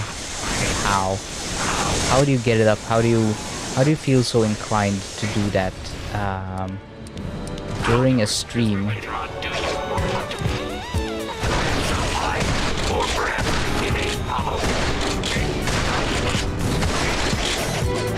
It's kind of like, even if I played a very raunchy and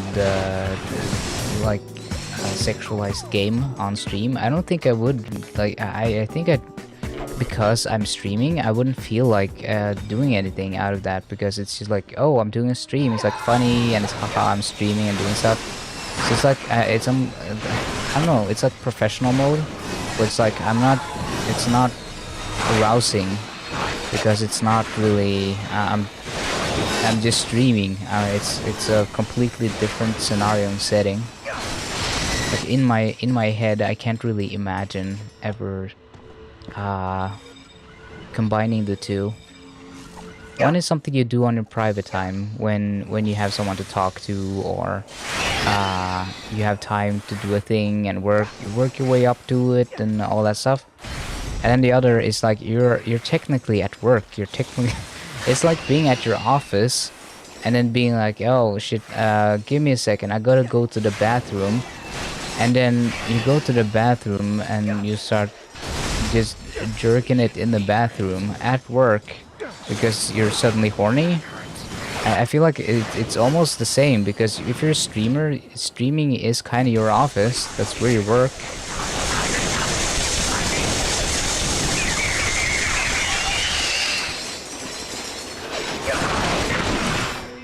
But like I said, it's probably why it's such a big, like, everyone remembers it, because it's so, like, why? Well, why would he do that?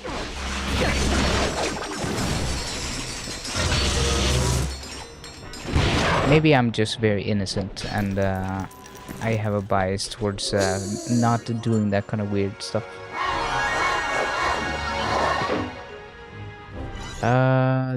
Yeah, a lot of women on Twitch do a lot of weird stuff, and they get away with it for some reason.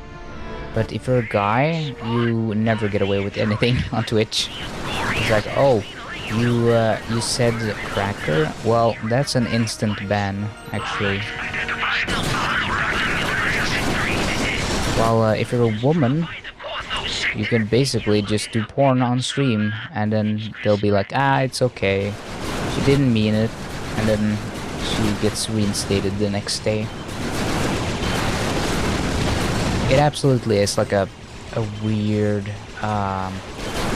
really strange bias on Twitch.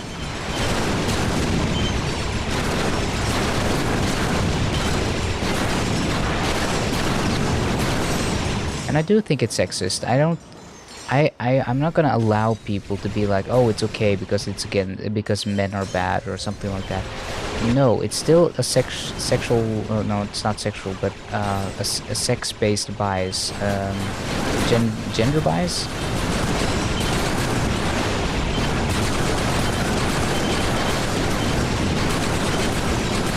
It's a kind of bias that feels like old school, you know? Where you had like nerds making websites, and then being just stoked that women will be on the website at all. So they do everything to protect the women, even against their own rules, because they're kind of, it's the bigotry of low expectation and being like, oh wow, there's a woman on my website, and then just not enforcing rules and stuff, because it's like a weird,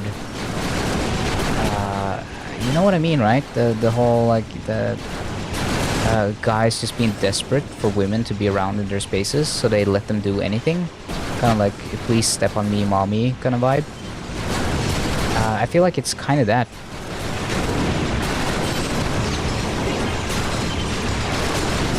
Because I'm pretty sure it was found out very after that the one streamer, the girl you talked about, who streamed herself having sex on stream.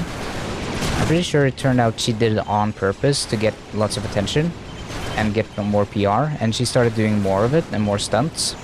And every time she did, she would just send in a letter to the to Twitch with like an apology thing, and they would go, okay, haha, don't do it next time though. And then they reinstated her account every time, and she kept doing it, and she did it like several times, and they kept like letting her back in on the platform.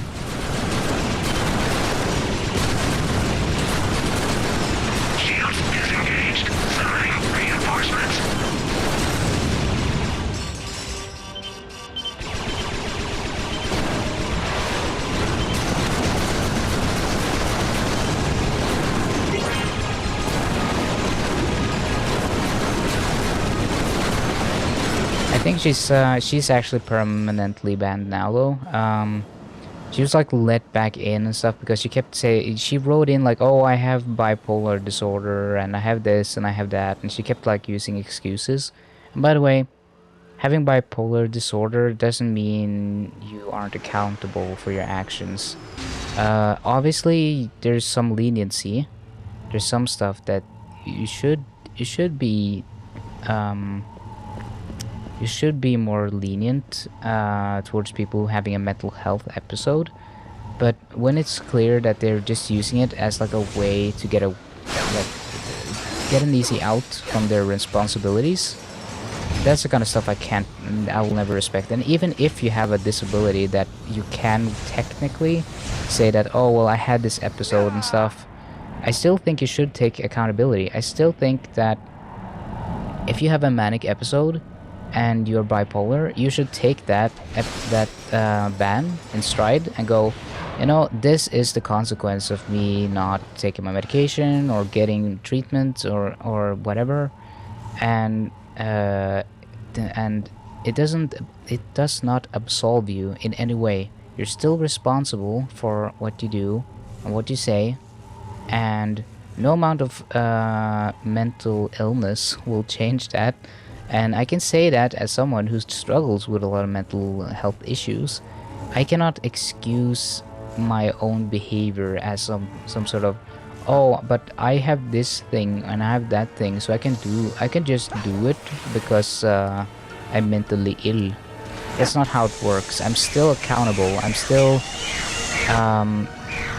have to follow the rules like everyone else. It's not like you can get drunk, get in your car and do drunk driving, and then when the police officer pulls you over, you just go, sorry officer, I had a manic bipolar episode, you have to let me go now.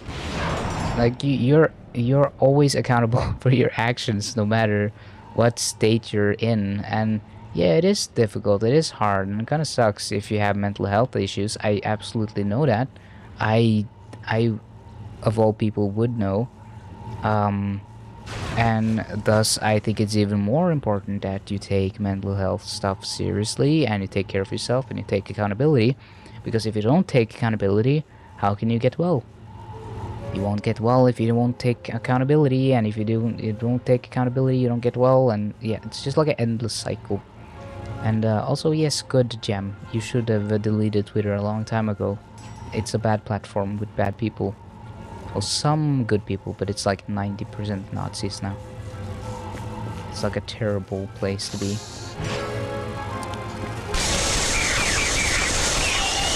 Give it a few weeks, Jam, and your need for using Twitter is gonna diminish. It was like that for me for like a 1 or 2 weeks where I felt like, oh, I kind of want to go and check Twitter right now. But after a while, it kind of faded, and now I just don't care at all. And it's mostly because whenever I am on Twitter, like briefly, just to see if someone wants a code or something, There's no one in my mentions or anything. It's all dead now. It's even my timeline. It's barely anyone on it because everyone has moved over to Blue Sky, or just deleted Twitter. So I don't feel like, why would I go on there? There's nothing happening. There's no one. Like, there's no point for me to go there.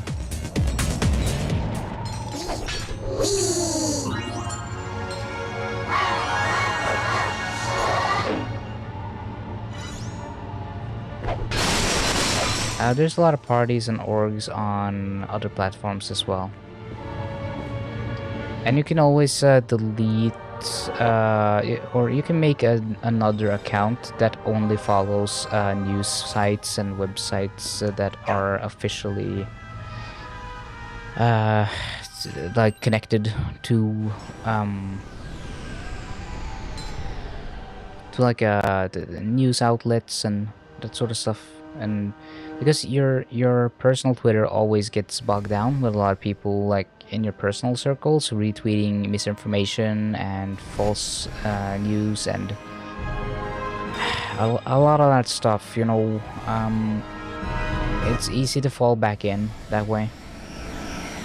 If you truly want to stay off, then I would recommend just finding other ways. Sign up for email lists from the party organizations. Check newspapers on the regular that updates on important news and stuff. I actually use the Google News feed thing that suggests news for me because I've gotten a lot of really good suggestions from that. That's kept me up to date on a lot of issues. You don't have to be 70 years old to sign up for an email list, Jam. That's just how it used to be before social media became the only way to do things. And they wanted us to fall into that because that was to their benefit. Our addiction to their platforms made it impossible to leave. That's what they want.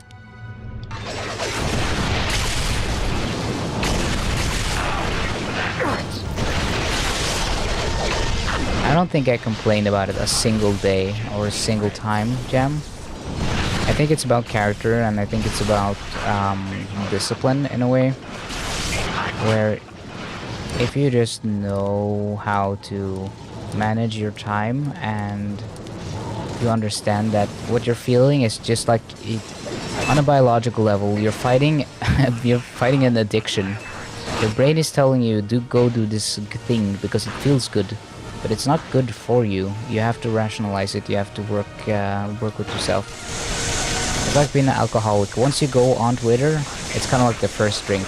Once you go on there, you can't stop yourself. You start scrolling the feed. You start looking at profiles. You start looking at news. It's like the first drink when you're an alcoholic. It really is like it really is like a drug problem.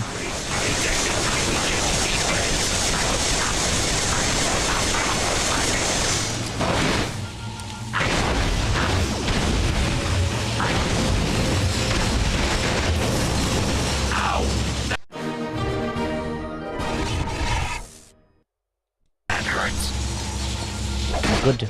I don't like you. We were just kidding. Do you want to go have some pie or breakfast? It is funny. Programming pain.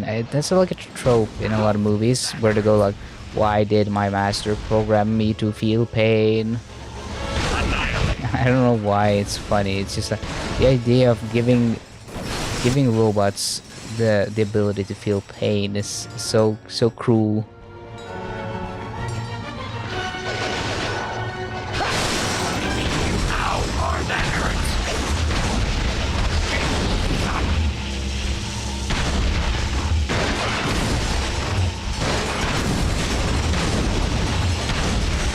Come on, hit him.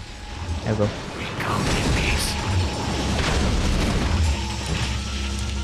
Ah, shotgun. Map. Map. Map. Map. Map.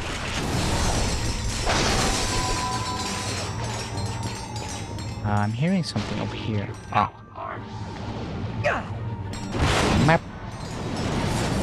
Hello. That hurts.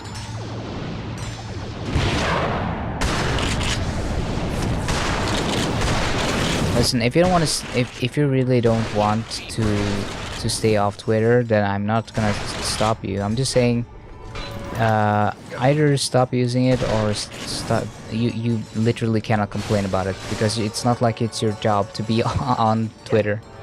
So, I mean, if you want to use it, go for it. If you really wanna not use it, then Want to go have some wine, or perhaps take in a hollow film.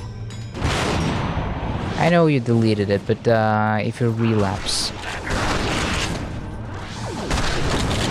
we'll see. I guess we'll see how strong you are. We'll see how strong the deer is.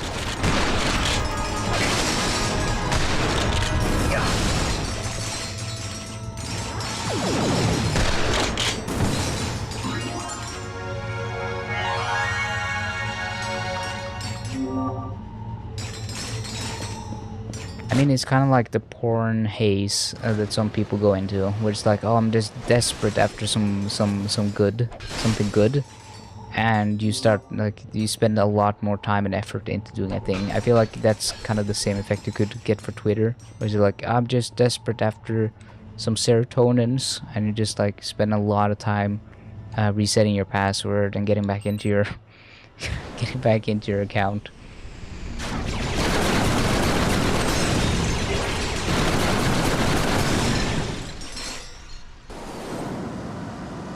Okay, can I get in here, please?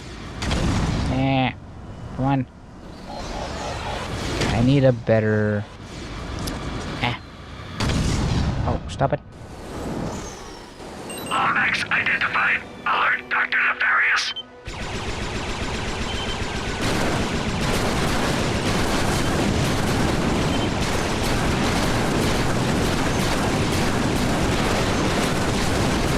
I feel like it's a common thing where everyone knows that Twitter is bad and it's not good for you, and it's like the best thing for you is to quit it and stop using it.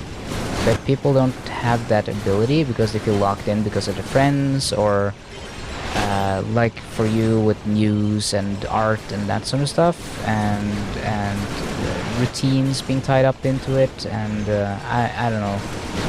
I just think if everyone had the confidence, discipline, and sheer willpower to commit to stop using these platforms when Elon Musk does something bad, it would have been a better platform, because then he would have to force himself into doing less bad stuff, because he's not gonna have to do like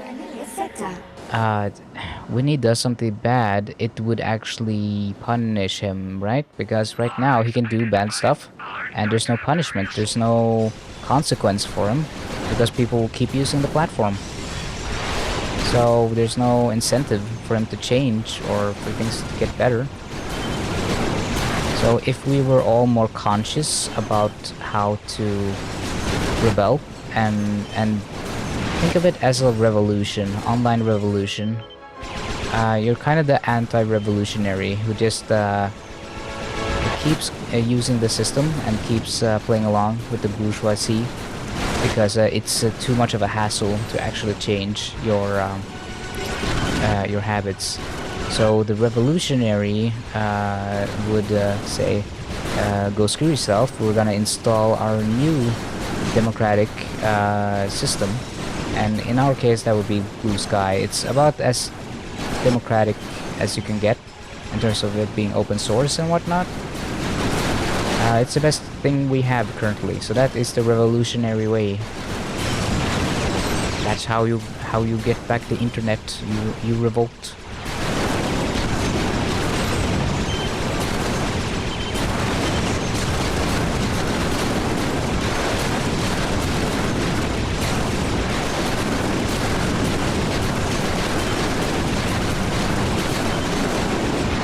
I'm 100% right, and you know it.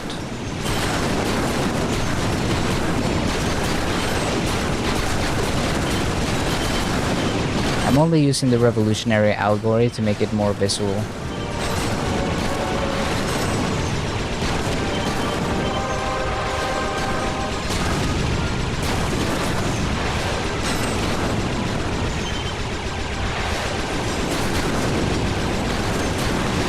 It's only difficult because you make it difficult for yourself. It's kind of like quitting smoking. If you have a good plan for it, if you have alternatives, if you use ways to taper off, if you have alternatives, nicotines and all that stuff, and you slowly get off it, and you have like a plan and all that stuff, then it's still difficult, but it's possible. But that's because it's like a biological thing. It's less of like a biological hook for Twitter because it's not like a drug, so it's a little different. What do you know? I was just looking for an adventurer with a malleable sense of morality. How'd you like to help an old friend dispose of some surveillance equipment? I'm already ahead of you on that, but... That's what I like to hear. Now, old Nefarious has a whole mess of security satellites in this sector. You take care of them for me, and I will make you one rich Lombax. I'm syncing the satellite locations to your radar. It is interesting that he's calling me morally dubious, but the spy satellites are the bad things. They're spy satellites. They're not, and they're for the villain of the game. So I'm not doing anything morally bad by destroying them.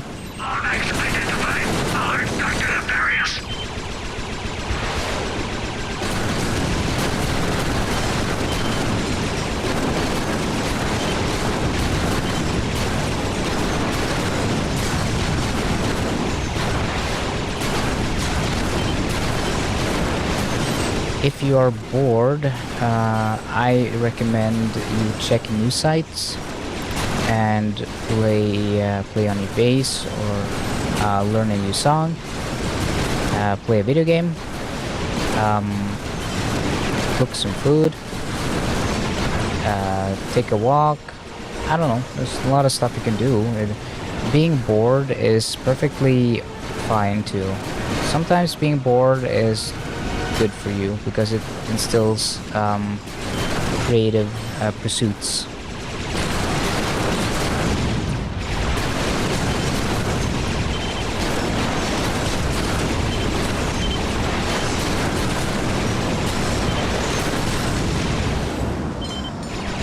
If people didn't get bored, if people didn't feel any sense of boredom, there would be a lot less creative stuff happening in the world, because people wouldn't feel incentivized to do anything creative because they're not bored. So why even do anything? They're perfectly happy, so why go out of their way to play a song or make art or do something if they're not bored?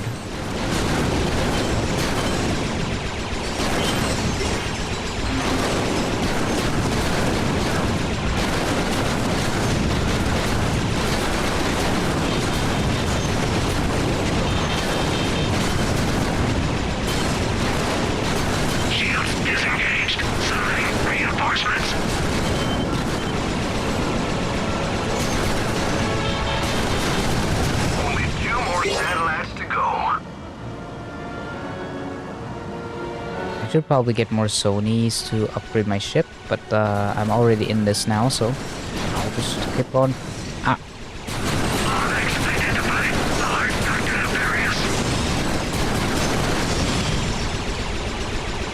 Where's the enemy ships? Oh.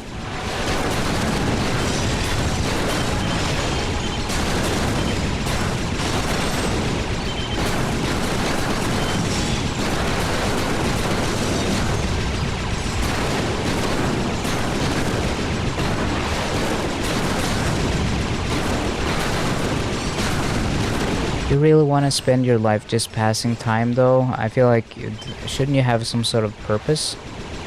I'd rather have a feeling that I'm working towards something than just a feeling of I just want to spend time until some stuff happens. Because that can't be good, right? I mean, what is the point of being alive if you're just around to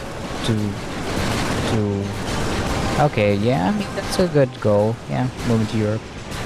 But you should always work towards that, not just because if you sit still and just wait for stuff to happen and just spend time, that means you're not working actively towards something. That just means you're wasting time in a way instead of developing more, I don't know, learning, saving up. Syncing the satellite Okay. locations to your radar. Now you be careful. The very You can still do a lot of stuff though while you're saving up.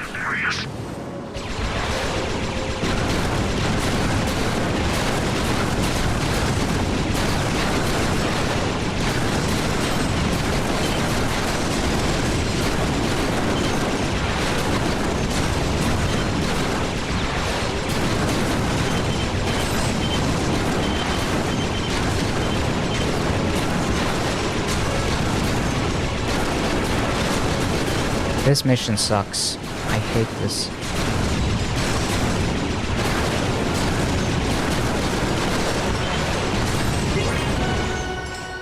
This is so dumb.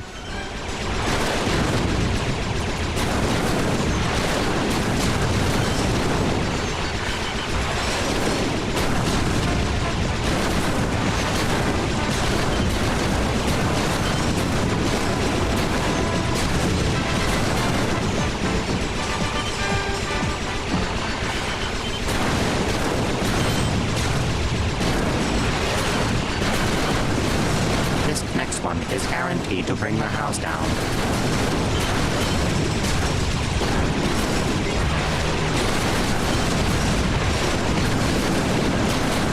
I can't even hear the music over all the bell noise.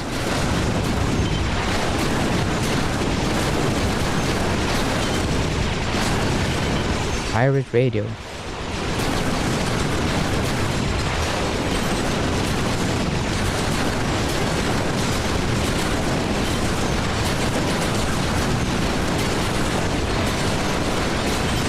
This feels like one of those time-wasting missions where it's just like pointless.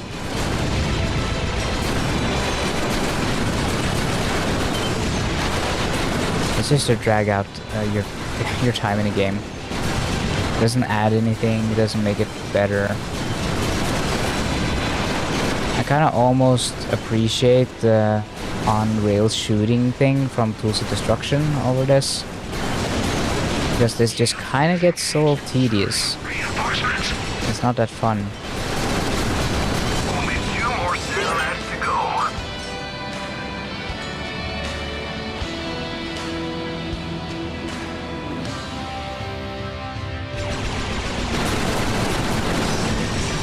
Unexpected device. Dr. Nefarious.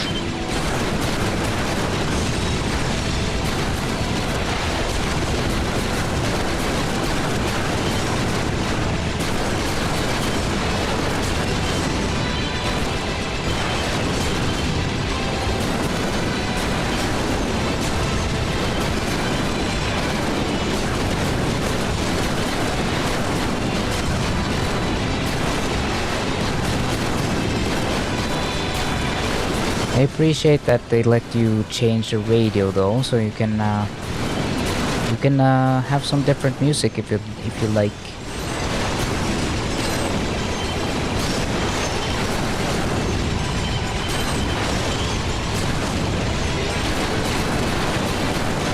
I do like the games that integrate the fact that you can like play Spotify or music files in game. It kind of allows you to import MP3 files or lets you use third-party music playing apps to kind of integrate with the sounds in the game.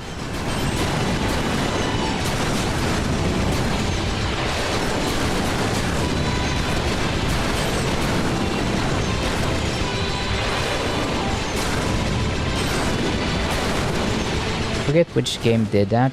There was like one or two games that allowed you to make your own radio songs and put into the, not make your own radio songs, but put your own songs into the radio in the game. And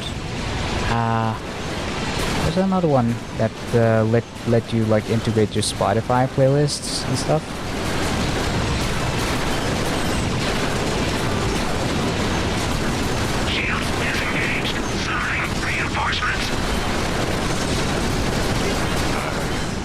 I used to dance the jig to that tune back when. when I... Captain, are you alright? Wait, is he still alive? I thought I killed him.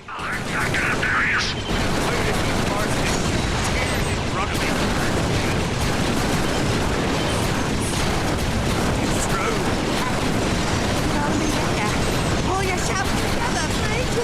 I knocked him on over a cheeseburger once. But I had to maintain an image, you know. Oh, it ain't easy to be the scourge of Polaris.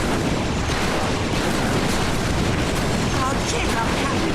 You were a lot more than just a scourge of Polaris. You were also a modern fine ballroom dancer.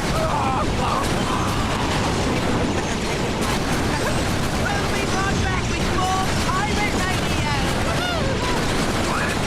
I'm back in business.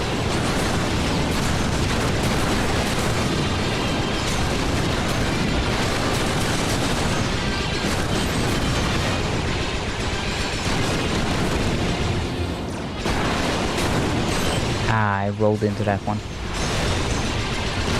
I wish rolling in the ship made you invincible. I love the classical. I love classical pieces that are played on metal guitars, like a metal guitars with metal distortion.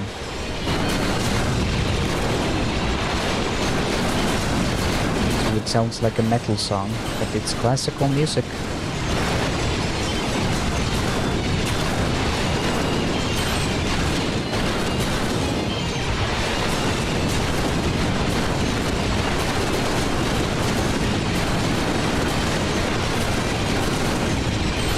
Are you guys having fun looking at this? It's about as fun as you think. Playing this is it's just going in circles and shooting.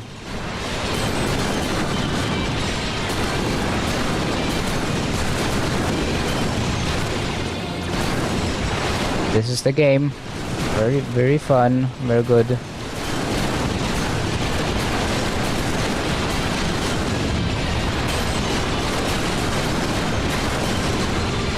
This is the kind of stuff that makes this game worse than Tools of Destruction.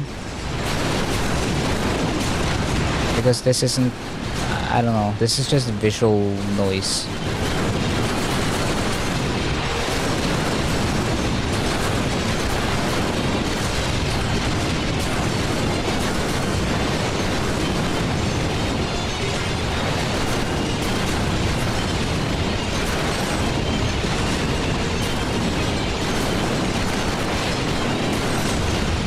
Yeah. At least I'm almost done now. There we go.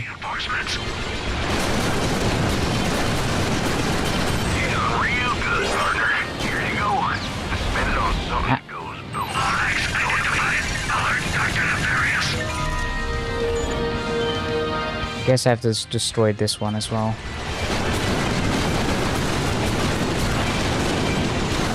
At least I got the cool classical music on the metal guitar, on the cool music on the pirate radio.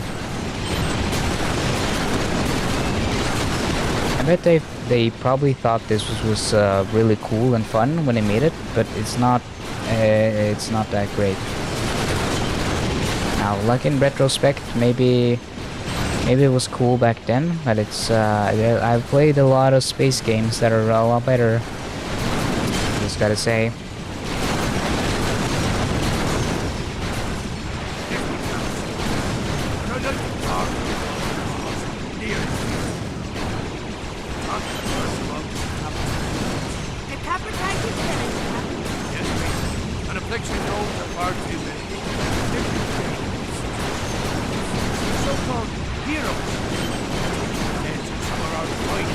Why are the sometimes the voices are really loud on the radio and sometimes it's very quiet.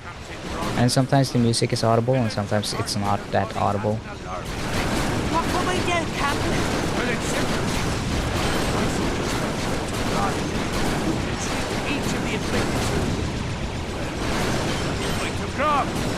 A point of grog goes a long way in making the villain forget. Hey, mate. Do right, Captain, too right. It also makes uggos far more attractive. Quite right, me husband, quite right. It's a sense of bolts to your own house. And how to ease into a spot that never fails. Who knows? Money back. You remember your Tarantine. Spare your life. Shields disengaged. Summoning reinforcements.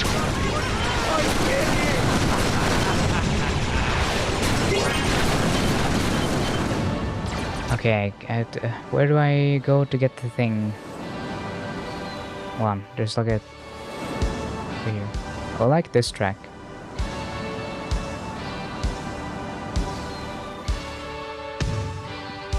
Can I talk to you? Hello? I guess the smuggler isn't in a talking mood. No talking.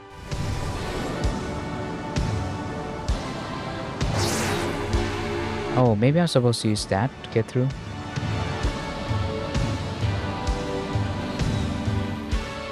I'll try that. Hold on. I will try. Brrr. Let's go. Yeah.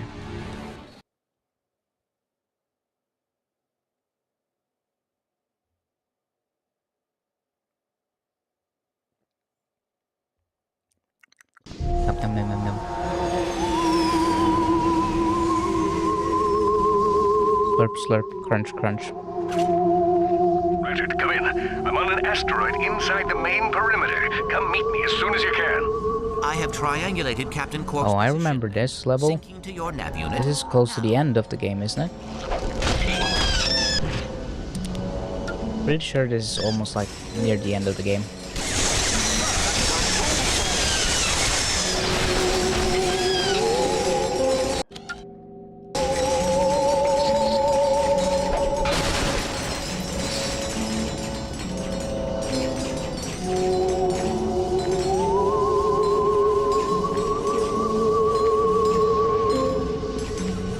I do like the theremin. It is a funny instrument.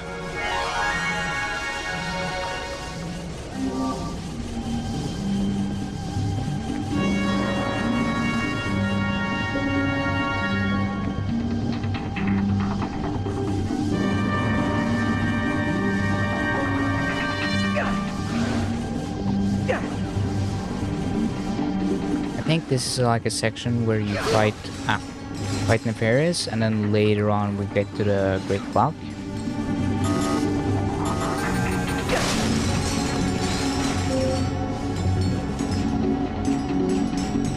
I can't go there yet. Need the soaker.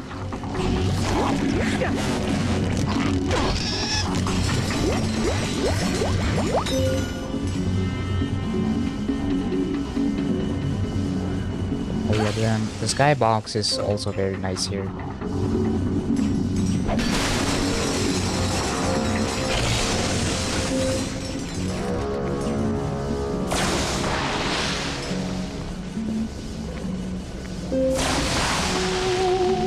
Another thing I spend a lot of time on is YouTube videos. I like putting on YouTube videos and keeping up with news that way. And just letting other people go through Twitter junk and me staying the heck out of it.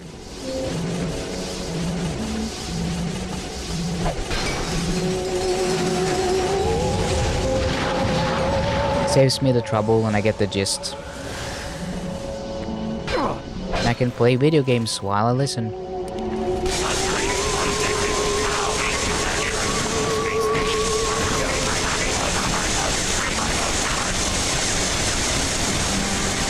Why do you need immediate updates though? I'm just asking, because I don't really...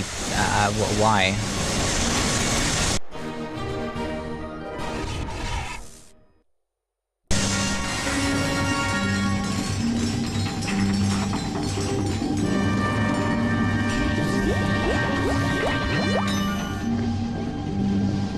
Does it really matter if you learn about it a few days after?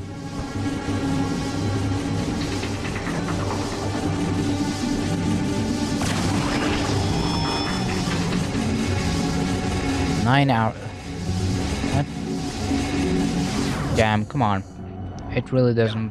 It doesn't matter if you know 9 hours earlier than me.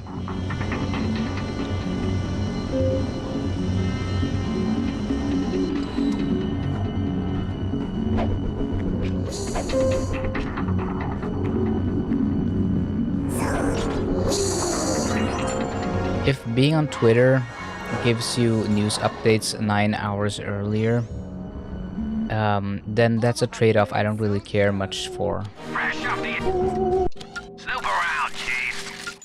The Rift Inducer 5000 was created to fill the death by interdimensional being niche. The being, named Fred by our engineers, enjoys moonlight strolls along the beach, reading and mauling unsuspecting enemies with brutal efficiency. Whoa, look at that.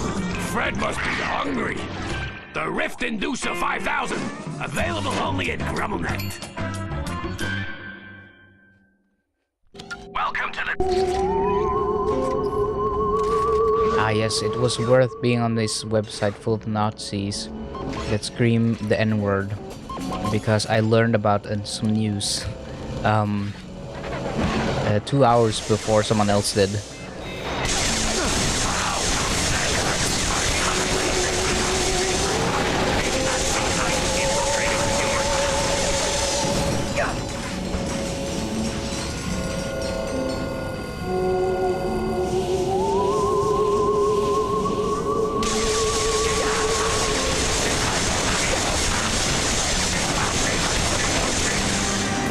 It's not like you're a journalist, so you don't really have to keep up with the news like on a hourly basis. If you work in entertainment, media, and that sort of stuff, and you're a journalist or something else, culture commentator, that sort of stuff, then yeah, you have a pretty good excuse. But learning about news because you checked your phone and then learned about something a few hours after it happened, that's perfectly fine when it's not your job or you don't really have to know it straight away.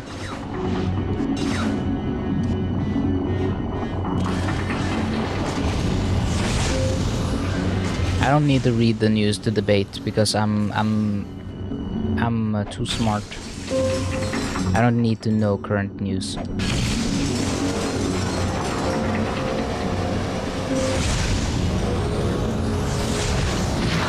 When you got a big cerebral brain like mine, a big gray matter, much smart, then news be stinky and anything I say goes.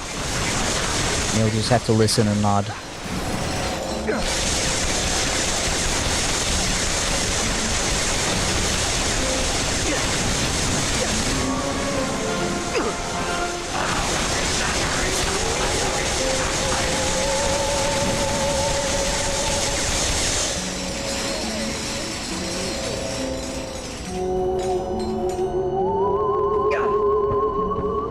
I'm just gonna say Twitter is just not for me. And if some people enjoy it, then more power to you. Then you know, great for you. It's just I don't think it's good for my mental health. I don't think there's a lot of good people on there. There's a lot of Nazis and bad people. It's owned by a maniacal narcissist. It's run by the same maniacal narcissist. It's like, it's just not good. Here we go. I'm gonna talk to Quark, who's cross-dressing. Hey, look who it is! Welcome back, little guy. Am I glad you are here? Who honestly looks pretty great. Some people just don't take our line of work seriously. Hey, I'm not the one sitting on the sidelines while everyone else marches into certain death. Sit on the sidelines and let this baby go to waste? It's one of those cool smoke bombs the spies use. You know, for making quick and fancy getaways. Oh, forget it. Here, it's my most ingenious, foolproof plan yet. He upgraded from crayon drawings to the space station. What are those called again? Fraught with danger and windows. Using my feminine wiles, I was able to convince the oh, there's the crayon. To temporarily reroute the south wing trash chute. This will be our point of entry. With the motion sensors deactivated, we should have smooth sailing into the South Wing. Harnessing 8 years of high school theater workshops, I will remain undercover as the lovely Shannon. My objective will be to escort you here. Oops. That's a vacation picture from the Mactar Resort Single Mingle. Don't know how that got in there. I'll escort you here to a conveniently exposed thermal exhaust port. We will then endure rigorous calisthenics until we have lost enough body fat to squeeze through the port. Maybe I should handle this part of the mission. Sure, that sounds quicker. Now, that port leads directly to Nefarious' personal quarters. Using the gigamorphic holoray, you'll be able to scan him and create a holographic disguise for Ratchet. With the disguise engaged. Oh, so there is a holosguise in this. And infiltrate mission control, where we'll use the main security terminal to atomize every docked ship in the fleet. With Nefarious trapped like a rat and the clock safe, we can contact galactic authorities so that I may bask in the awesome glow of their admiration. All right, I have to ask, what's with the nurse's outfit? Ingenious, isn't it? It's part of an elaborate deception plan. It mostly involves a lot of hip swinging and puppy dog eyes. Well, white's certainly your color. Oh, thanks. I always fancied myself a winter. A lot of echo and reverb in open space. There we are. The final showdown the between trash good and compactor. Just give me a second. I really gotta go to the bathroom. I've been drinking a lot of soda. Sorry.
Sorry to cut the music off.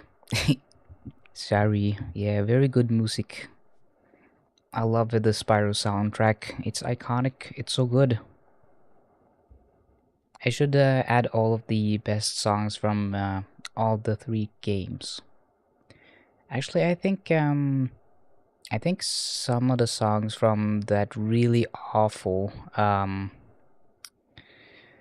what's it called again? Something fire. The really bad 4th Spyro game. Enter the Dragonfly, I think. Enter the Dragonfly? Yeah. He made some music for that as well, I believe. Yeah. And I think some of the tracks in Enter the Dragonfly is actually pretty good. It's just like such a terrible game that it's kind of wasted. Evil.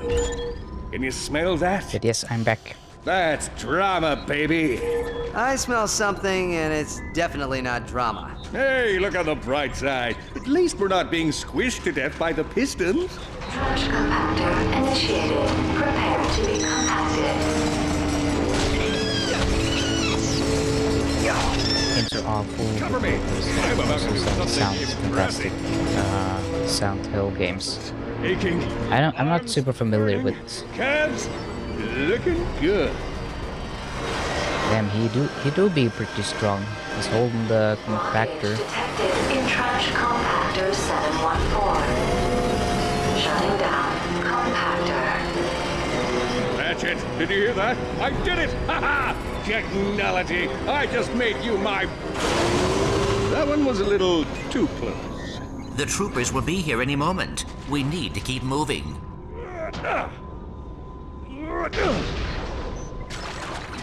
Yeah, I should go through some of the music from Enter the Dragonfly and all the other games, and then compile them all into like a best hits I have for my streams.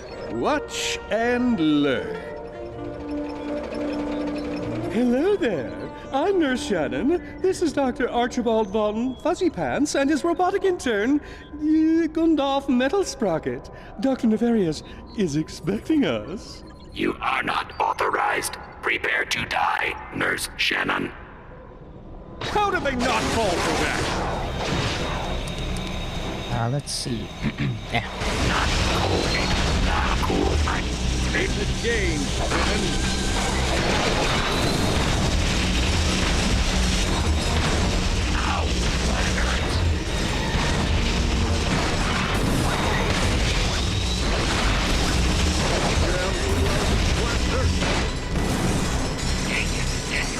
I feel like it is a thing that I've noticed that some games can sound really good and be pretty awful, like in terms of gameplay and stuff.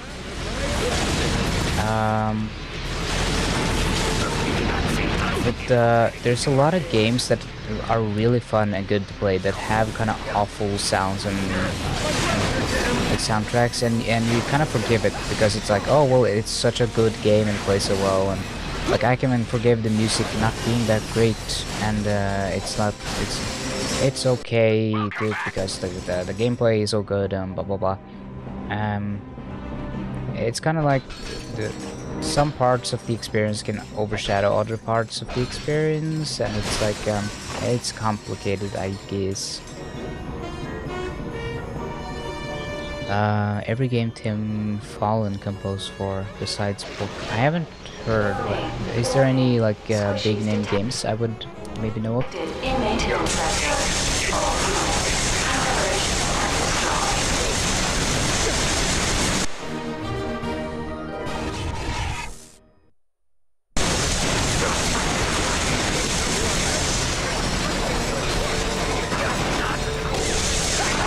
Silver Surfer on the NES.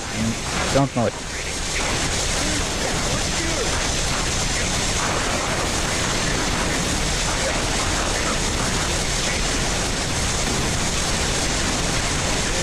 Is it a guy who's known for making just amazing soundtracks for like the most shitty, the worst, shittiest kind of cash grab games? Is that the guy?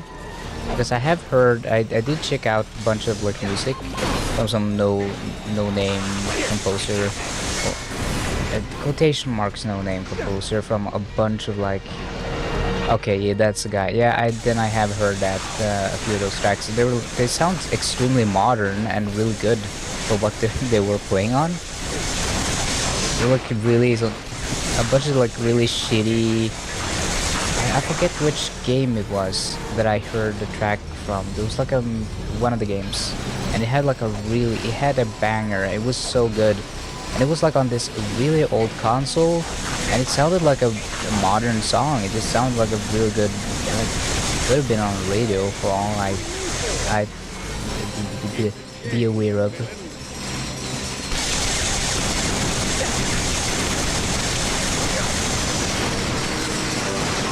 It tends to be the case with a lot of great artists that they make a lot of really good stuff and then they get bored of it or tired of it or it feels unfulfilling and they move on to some other stuff. It's not too uncommon.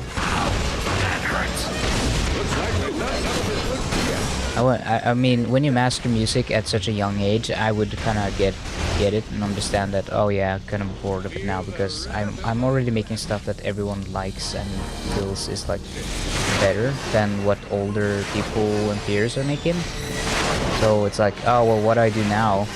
Do I just keep making the stuff I'm making, or should I move on to something else?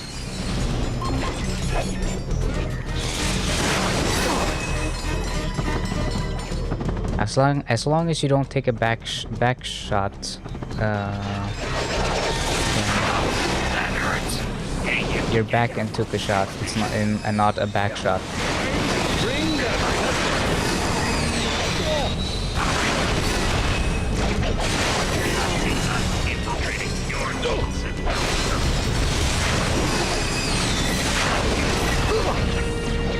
I think creative people are just very likely to get bored very easily with stuff. It's like why every actor hates playing in sequels.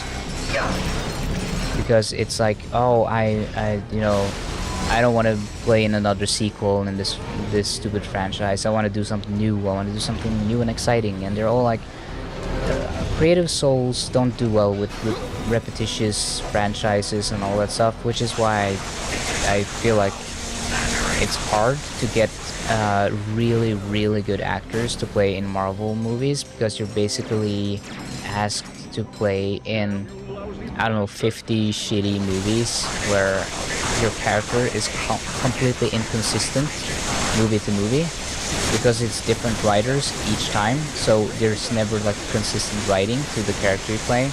But you still have to play the same character, and it kind of sucks because it's all kind of the same kind of mediocre trash. So I really sympathize and empathize with all the actors who really don't want to be in the Marvel stuff. Like, it pays well, so it's not like, oh, poor them, they're getting paid millions to be in a shitty movie. It's not like that. It's more like, I get it, if you're creative, it kind of sucks to just play the same character and not have any, I don't know, any challenge or creative challenge and stuff happening. I mean, ask yourself, would you want to be in a Stanley Kubrick movie, or do you want to be in a Marvel movie?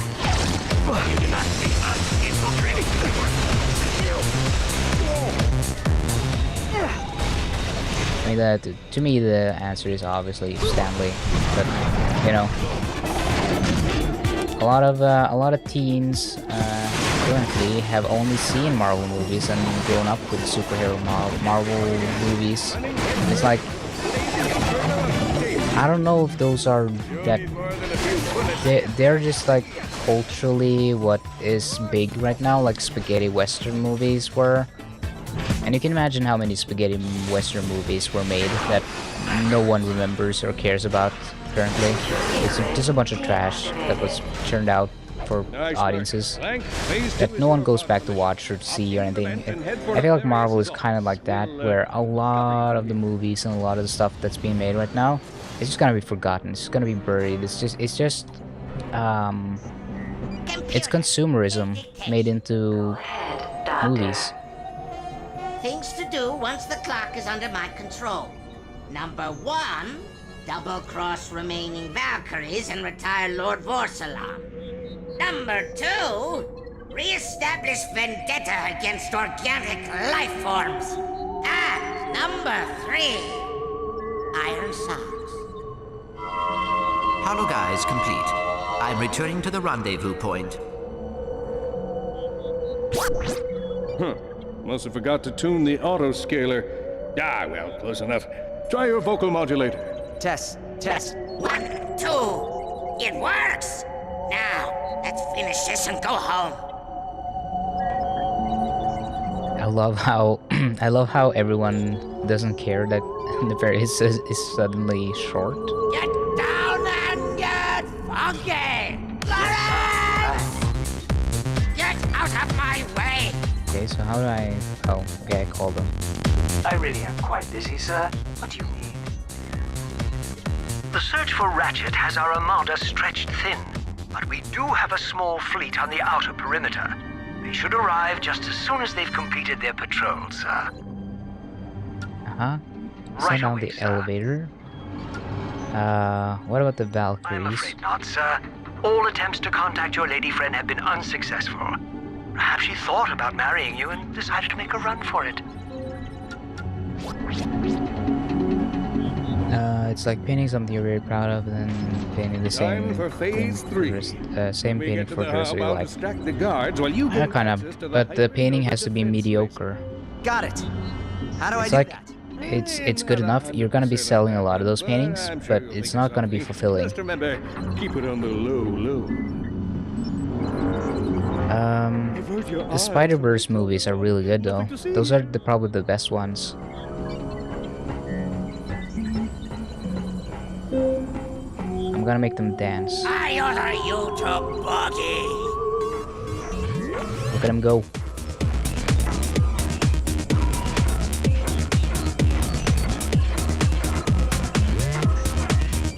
Damn, they're so good. Whoever programmed those moves are very good. Okay, now punish minion. Annihilate him! Annihilate him! They are in my way though. It's kind of weird that they're not moving. Okay, I'm Down and get make it dance. As you wish.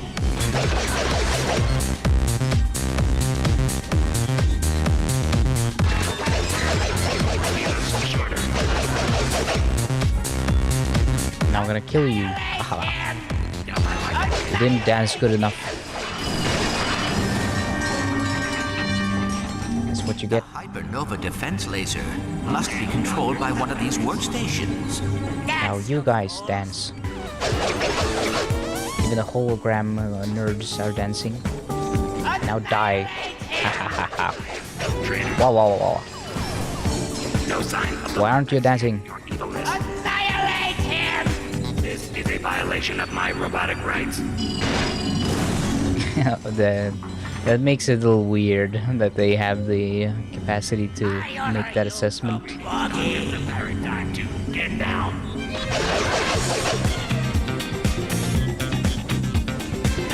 I like these tracks a lot better than the ones on the Groovatron. Why aren't they using these songs for the Groovatron? No signs of the monk. These are actually pretty good. Annihilate him! Annihilate him! But yeah, no one cares that I'm short for some reason. That's you fools! Units are on standby. Sending an engineer. I order you to boogie! What about you? Ah. Nefarious! You didn't have to come all the way over here. The hypernova defense laser is quite capable of clearing the debris. Say, would you like to test it out? The controls are yours, sir. Get lost! Get lost! Get lost! Get out of my way! Take him away! Take him away! This is an outrage! Okay. Alright. Interesting. Can I call for Lawrence? Are you Lawrence? Yes, sir, you're right. Yes, sir, how may I be of assistance? Oh, I'm afraid a fleet landing would be impossible at the moment. What with all the big, scary rocks in the way. You do remember asteroids, don't you, sir? I'm conducting an omniscan of the Orvis chamber, sir. I must say, the machinery here is quite advanced compared to the malfunctioning bucket of bolts I'm accustomed to dealing with. Perhaps there is a way to clear the landing platform. Let's shoot. Only a few asteroids remain, sir. Would you like to do this? Excellent, sir. An excellent shot. At this rate, you'll be at the great drop in no time. Don't worry, sir. That component is completely replaceable. I'll just order a new one. Yeah, you better. Ratchet, there are still asteroids blocking the landing platform. We will need to dispose of them before the fleet can initiate landing protocols. Very good, sir. Excellent shooting, sir. The landing platform is clear. Lawrence is standing by to call in the fleet. In the meantime, I'll man the hypernova in case that meddling Lombax shows up. Is that the voice actor for Sim? It sounds like the guy who plays Sim. Yes, sir, you're right. Was there something you needed, sir? Oh, goody. I get to press a button. And they said my intellect would be squandered under your employ. Stand by for fleet arrival. And Mox in heck of a bus. Yeah, and I do like Hell of a Bus. It's a pretty good YouTube series. Yeah, what I do now? Something about Pollux. You're supposed to be the big. I forgot what did they say? Dr. Nefarious! There are ships at the landing platform. One misfire and your armada would be reduced to brightly colored space dust. Alright. Sending an engineer to the gravity generator, sir. Where are you, Lawrence? Yes, sir. Get Right. down and get funky! He's not dancing. I ordered him to dance. Yes, sir. How may I be of assistance? No word on Rat. Alright. There must be a way to remove Pollux from his workstation. I order you to take him to the brig. Traitor identified. Stand by for detainment and interrogation. Can I not leave? Wait, what? What am I supposed to do? Am I supposed to move this guy? He didn't shoot. Prisoner released. Sir, I apologize, but I must intervene for your own good. Okay.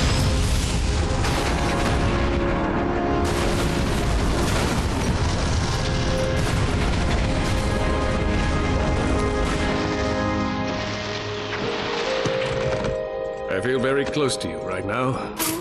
Come on, we gotta keep moving.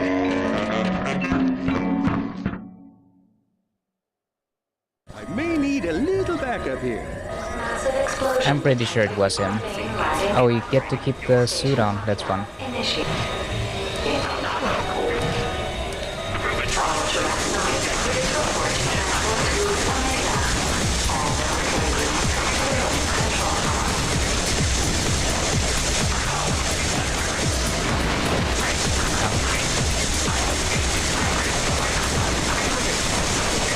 Congratulations! You've just upgraded to the Groove Hardware. Each crew electron now comes with an explosive pyrolytic core.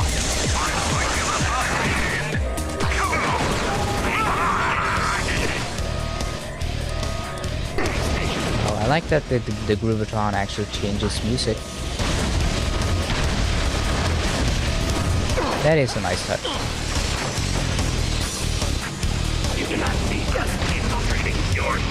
The Richard Howard, he kind of just has that one voice though.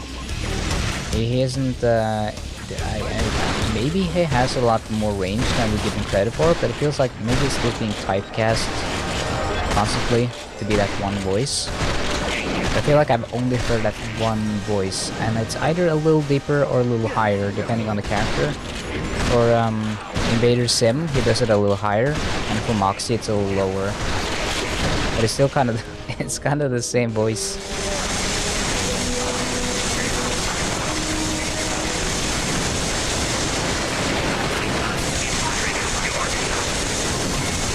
It is a very, I do like the voice. It works very well for certain characters. We need to access the elevator. I guess when you have that kind of voice, you just get typecast a lot, because it is so unique. Oh yeah, voice actor for Clank.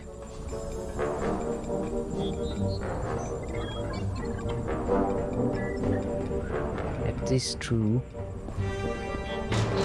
You know, oftentimes when I say this, it results in catastrophe, but what the hey? Mission accomplished!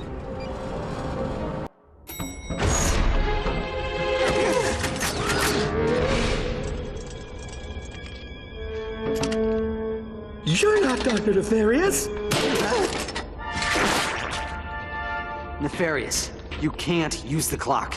Nothing you could want is worth risking the universe. Oh, but there is. And I have you three to thank for it. Initiate Super Wavy Flashback Effect!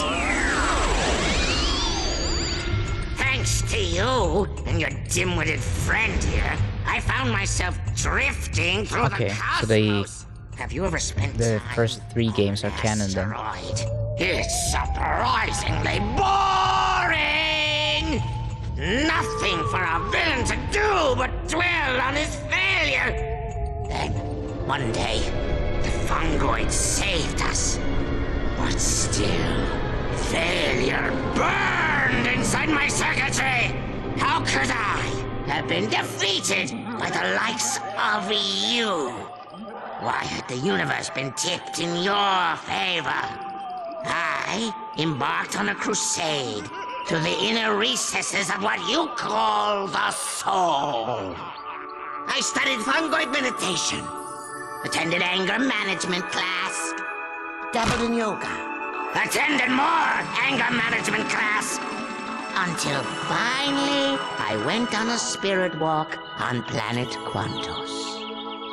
It was here I finally found what I had been missing, the Great Clock! The clock under my control, I'll be able to wrong all the rights in the universe. Every villain who has ever stumbled will get a do-over. Every protagonist's triumph will be reversed. Until finally, a new present is created, in which the heroes always lose!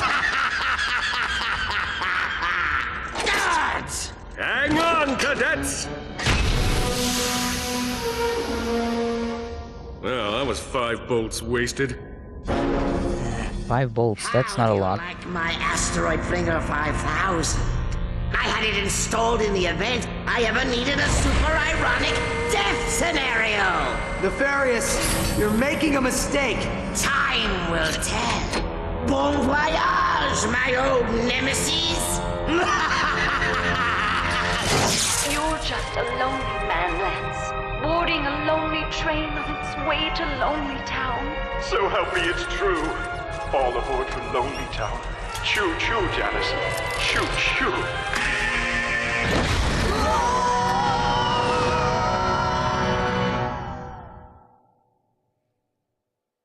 Yeah, I kind of want to watch a Horowitz interview now, just to see him speak with that voice. Because I've never actually seen how it looks like. I've only heard his voice in Invader Sim and all that stuff. What is this? It appears that Sony protected us during the crash. He must not reach the clock. Thanks for the help, guys. What? I'll give them back. Ratchet. Ratchet, we I do do not like have a that lot of you can actually see that Ratchet's fur is wet, There's no time to contact and galactic Clank authorities. is more That means it's up like to shiny us. because of the Come on, rain. there's got to be a ship somewhere on this backwater planet.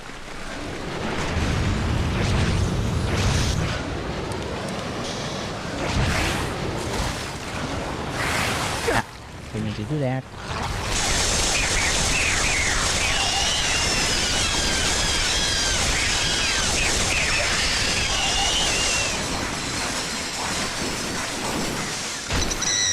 Some of these enemies are just smaller versions of the ones from Tools of Destruction.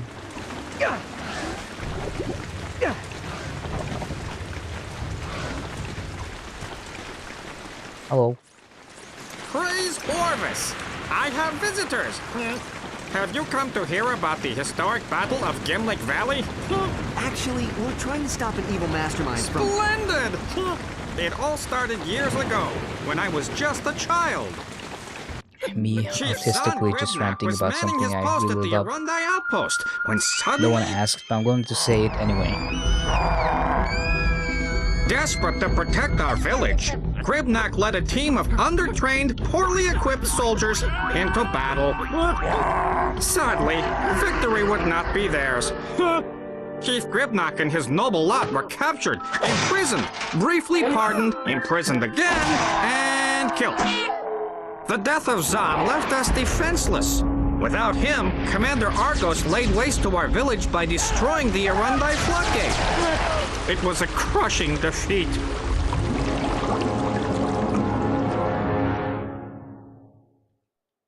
Oh, if only Zahn had been here to defend us against Argos. I guess you can't change the past. Ratchet, I believe I may have a way to help the Fongoids and give us a ride. Head to that time rift. Sigmund, come in.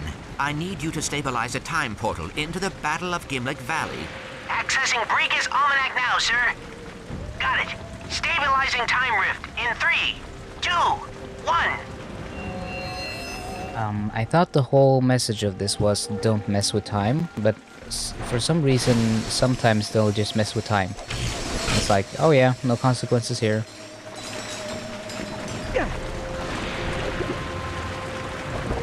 Like, why... They talked about how these people, those kind of guys were time traveling too much and they made too many paradoxes and they broke time. So they had to make the Great Clock to stabilize it so that everything wouldn't just fall apart. But now it's like, oh yeah, let's go back in time and start doing that same stuff and start making paradoxes to help ourselves. Argos, pursuant to Article 17 of the Agorian Code of Interstellar Acquisition, this sector now belongs to me. Leave now, or face execution by firing squad. Mister! You have to help us! The Agorians kidnapped our chief! Do not worry. We are here to assist. Talking lunchbox? Cool! Stay behind me, kid. We'll save him.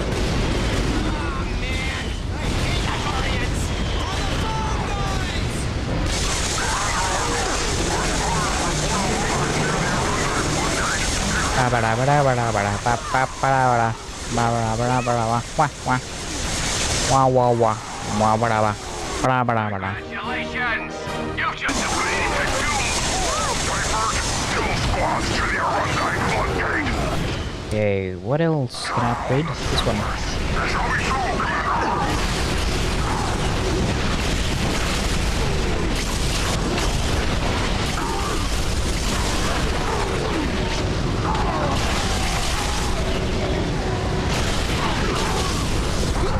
Ow.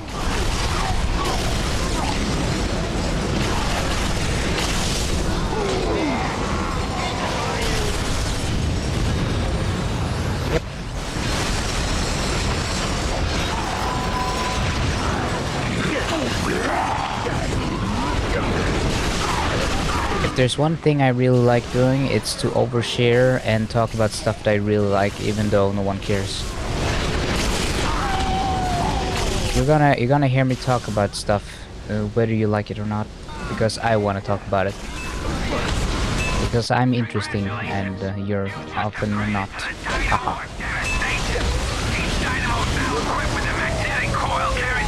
But I do, seriously, jokes aside, I do really hate it when people trap you in a conversation where they're talking about something that's really not that interesting and just isn't that fun to talk about. I feel like at least when I talk about stuff, when I info dump, when I'm just like, oh, I really like this stuff, and I start talking about it, I usually info dump about stuff that people don't know or is in a way where they actually learn something new or something cool. But often when I talk to people, it's often like sports, and I did mention this, and I mentioned how annoying I find it when people go on about, oh yeah, this sports event in 1984. This Johnny Dinkeldonk scored a fiver on the 5-yard with the bangle bop, and it's like, I don't care. Why should I care about Johnny who the fuck did the thing like 100 years ago in some sport I don't care about? I don't give a shit. It's non-consequential for my life. It's not consequential for everyone's life. It doesn't matter. It's so pointless.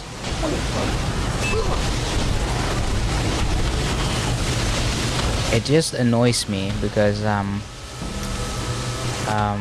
yeah, 80-40.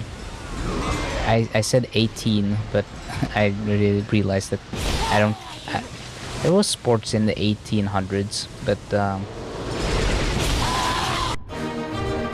I think those were I mean, they probably did have football in the 1800s, but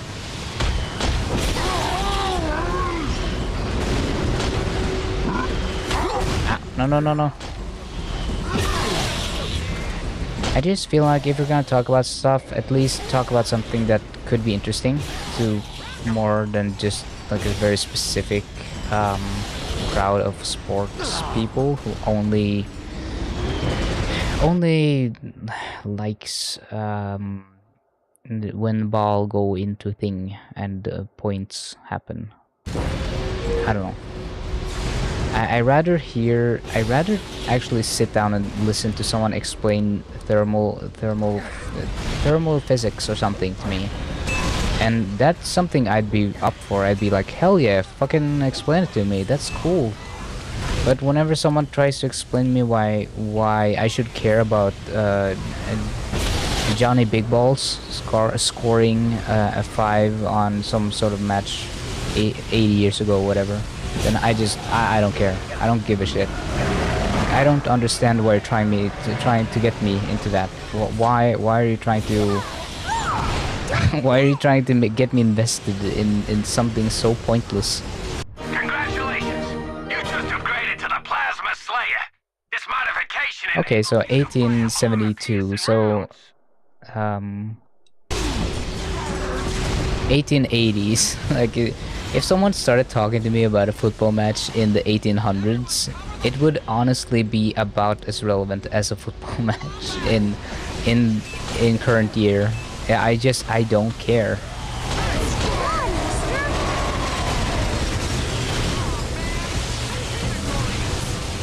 Congratulations! You've just upgraded to Storm Spikes. Each spike now contains an isokinetic refraction. Yeah, even when football is like a story element, I don't care about the sport itself. I care about the surrounding storytelling with characters and stuff and how it's grounded in the story.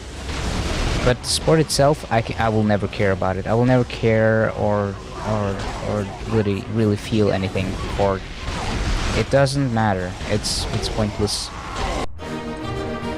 I can't even fake having an interest in it to hold a conversation. I'll just go, I don't know anything about this, and I'll just nod, and I'll start fickling with something. it's so boring, dude. I can't even fake fake being interested. It's so fucking boring.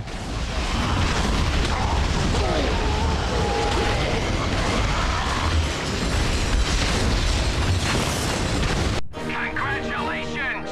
You've just upgraded to the magnet. I'm getting a lot of upgrades. Each magnet now comes with explosive orbs, guaranteed to liquefy its victim. And the thing is,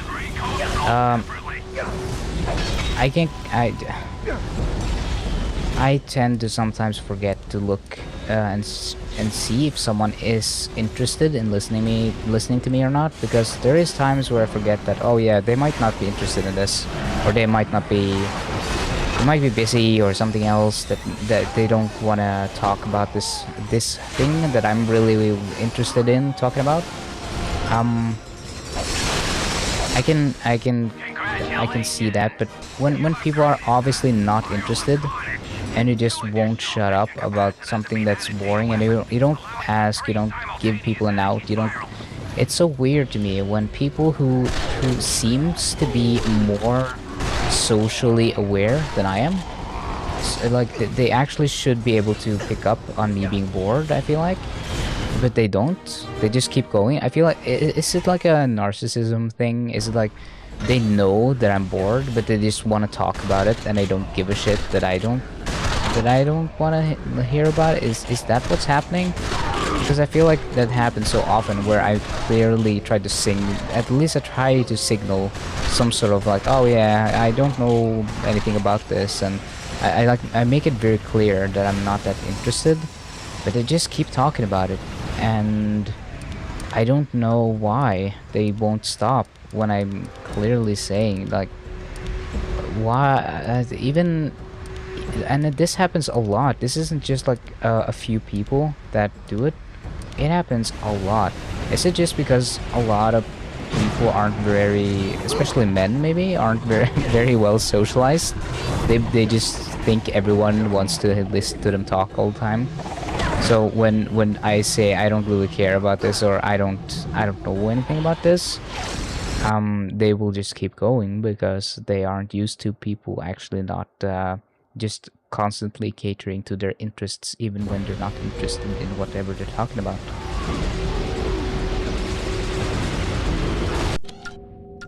I want this. Let's try it. That's a cool one. That looks very cool.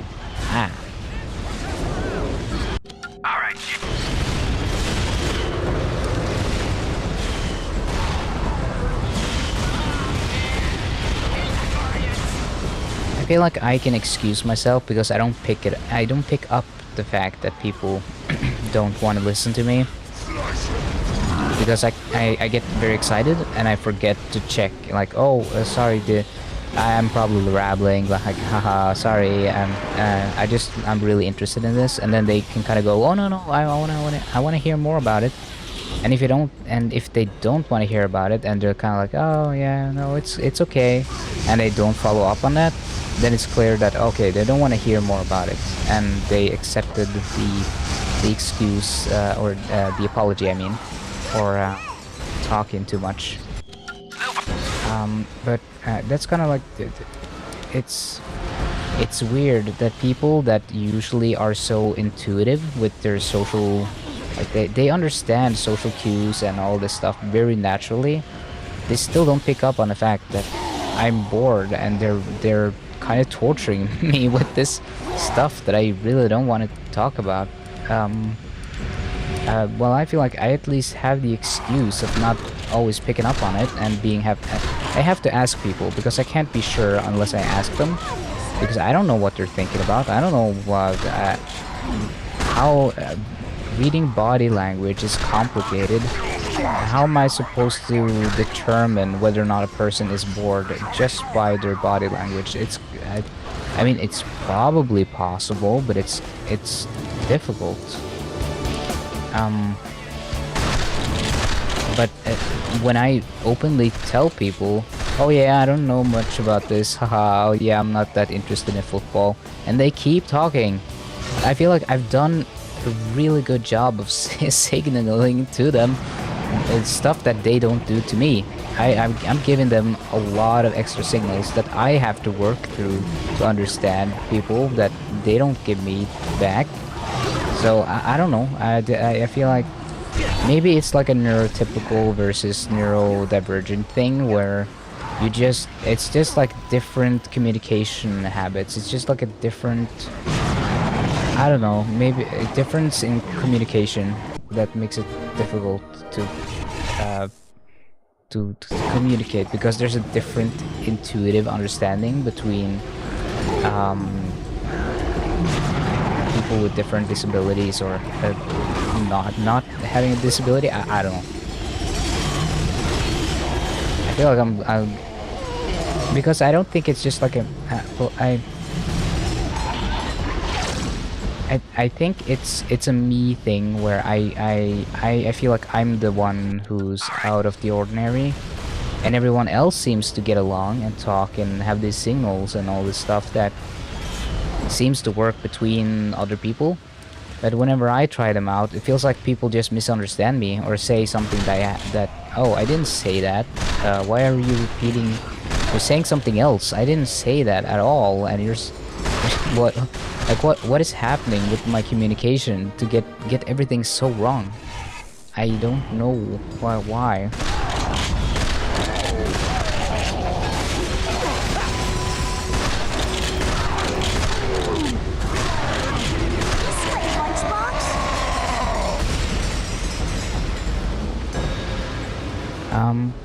I have to make it about others in order to talk about what I like. A lot of people just want to hear themselves talk, I feel. That's true.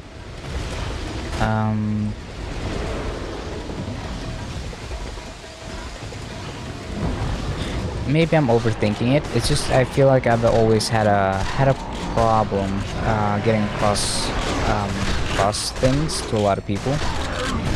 And it's something that feels universal. It's not like I can't go like, oh yeah, every person I've talked to is just bad at socializing. I think it's like almost like a me problem, because they seem to get along and everything works fine whenever they talk to someone else.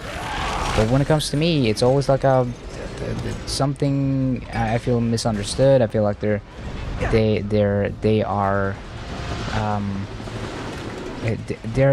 exist in a different universe from me. So even when I say something, it's like they don't hear me. Or even if I had to say it in a way where I felt like they actually heard what I was saying, it would be rude. It would come off as very rude, because it would be like, instead of saying, oh yeah, I don't know too much about this, if I were to be any more direct than that, I feel like I had to go really harsh and be like, oh, I don't want to hear about this. I don't want to, can we talk about something else? Like, when you say that sounds a lot worse. And I think I've from experience, that doesn't really go over that well. So I wonder how more direct can you be without being called extremely rude or like a bad person? Because I feel like I do my best and people still don't pick up on stuff.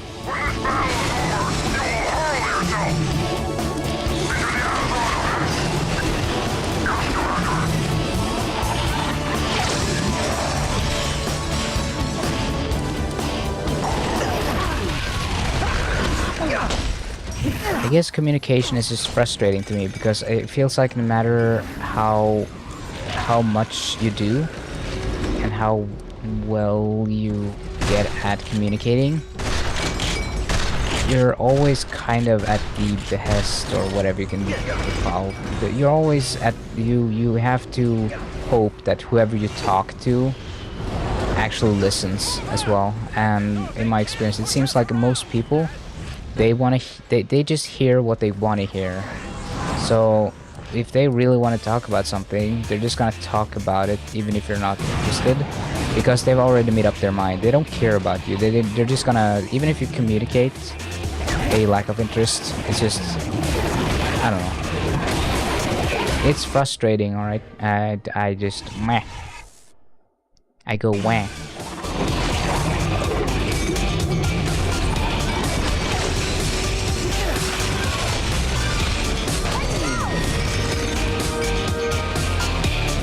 What the heck is this? I hope it wasn't important. Yorick! What are you doing out of the shelter? Your mother will be very disappointed. But this Lombax is here to help Okay, us. but... I'm Ratchet. This is Clank. I'm Zan. This is Vtuber and Enot. Yorick, go take shelter with the others. We'll protect the floodgate.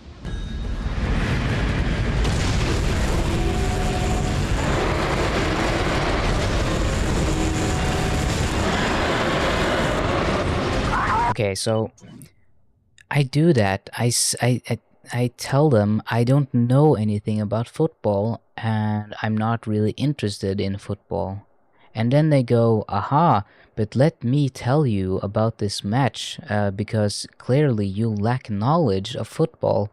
So they take it as an invitation to teach you about it. And they go like, oh yeah, do you know about this? And what about this match? And let me tell you about the time in this town, this thing happened. And they start to go off, and it's really interesting to me that they just don't pick up on they don't pick up on the fact that I'm kind of rejecting the topic, and it's like a mansplaining thing, maybe. It's like they take it as an invitation for them to explain to you what football is when you say you don't know anything about it and you're not that interested. And they go, oh well, I'm gonna make you interested by explaining it to you.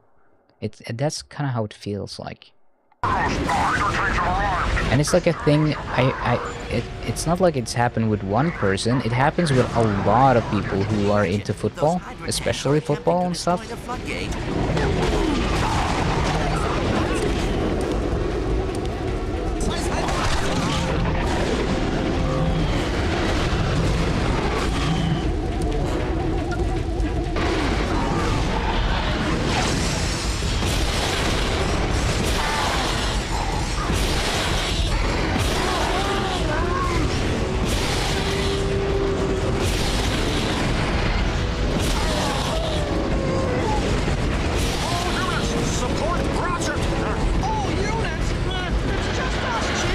Maybe that's why sports fans are infamously like known as being annoying, because they don't pick up on the hint, like I don't want to talk about this, or I don't want to, this is not my choice of topic, and they just keep going.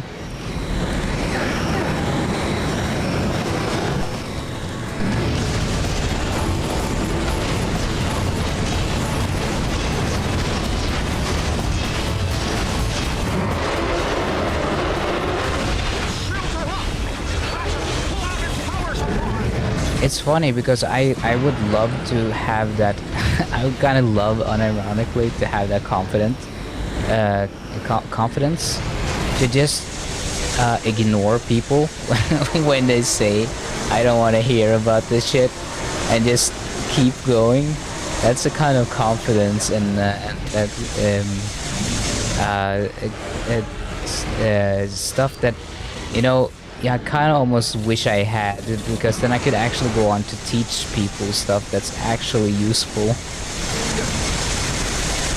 But I'm too nice and I'm too worried about coming off as extremely rude or bad, because I've had so many social experiences and learning moments throughout my life where I've understood that I've been rude or bad to people, or done something not terrible, but done something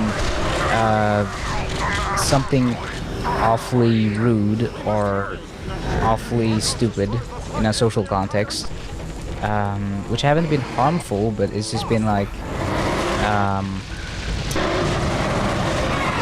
it's the typical kind, like saying something that's hurtful to a person and them getting sad and not picking up on it, and having someone else like be like, hey, you should probably apologize for saying that, or learning how to pick up on subtle signs to make sure that, like, oh, a person doesn't like it when you say that, or a person doesn't appreciate that kind of comments on that sort of stuff, or there's a lot of nuance, a lot of stuff you have to learn. A lot of it's just part of growing up and socialization and that sort of stuff. But it never felt necessarily intuitive to me. It always felt like it always had to be like a learning experience. I had so many moments throughout my life where I felt like, this could have been easily avoided if people just stated their intentions more clearly. Offer to spare your lives in exchange for this valley has expired. Stand by for execution.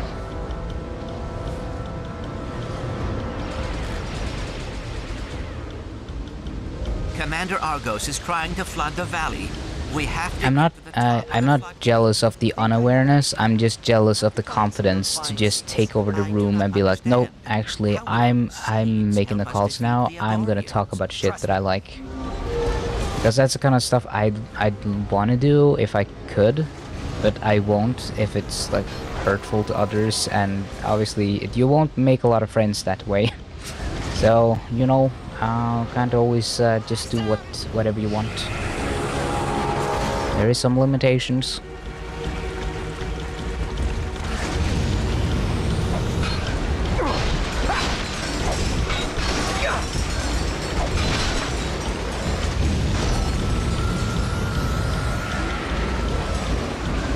I was just about to say where are the eggs, but I mean the seeds. I'm looking for seeds to plant. I don't know if they're in the past or the future. Where? I don't see any seeds. Oh. I'm blind.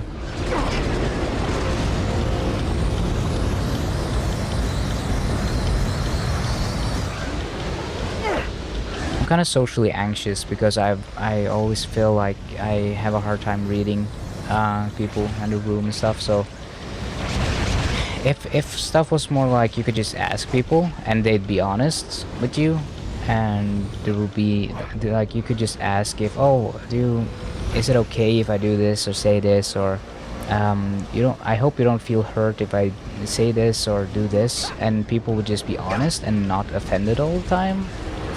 I feel like I don't know, it feels like a society I'd like to live in, you know. Seems like a better world for me. Seems like a place where I could actually be myself and not worry too much about being a social outcast or something, or saying something that seems reasonable in a moment, but what were the chances that people will take the wrong way. Do not want to know. Come on, let's get back to the present.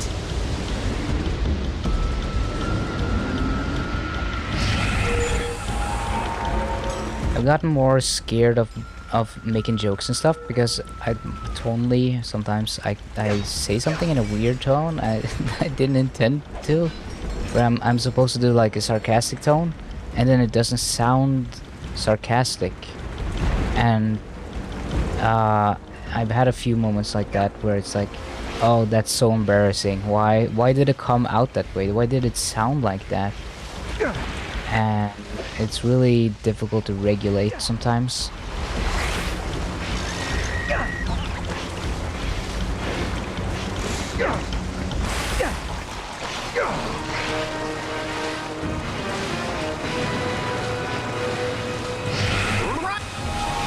Oh, okay. He was just screaming at me. That's rich. One Lombax against a Class 3 Agorian space cruiser. You should have left the galaxy with the rest of your kind. Hey, don't be a space racist. How about you dance in your little ship?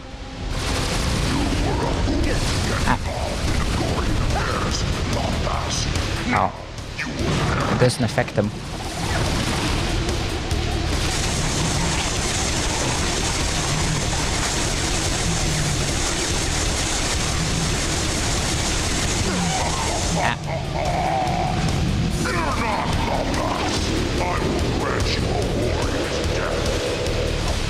Oh, oops. I was looking for help, but I don't see anything.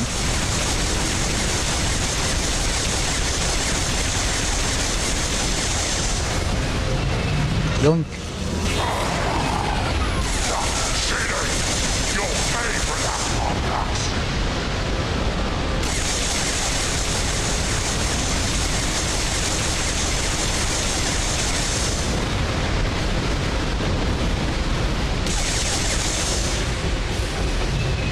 Yoink. Oh, grab it. What's happening? Hello. I do. I do.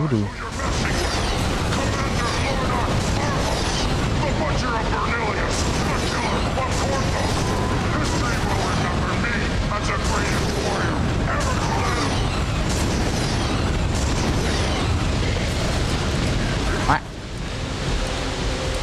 Can't get me. Big stinky. Yeah. Should have been stinky.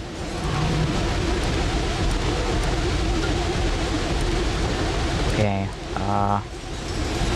what do I use? I guess I use this. Oh, that is not doing a lot of damage.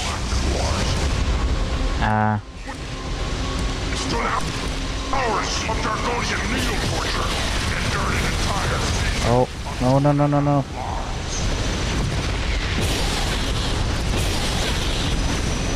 Okay, can I get to the thing without dying? Oh, the thing.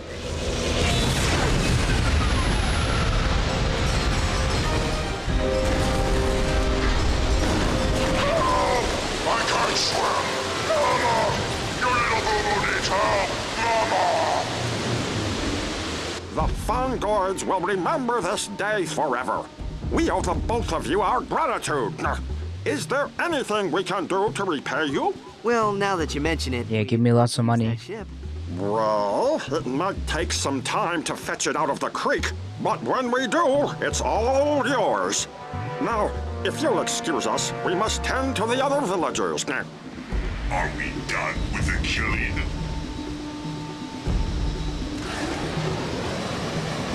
Brrr. Going back. Oh, what? I should get some more soda. I drank it all.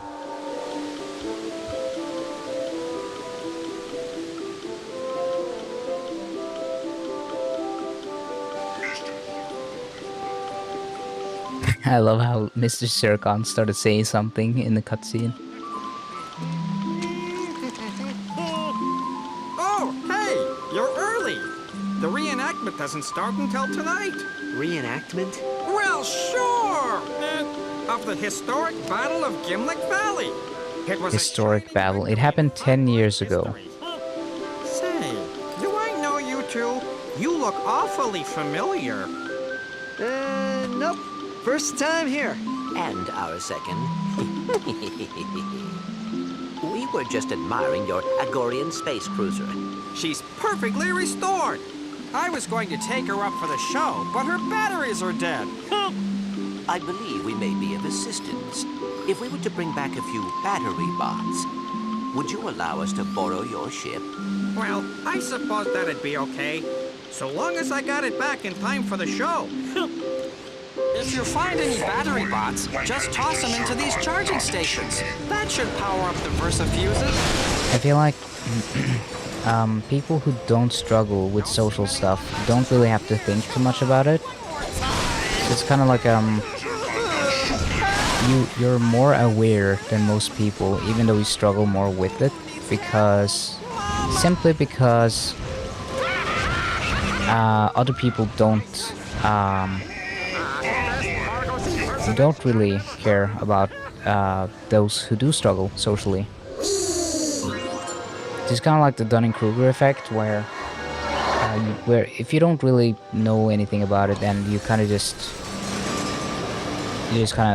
go every day, living life intuitively and socially, and never consider anyone, and don't really think about stuff, and just kind of go on with your day. Then all the people who do struggle with social stuff, who kind of gets left behind, and in your wake of being kind of ignorant and not really being good at accounting for people like me who might not always pick up on stuff and get unreasonably angry or unpleasant about things that are just misunderstandings. We've got full power! All right, she's all yours. Bring her back in one piece, okay? There they were, outnumbered by hundreds of Agorian talons. Mysterious Lombax ran headfirst into battle with nothing but sheer willpower and an old gardening tool of some sort. So cool! What about John? Sean knew that if the floodgates Where does this battery boy go? Lombax fought Commander Argo, Is he just like an extra? everyone out of the shelter. Eric says there was a talking lunchbox. That lunchbox was actually a direct descendant of Orvus himself. So you see, the Zonies still watch out for each and every one of us. That's why I've always been confused how people could say bad stuff without noticing. While I'm here, let's not use that word. That doesn't sound good or optically best. That's because people don't think about the words they use. They've always just used it because it's like the oh, that's the common word that everyone user says in this context. So it's kind of like when you're young and everyone says a word, and you only associate it with something positive or something negative. That's gonna color your opinion or your not opinion, your understanding of the word. So it's kind of like the story I told about how my sisters would sarcastically say, "Oh, that's nice. Oh, that's so nice," and they meant like sarcastically, and I thought that meant that the word nice actually meant bad. Oh, you're doing something bad. And I think that's kind of what's happening with a lot of people, where they intuitively understand or learn stuff, and over time they'll develop an understanding of language and social parameters that are intuitively based and not really reason based, and like it's not based on them sitting down and reasoning their way there. It's all just live and learn. You do by living.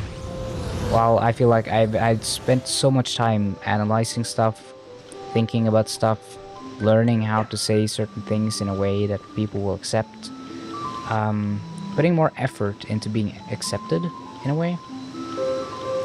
I guess that's the closest I to what I'm trying to get at, I suppose. Maybe I should take some screenshots here if I can orient the camera. I wish Mr. Zircon wasn't in frame.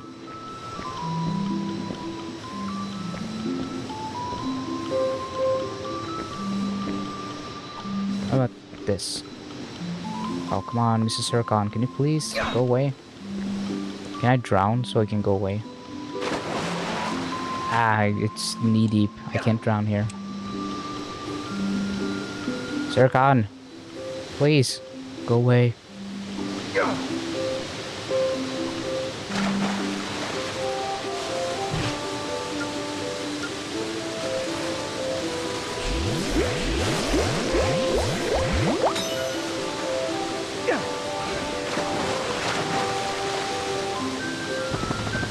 I keep forgetting that I have Clank now.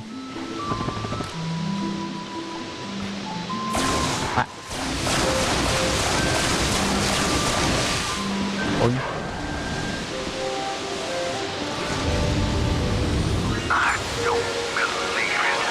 Son, these here are schematics for the Rhino 5. I didn't even know they made a model after the 4th. Far too dangerous, you see. I'll tell you what, you bring back the rest of these plans and I will build it for you. So long as I get to keep the plans, of course. I'll just have to take a... Oh, maybe with him behind the statue. No. Mr. Zircon cannot wait to kill you. Okay. I just wanna take the photo. Ah. Oh my god, this camera. It keeps moving even though. Oh, I crashed. Okay, perfect time for me to get some soda while it reboots. I was gonna get the soda after I took the photos.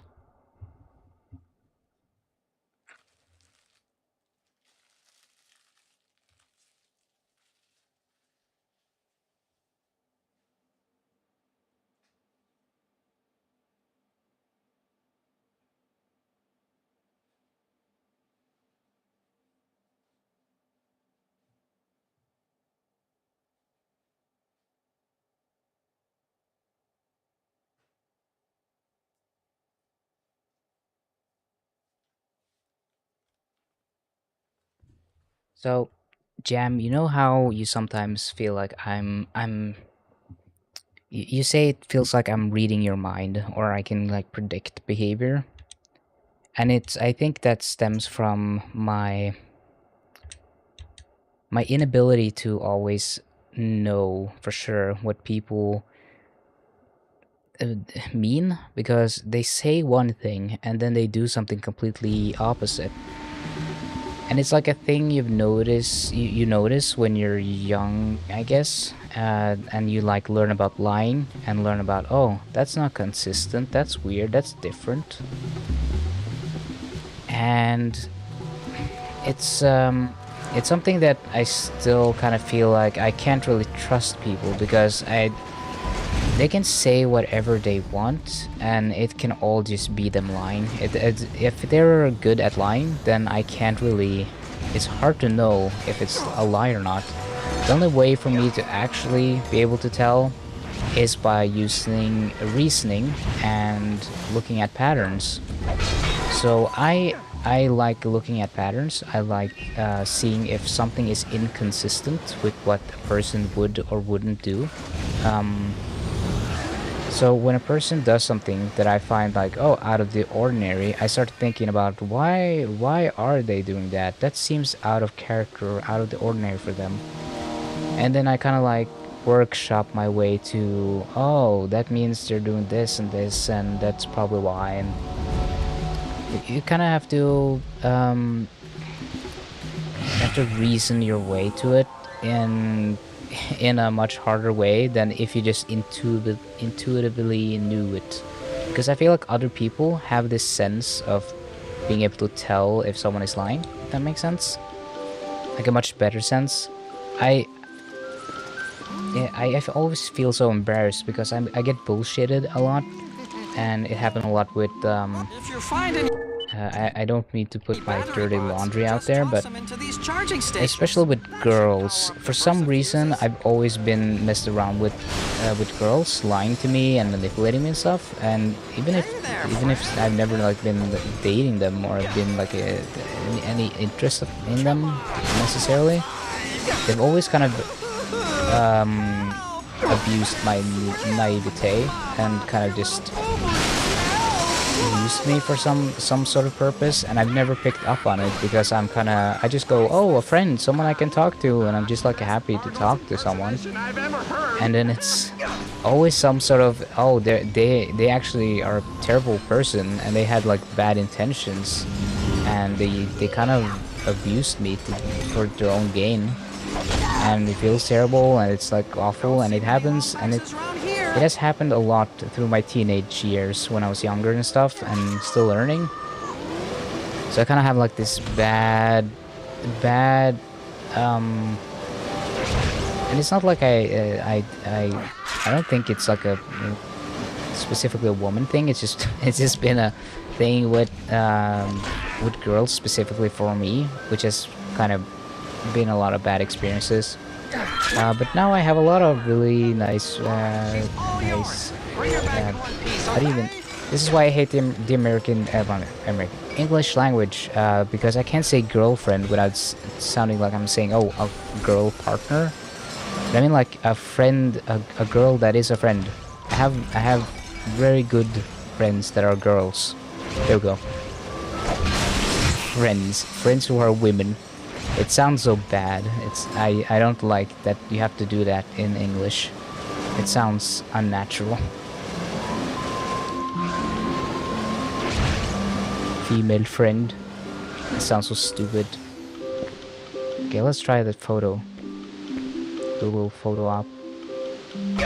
Can a logo in the top left please go away? Please. There we go. Yeah, I think that's a cool... that can work for a thumbnail sometime. There we go. Took a few photos. But yeah, I can't really tell if I'm being manipulated or people are kind of like behind my back planning stuff and kind of yanking my chain, being like a little abusive. It's hard for me to tell because I kind of weirdly just assume that people have good intentions, which is the naive part of me.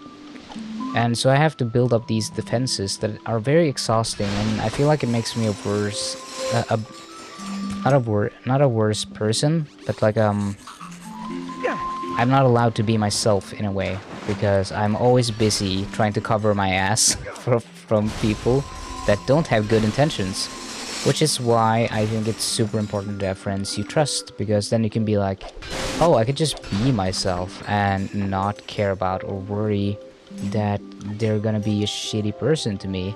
I don't have to have my guard up all the time. I don't have to feel like I'm walking on eggshells and like they might flip around and just start spreading rumors about me or doing something shitty behind my back. So I've learned it's extremely important to find someone that you can try to be friends with and then build that trust over time. But I've never really figured out how to, like, it's still difficult for me to separate between the good people and the bad people, because when you first talk to someone, they all seem the same. Okay. I don't really judge people that much based on first impressions. Perhaps we should read the instruction manual. See? Nothing to it. And now the booster. That is the radio. Hold on, I'll just... Go. That knob wasn't supposed to pop off, was it? Why do I even bother? They have Mexican music in space?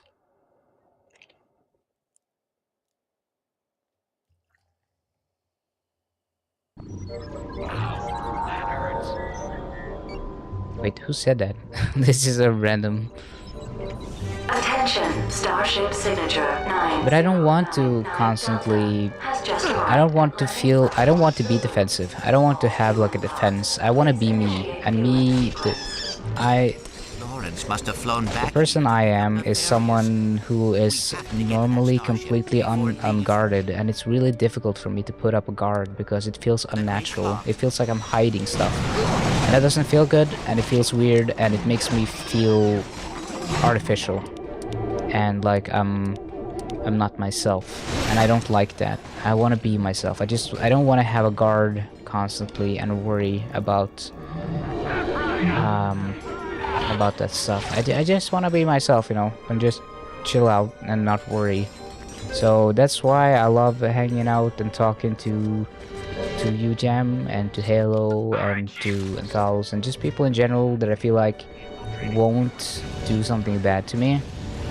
And I can just not worry, and it'll usually work out and be okay because we are friends, so we can usually talk about it and work it out. And yeah, just talking and communication is really key, and communication is key in every relationship, Is at 32%. friend or partner or whatever. Get him, Snowball! Get him! Good work, Snowball! Tear it, Ratchet! You're back! You hold off the troops. You guys messed with the wrong war cry. I just have a really hard time not being earnest. If someone asks me for my opinion, I'm gonna give it to you. I'm not gonna be fake, I'm not gonna hide anything, I'm not gonna pretend like something isn't bothering me. Because I'm really bad at actually hiding it. And I feel like people just get weirded out when I put on a fake smile and like, oh yeah, haha, this is great. And I really hate it. I try to be honest and I try to be transparent, and I feel like it works better for me if I at least just go, you know, I really appreciate your efforts. I really see what you're trying to go for here, and I'm not saying this to be mean. It's just like, this is not for me. This is not what I like. This is not what works for what I want to do. And that's no ill intent towards you. It's just that kind of stuff, you know. It's being earnest and being like honest in a way where people don't feel hurt by it. They understand what you're trying to say. And it's something I've been working a lot on, because I feel like people tend to get hurt when I'm just when I'm saying something that I don't think warrants as being something hurtful, because I'm just saying something that I find to be hard to lie about, and I feel like if I say it in earnest, it's just because I feel that way. It's not like I'm trying to hurt anyone. Oh, Howie.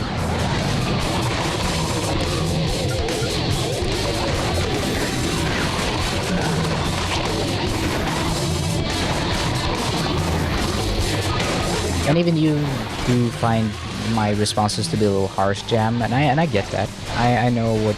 It's not like I'm completely unaware that my responses can come off a little poorly sometimes.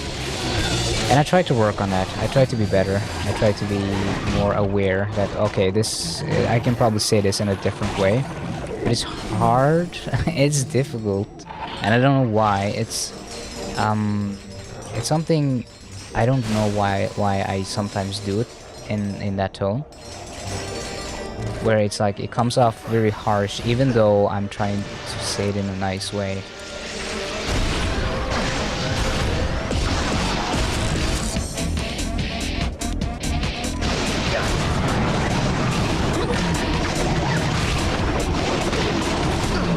There's nothing wrong about being a little sensitive. It's not. This is back to the toxic masculinity thing, where being a sensitive guy, I think that's a virtue. I think that's nice. I think we need more sensitive guys who care and are willing to cry and willing to show feelings and willing to be themselves and not hide their sensitivities just because they are made fun of other people for feeling that way or being that way.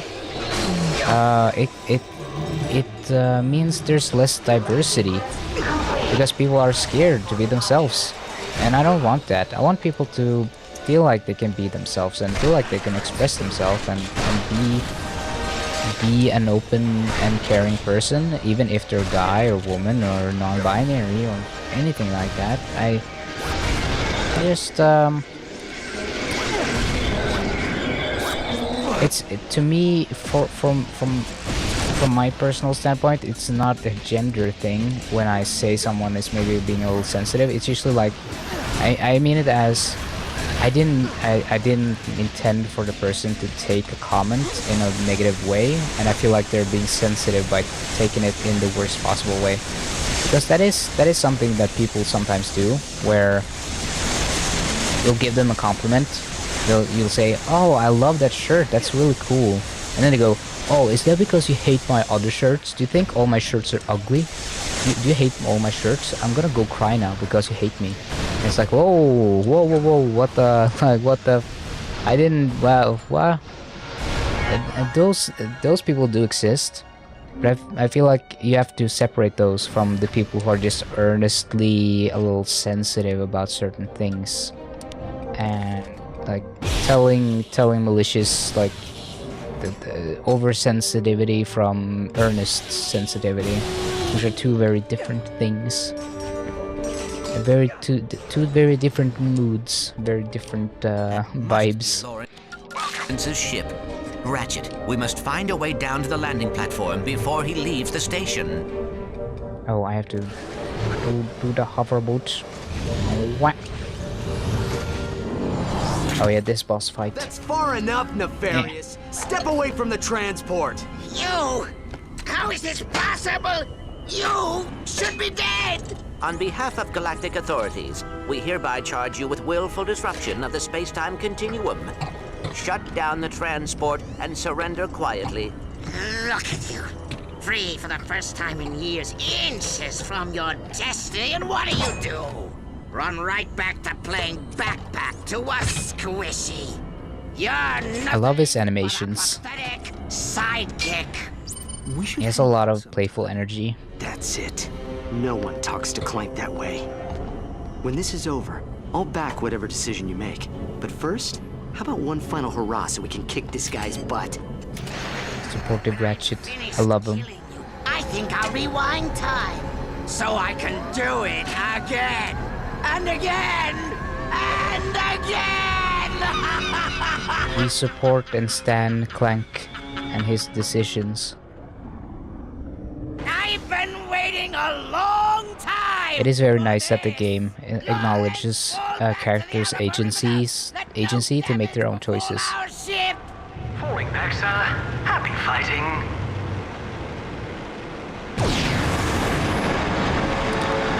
You'll pay for what you did to my eyes. A cheap shot.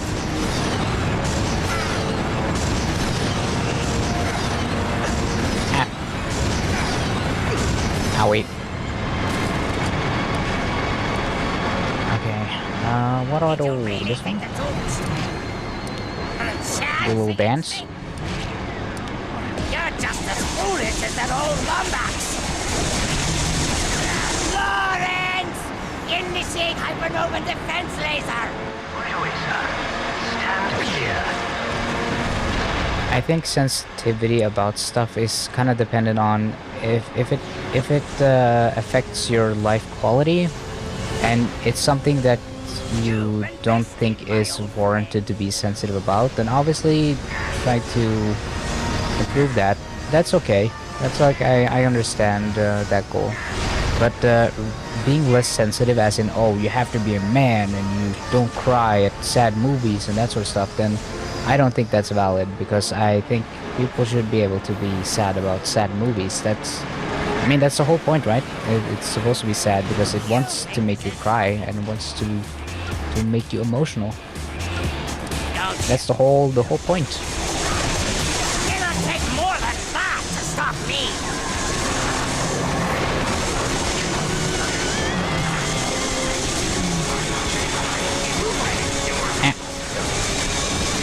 So that's how you want to play it. I want to be more supportive. I want to try to be more supportive and more thoughtful with my responses. I tend to get, I think I'm a little impatient. And when people learn stuff for the first time that I've known for a very long time, I get a little annoyed, I guess, like being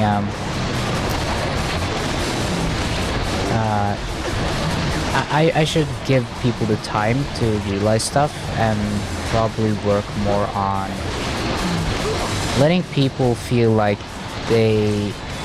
I guess I'm just confrontational with some certain stuff.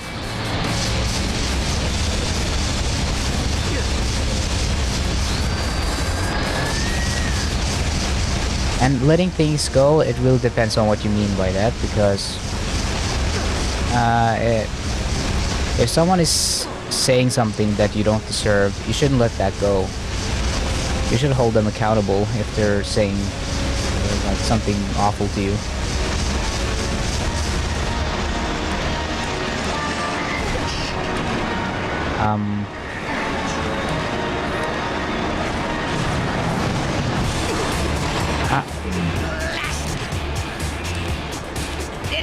Robotrons!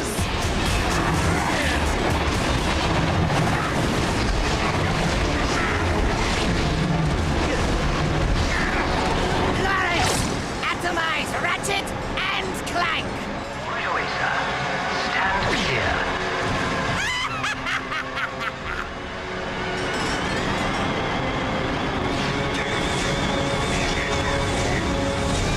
You don't have to be confrontational, but you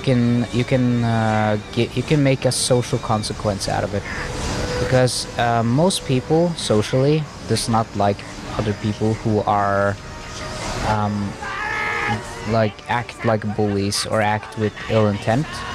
So if you go, you know, I don't like that you said that, and I think come on, what the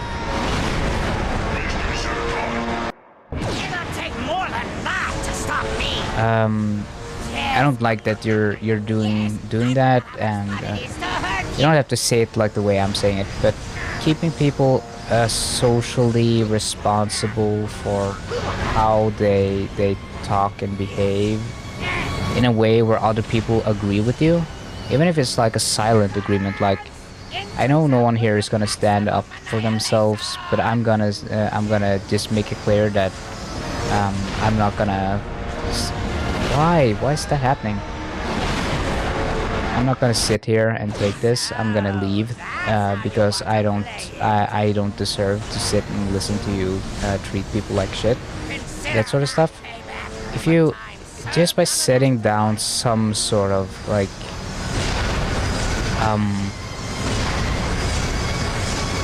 setting some sort of example, I feel like people will, even if they don't say anything, will at least kind of silently agree in their head at least and be like, yeah, that's kind of true, that's really shitty.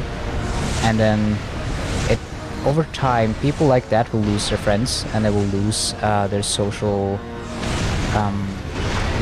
groups, because after a while no one wants to hang around those kind of people.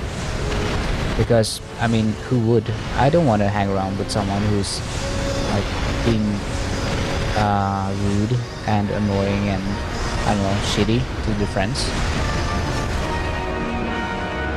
So it's like there's a social consequence that happens over time, I guess. It doesn't always happen instantly, because they usually are abusive to their friends too and feel like they can't really just exit the relationship, so. There's no room for you in my future. Get that, Lawrence?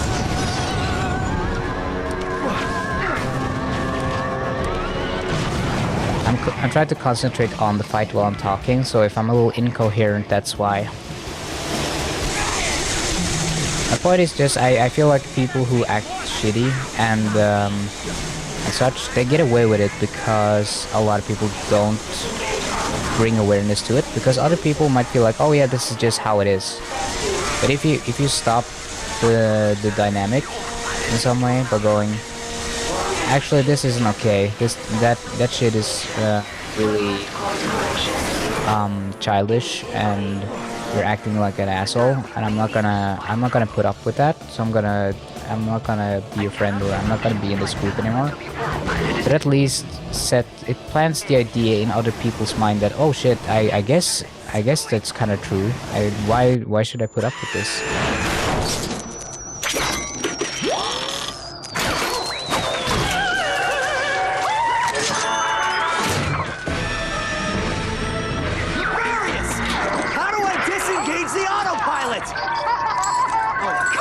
Snap out of it!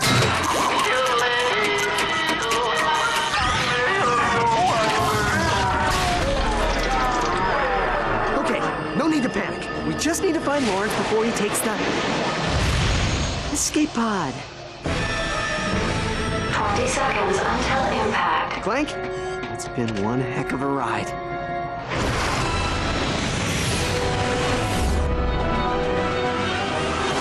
Ratchet, come on! You're gonna have to jump! 10 seconds until impact.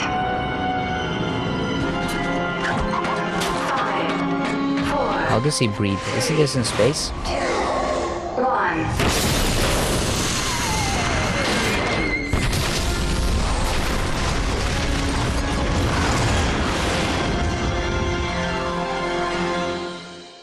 So I guess Nefarious actually died in this game. So, because no way he survived that. Can't talk you out of this, can I?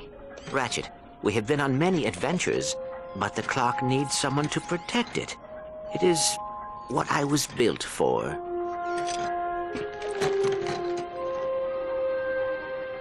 Wait, So that's it?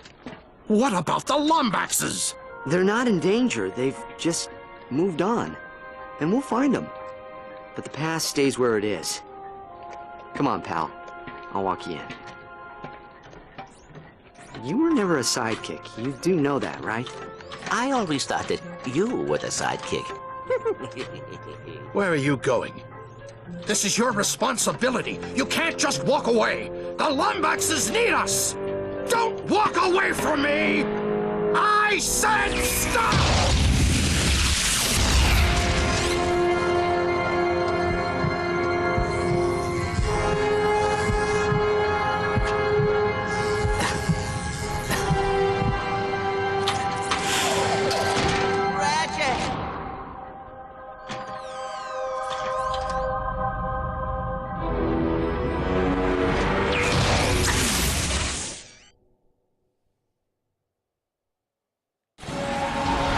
Just so you know, Ratchet is dead.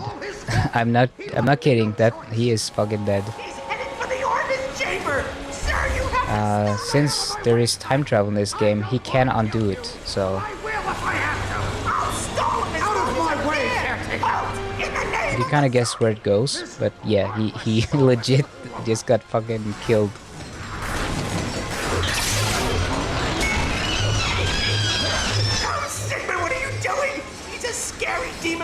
And you're after the planter! Is it so much to ask? It's one of the things that I do like about this game, that the game, it had the end game, it had balls. It just goes for it. It just kills off the main antagonist, protagonist. I mean. Get back here! Open that door! Do you hear me?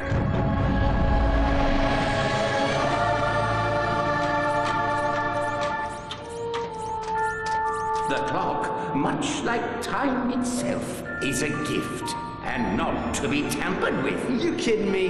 You think I'd leave my best pal out here alone? Your father went to great lengths to protect this room from those who would abuse it. I wouldn't risk any more than 6 minutes.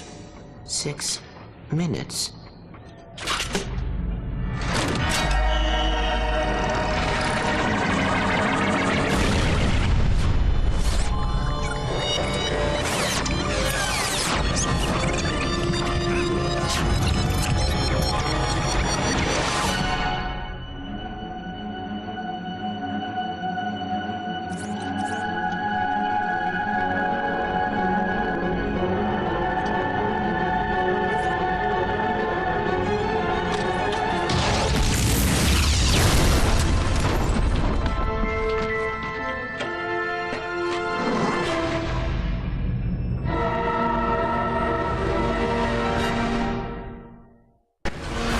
I wonder if Clank ever told Ratchet about this, like because he wouldn't remember, since he didn't live in that timeline where he actually died. Ratchet, look out! General, you have to stop this! You can't change the past! Can't? Never could let go of consequence, could you? I can't let you get in the way! Ow. Oh. Oops. So this is the scene where Ratchet dies. It's like the big one that everyone talks about in this game, because it's like the big moment. And it is something that they it is something that they probably wouldn't do in modern time, just like kill off. Imagine if the newest Ratchet and Clank game killed off Rivet or Kit just suddenly. Even if they could undo it, it's like it's interesting because you did just see him die and then brought back to life. Ratchet, look out! General, you have to stop this! You can't change the past! When I was younger, I didn't really know like I wasn't completely convinced that Ratchet was dead, because I was like thinking in the back of my head like, oh, Ratchet is probably fine. He probably is hanging onto the ledge or something underneath, or he survived somehow, because I couldn't fathom them actually killing him off. Like, to me, that didn't seem like something they'd actually do. So I never considered it as like, oh, he died.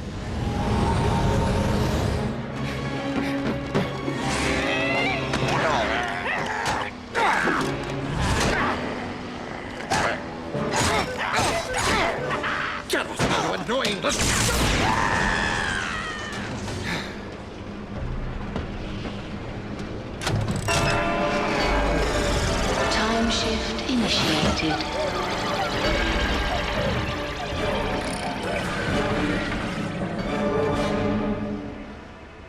Filing systems. It is, I guess it's a very sudden, it is in line with his character. It's not like out of character what happens, but it is a very sudden, sudden, like, surprise villain. You're nothing like your father.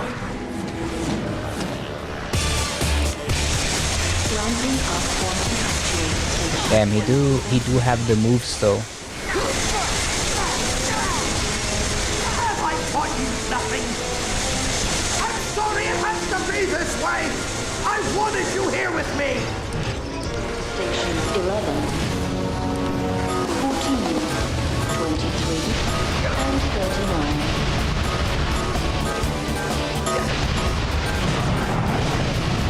Impressive. I was sure you'd...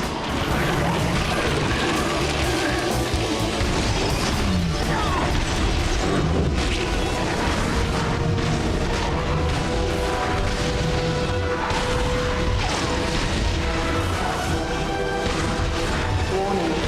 Power failure detected in primary stabilization modules.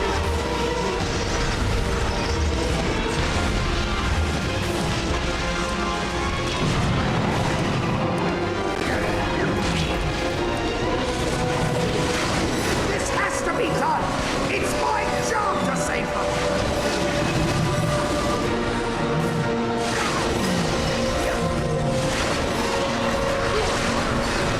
He is a very tough boss because it takes a lot of damage.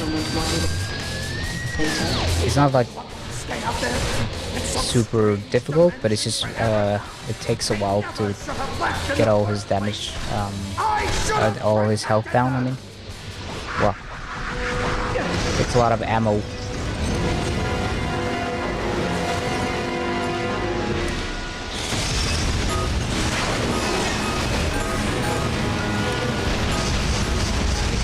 There are no more Dimensionators. This is our only chance. You know that.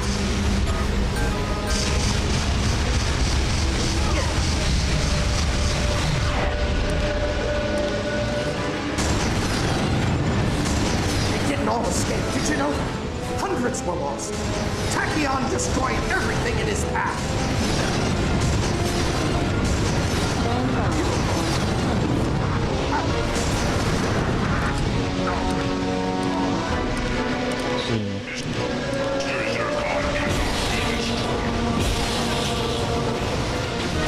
Why are you fighting this? Don't you understand what I'm trying to do? I'm trying to give you your family back!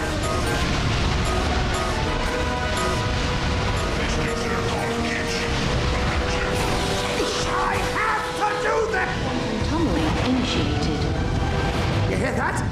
In a few moments, we will be able to prevent the greatest injustice in Lombax's history. I can't let you do this! You don't have a choice! So you're just gonna kill me? Kill you now, save you in the past. Yeah, so he kind of says it outright that he decided that he would just kill Ratchet, and then because he would go back in time, it would undo killing him. Found you, Alistair! The clock is breaking! It can handle it! This is what it was built for!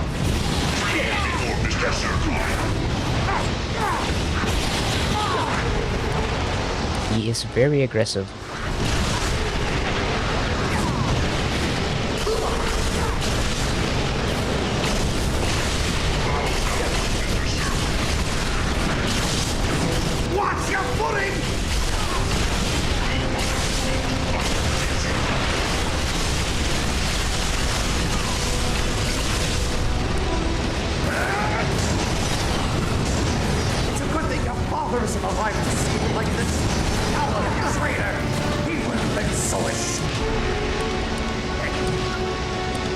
He's making a lot of assertions about my father.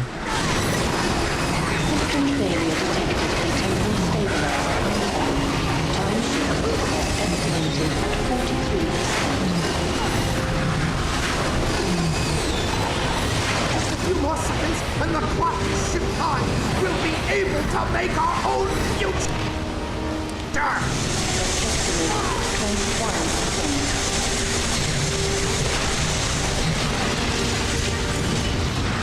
Oh, I didn't see that. He's just screaming at me after I'm already dead. I kind of want the Dimensionator for this fight because it's such a it's such a slog without the Dimensionator. The Dimensionator, Rhino.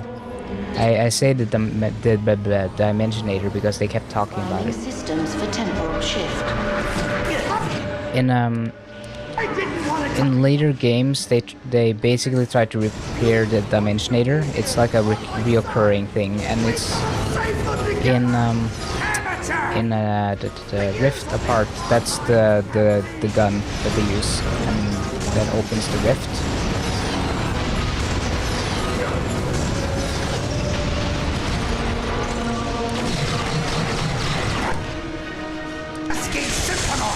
This is the best you've got! You're nothing like your father!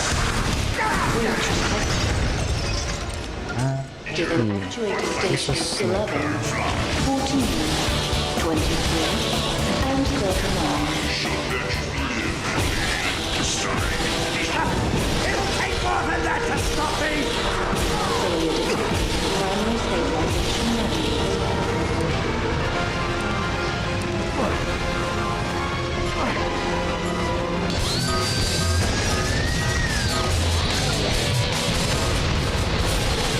Stay up there.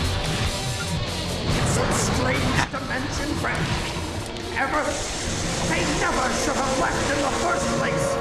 I should have protected them. There are no more Dimensionators.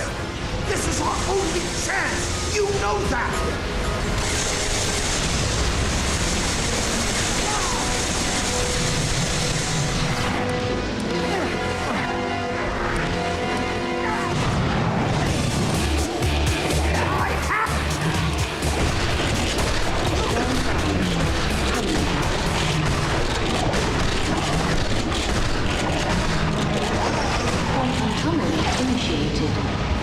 You hear that?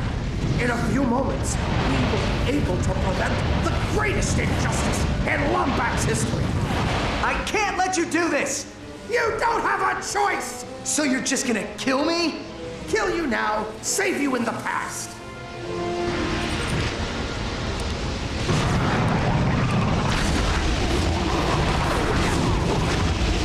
Why are you...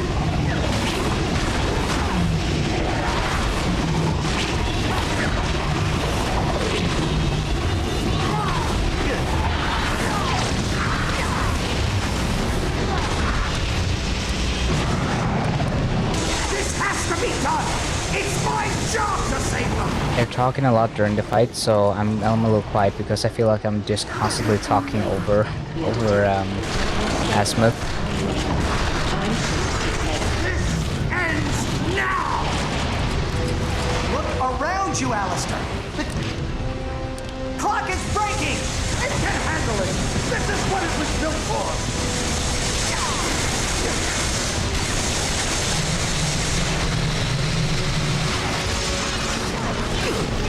Oh. Almost pushed me off.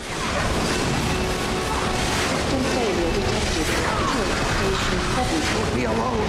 For the rest of your life, you'll be alone!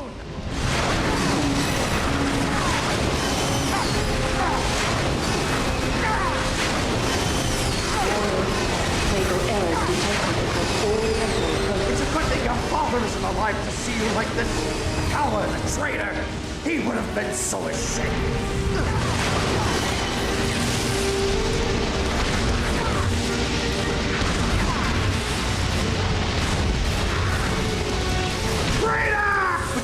breaking everyone else in the process.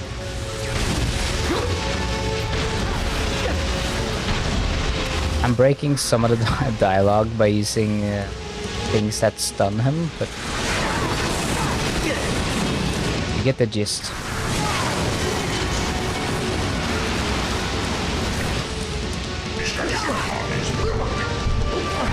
You can't do this!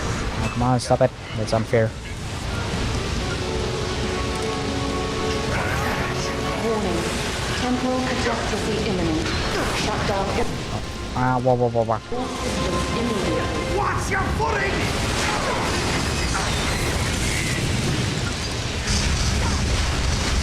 No!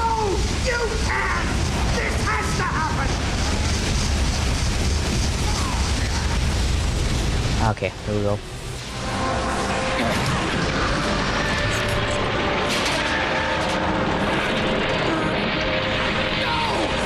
What are you doing?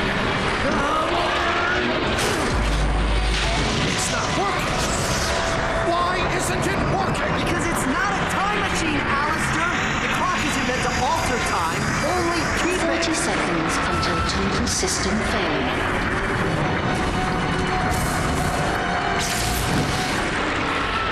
So sorry. No. Let me. What are you gonna do? Take care of yourself, Ratchet.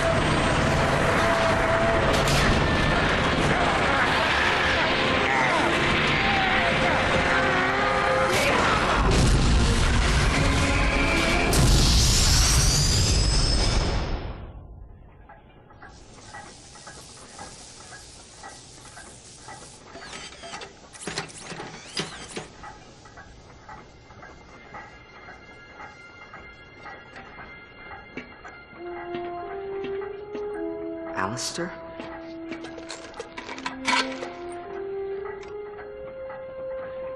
He did a brave thing, Ratchet. You should be proud of him.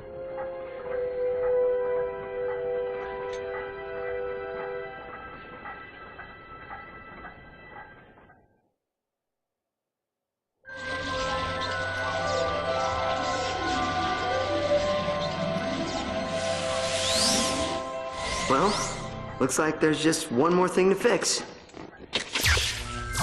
Timekeeper restored.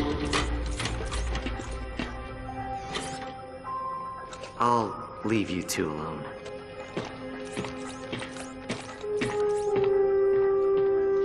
Take care of yourself, pal.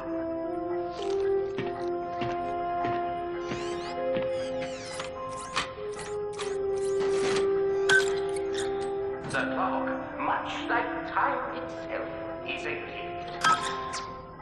I cannot stay. I am sorry, but discovering my family has made me realize that I cannot leave Ratchet. Not until he finds his own.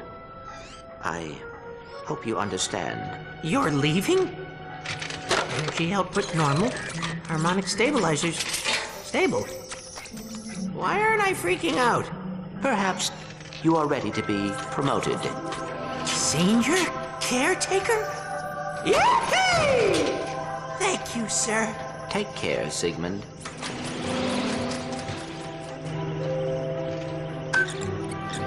The clock, much like time itself, is a gift, and not to be tampered with. But like any father, my only wish is that my son does that which makes him feel whole. You are an intelligent and logical being, Clank. But intelligence and logic would have been wasted gifts without honor and loyalty. I am proud to see you came into those on your own. So, should the clock be too small for your plans, I pray the cosmos light the way towards a future you yourself design. And remember, the universe has a wonderful sense of humor. The trick is learning how to take a joke.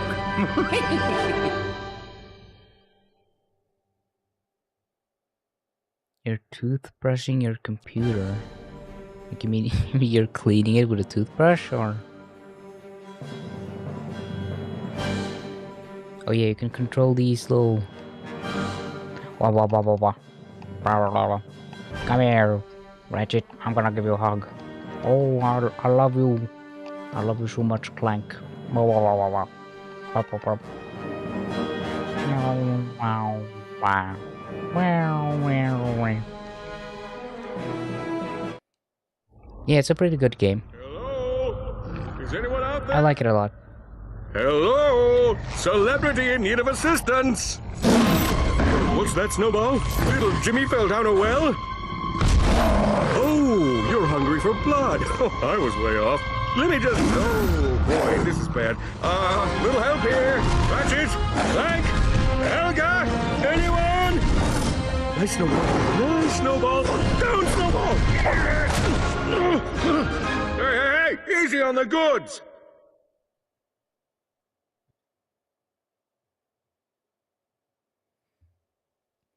This game has a better, Ratchet Space Rat, your path is better end game. over. For you see, the most horrifying truth is yet to be revealed. My dear Longbacks, I am your father's accountant. Did that do it? Did that sufficiently blow your mind? Let that just roll around for a bit. Oh, now, come, find me in the core of this sector, and let us end what we began. Vorsalon out!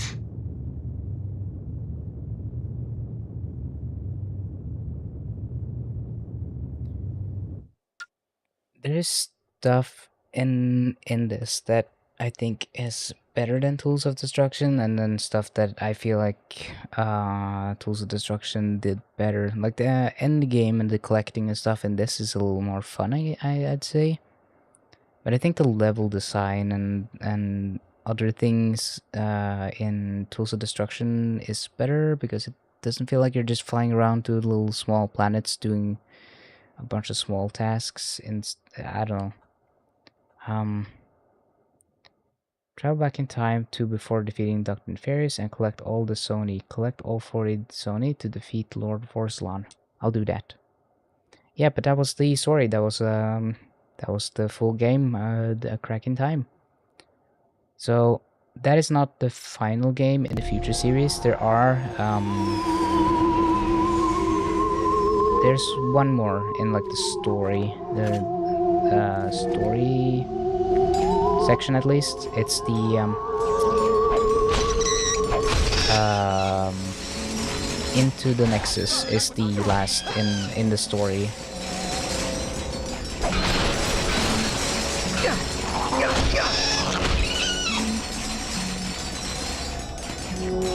I'm gonna play either that one next, or it's Into the Nexus is a very short game, so I feel like it's a pretty decent game to get through. Pretty reasonable, pretty easy to get through.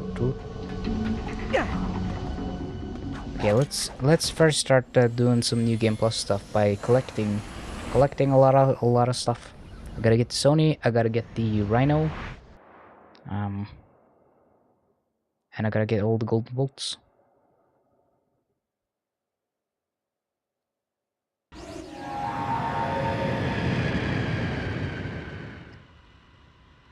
Let's just try go into the first sector. Okay, I'm only missing one Sony in the Flylux sector. And then, oh yeah, I like the map here because it does say like incomplete and completed. So you get a pretty good idea where you gotta go and what you gotta do. That I do like better than Tools of Destruction. It's a lot more. It's easier to keep track of everything. Post game, the main storyline. Okie dokie, Gem. I'll see you later.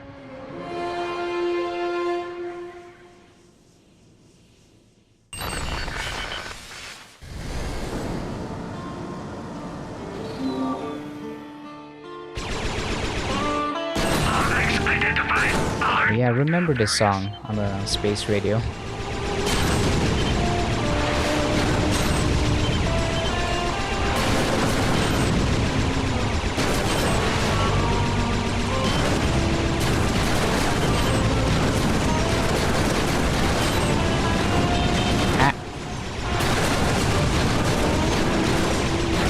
See you later, Jam. I'll talk to you until the Bremen.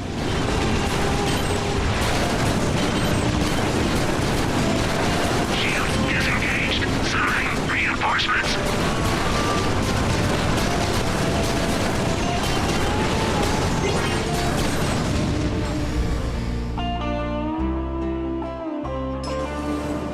It's actually pretty high quality audio. The song sounds like professionally, really well made.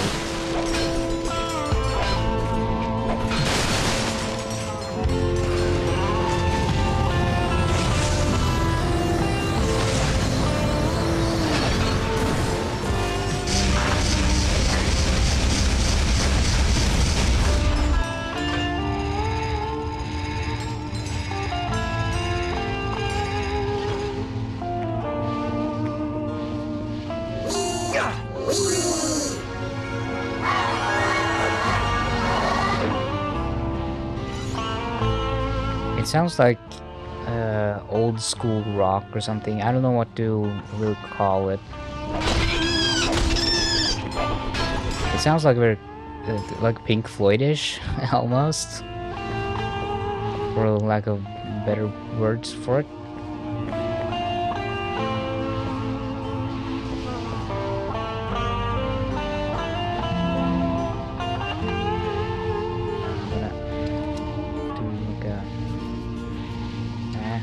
Take a photo that's okay. I don't want the thing in frame. Get out of here, you stinky. Oh, here.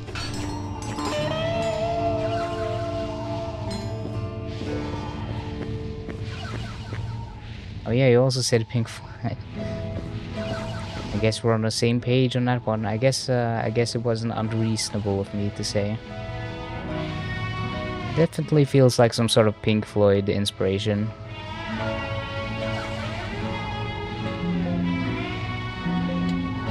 Stop that. Don't clean your shoes right now. Okay. I think I got enough photos. Notos. Bingos printed.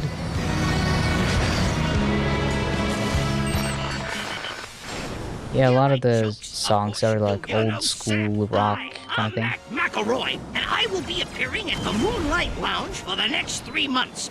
Politics, relationships, observational humor. Identified. I'm Dr. Nefarious.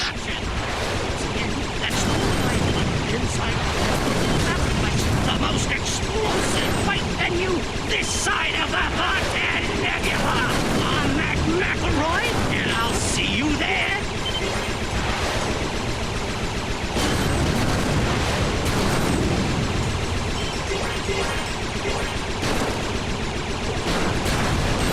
Did you get your photos printed? Photos printed? What? I love that meme. Damn, this space radio station slaps. It has some bangers.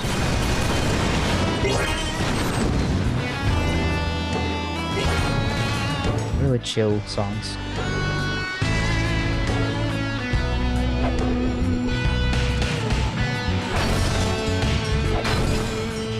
Some of this sounds a little bit like Dream Theater, actually.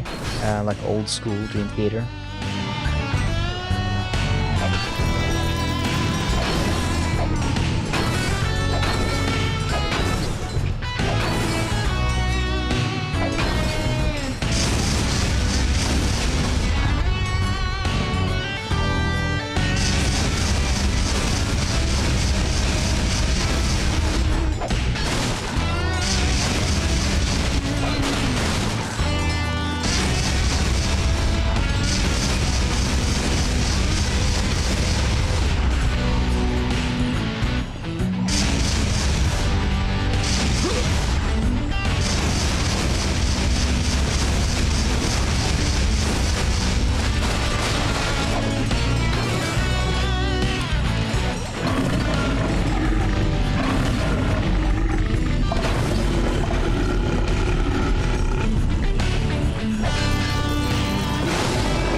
I was enjoying the music. That's why I wasn't talking.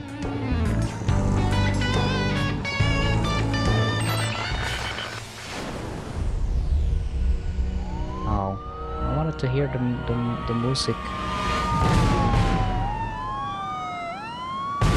In a world where greed and corruption rule the streets. Ahoy there, young scallywags! This be a hold-up. Nobody moves, and nobody gets hurt. Where lawlessness and chaos have seeped into every fiber of our society. My baby! Someone stole my baby!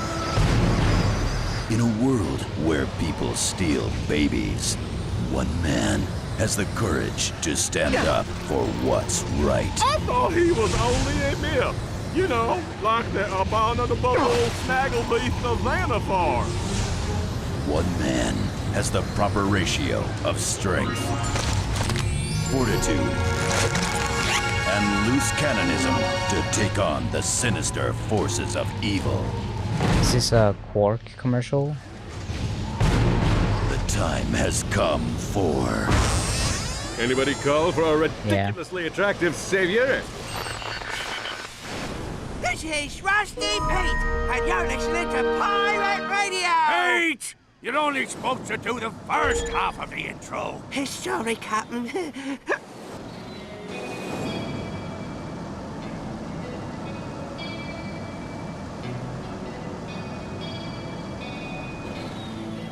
Hey, did you change your mind about giving me a tow? Oh, wait, I just wanted to skip. Change your mind about giving me a tow? I'll pay Yeah, you. I wanna. Friend, Yeah, standing yeah, by for yeah, tentative yeah, deployment. yeah. I'll sync the fueling station's position to There your you go. radar. Here we go.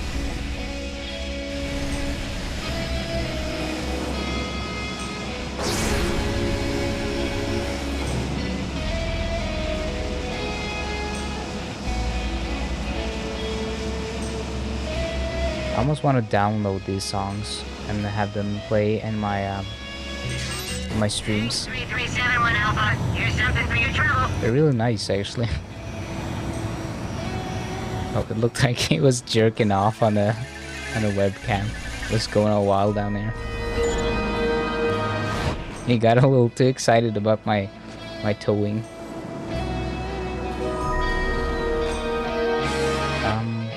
It says I've done... Okay, it's probably like a golden bolt. Probably missing a golden bolt.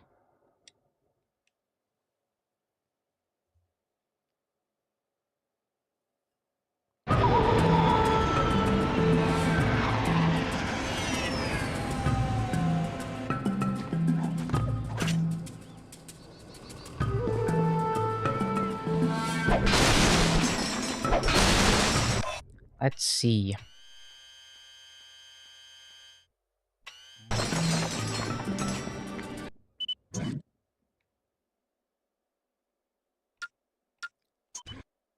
Let's say, it's not very intuitive.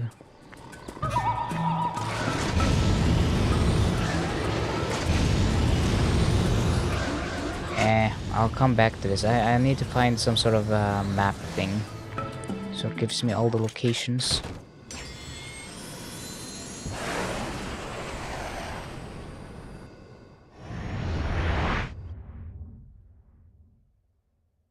The map-o-matic. Let's see. I'll actually look it up. Ratchet and it's probably like in. You probably get it in the arena. I guess. I'm guessing. Her heart was a fiery cauldron of passion and seduction. Oh, Lance, my heart is a fiery cauldron of passion and seduction. His, a blazing inferno of romance and machismo. Oh, Janice!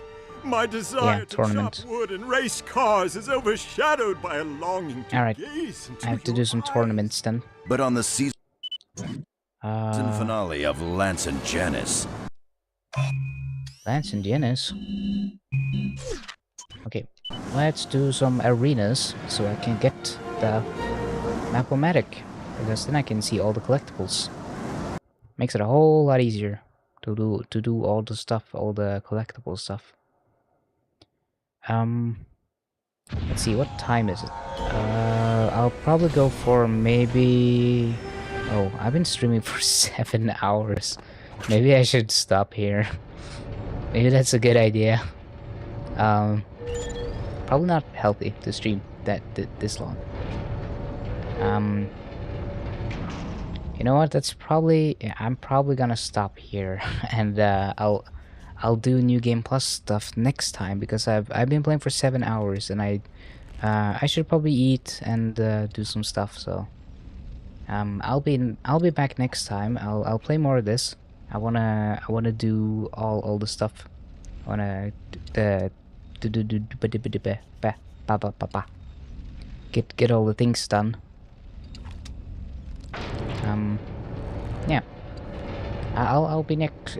Blah blah blah blah. I'll be back next time, and I'll play more of this. I'll play it all the way through, get all the stuff, get all the trophies, and then I'll move on to whichever game fits or works the best next time. Yeah. Anyways, thank you so much for watching. Thank you all for coming to stream. Thank you. I appreciate it. Thank you. I'll be back. So I'm just gonna take a photo here. Yeah. Got the photo. Alright, I'll see you next time. I'll be back with more Ratchet and Clank. Bye bye. Bye bye. Bye bye.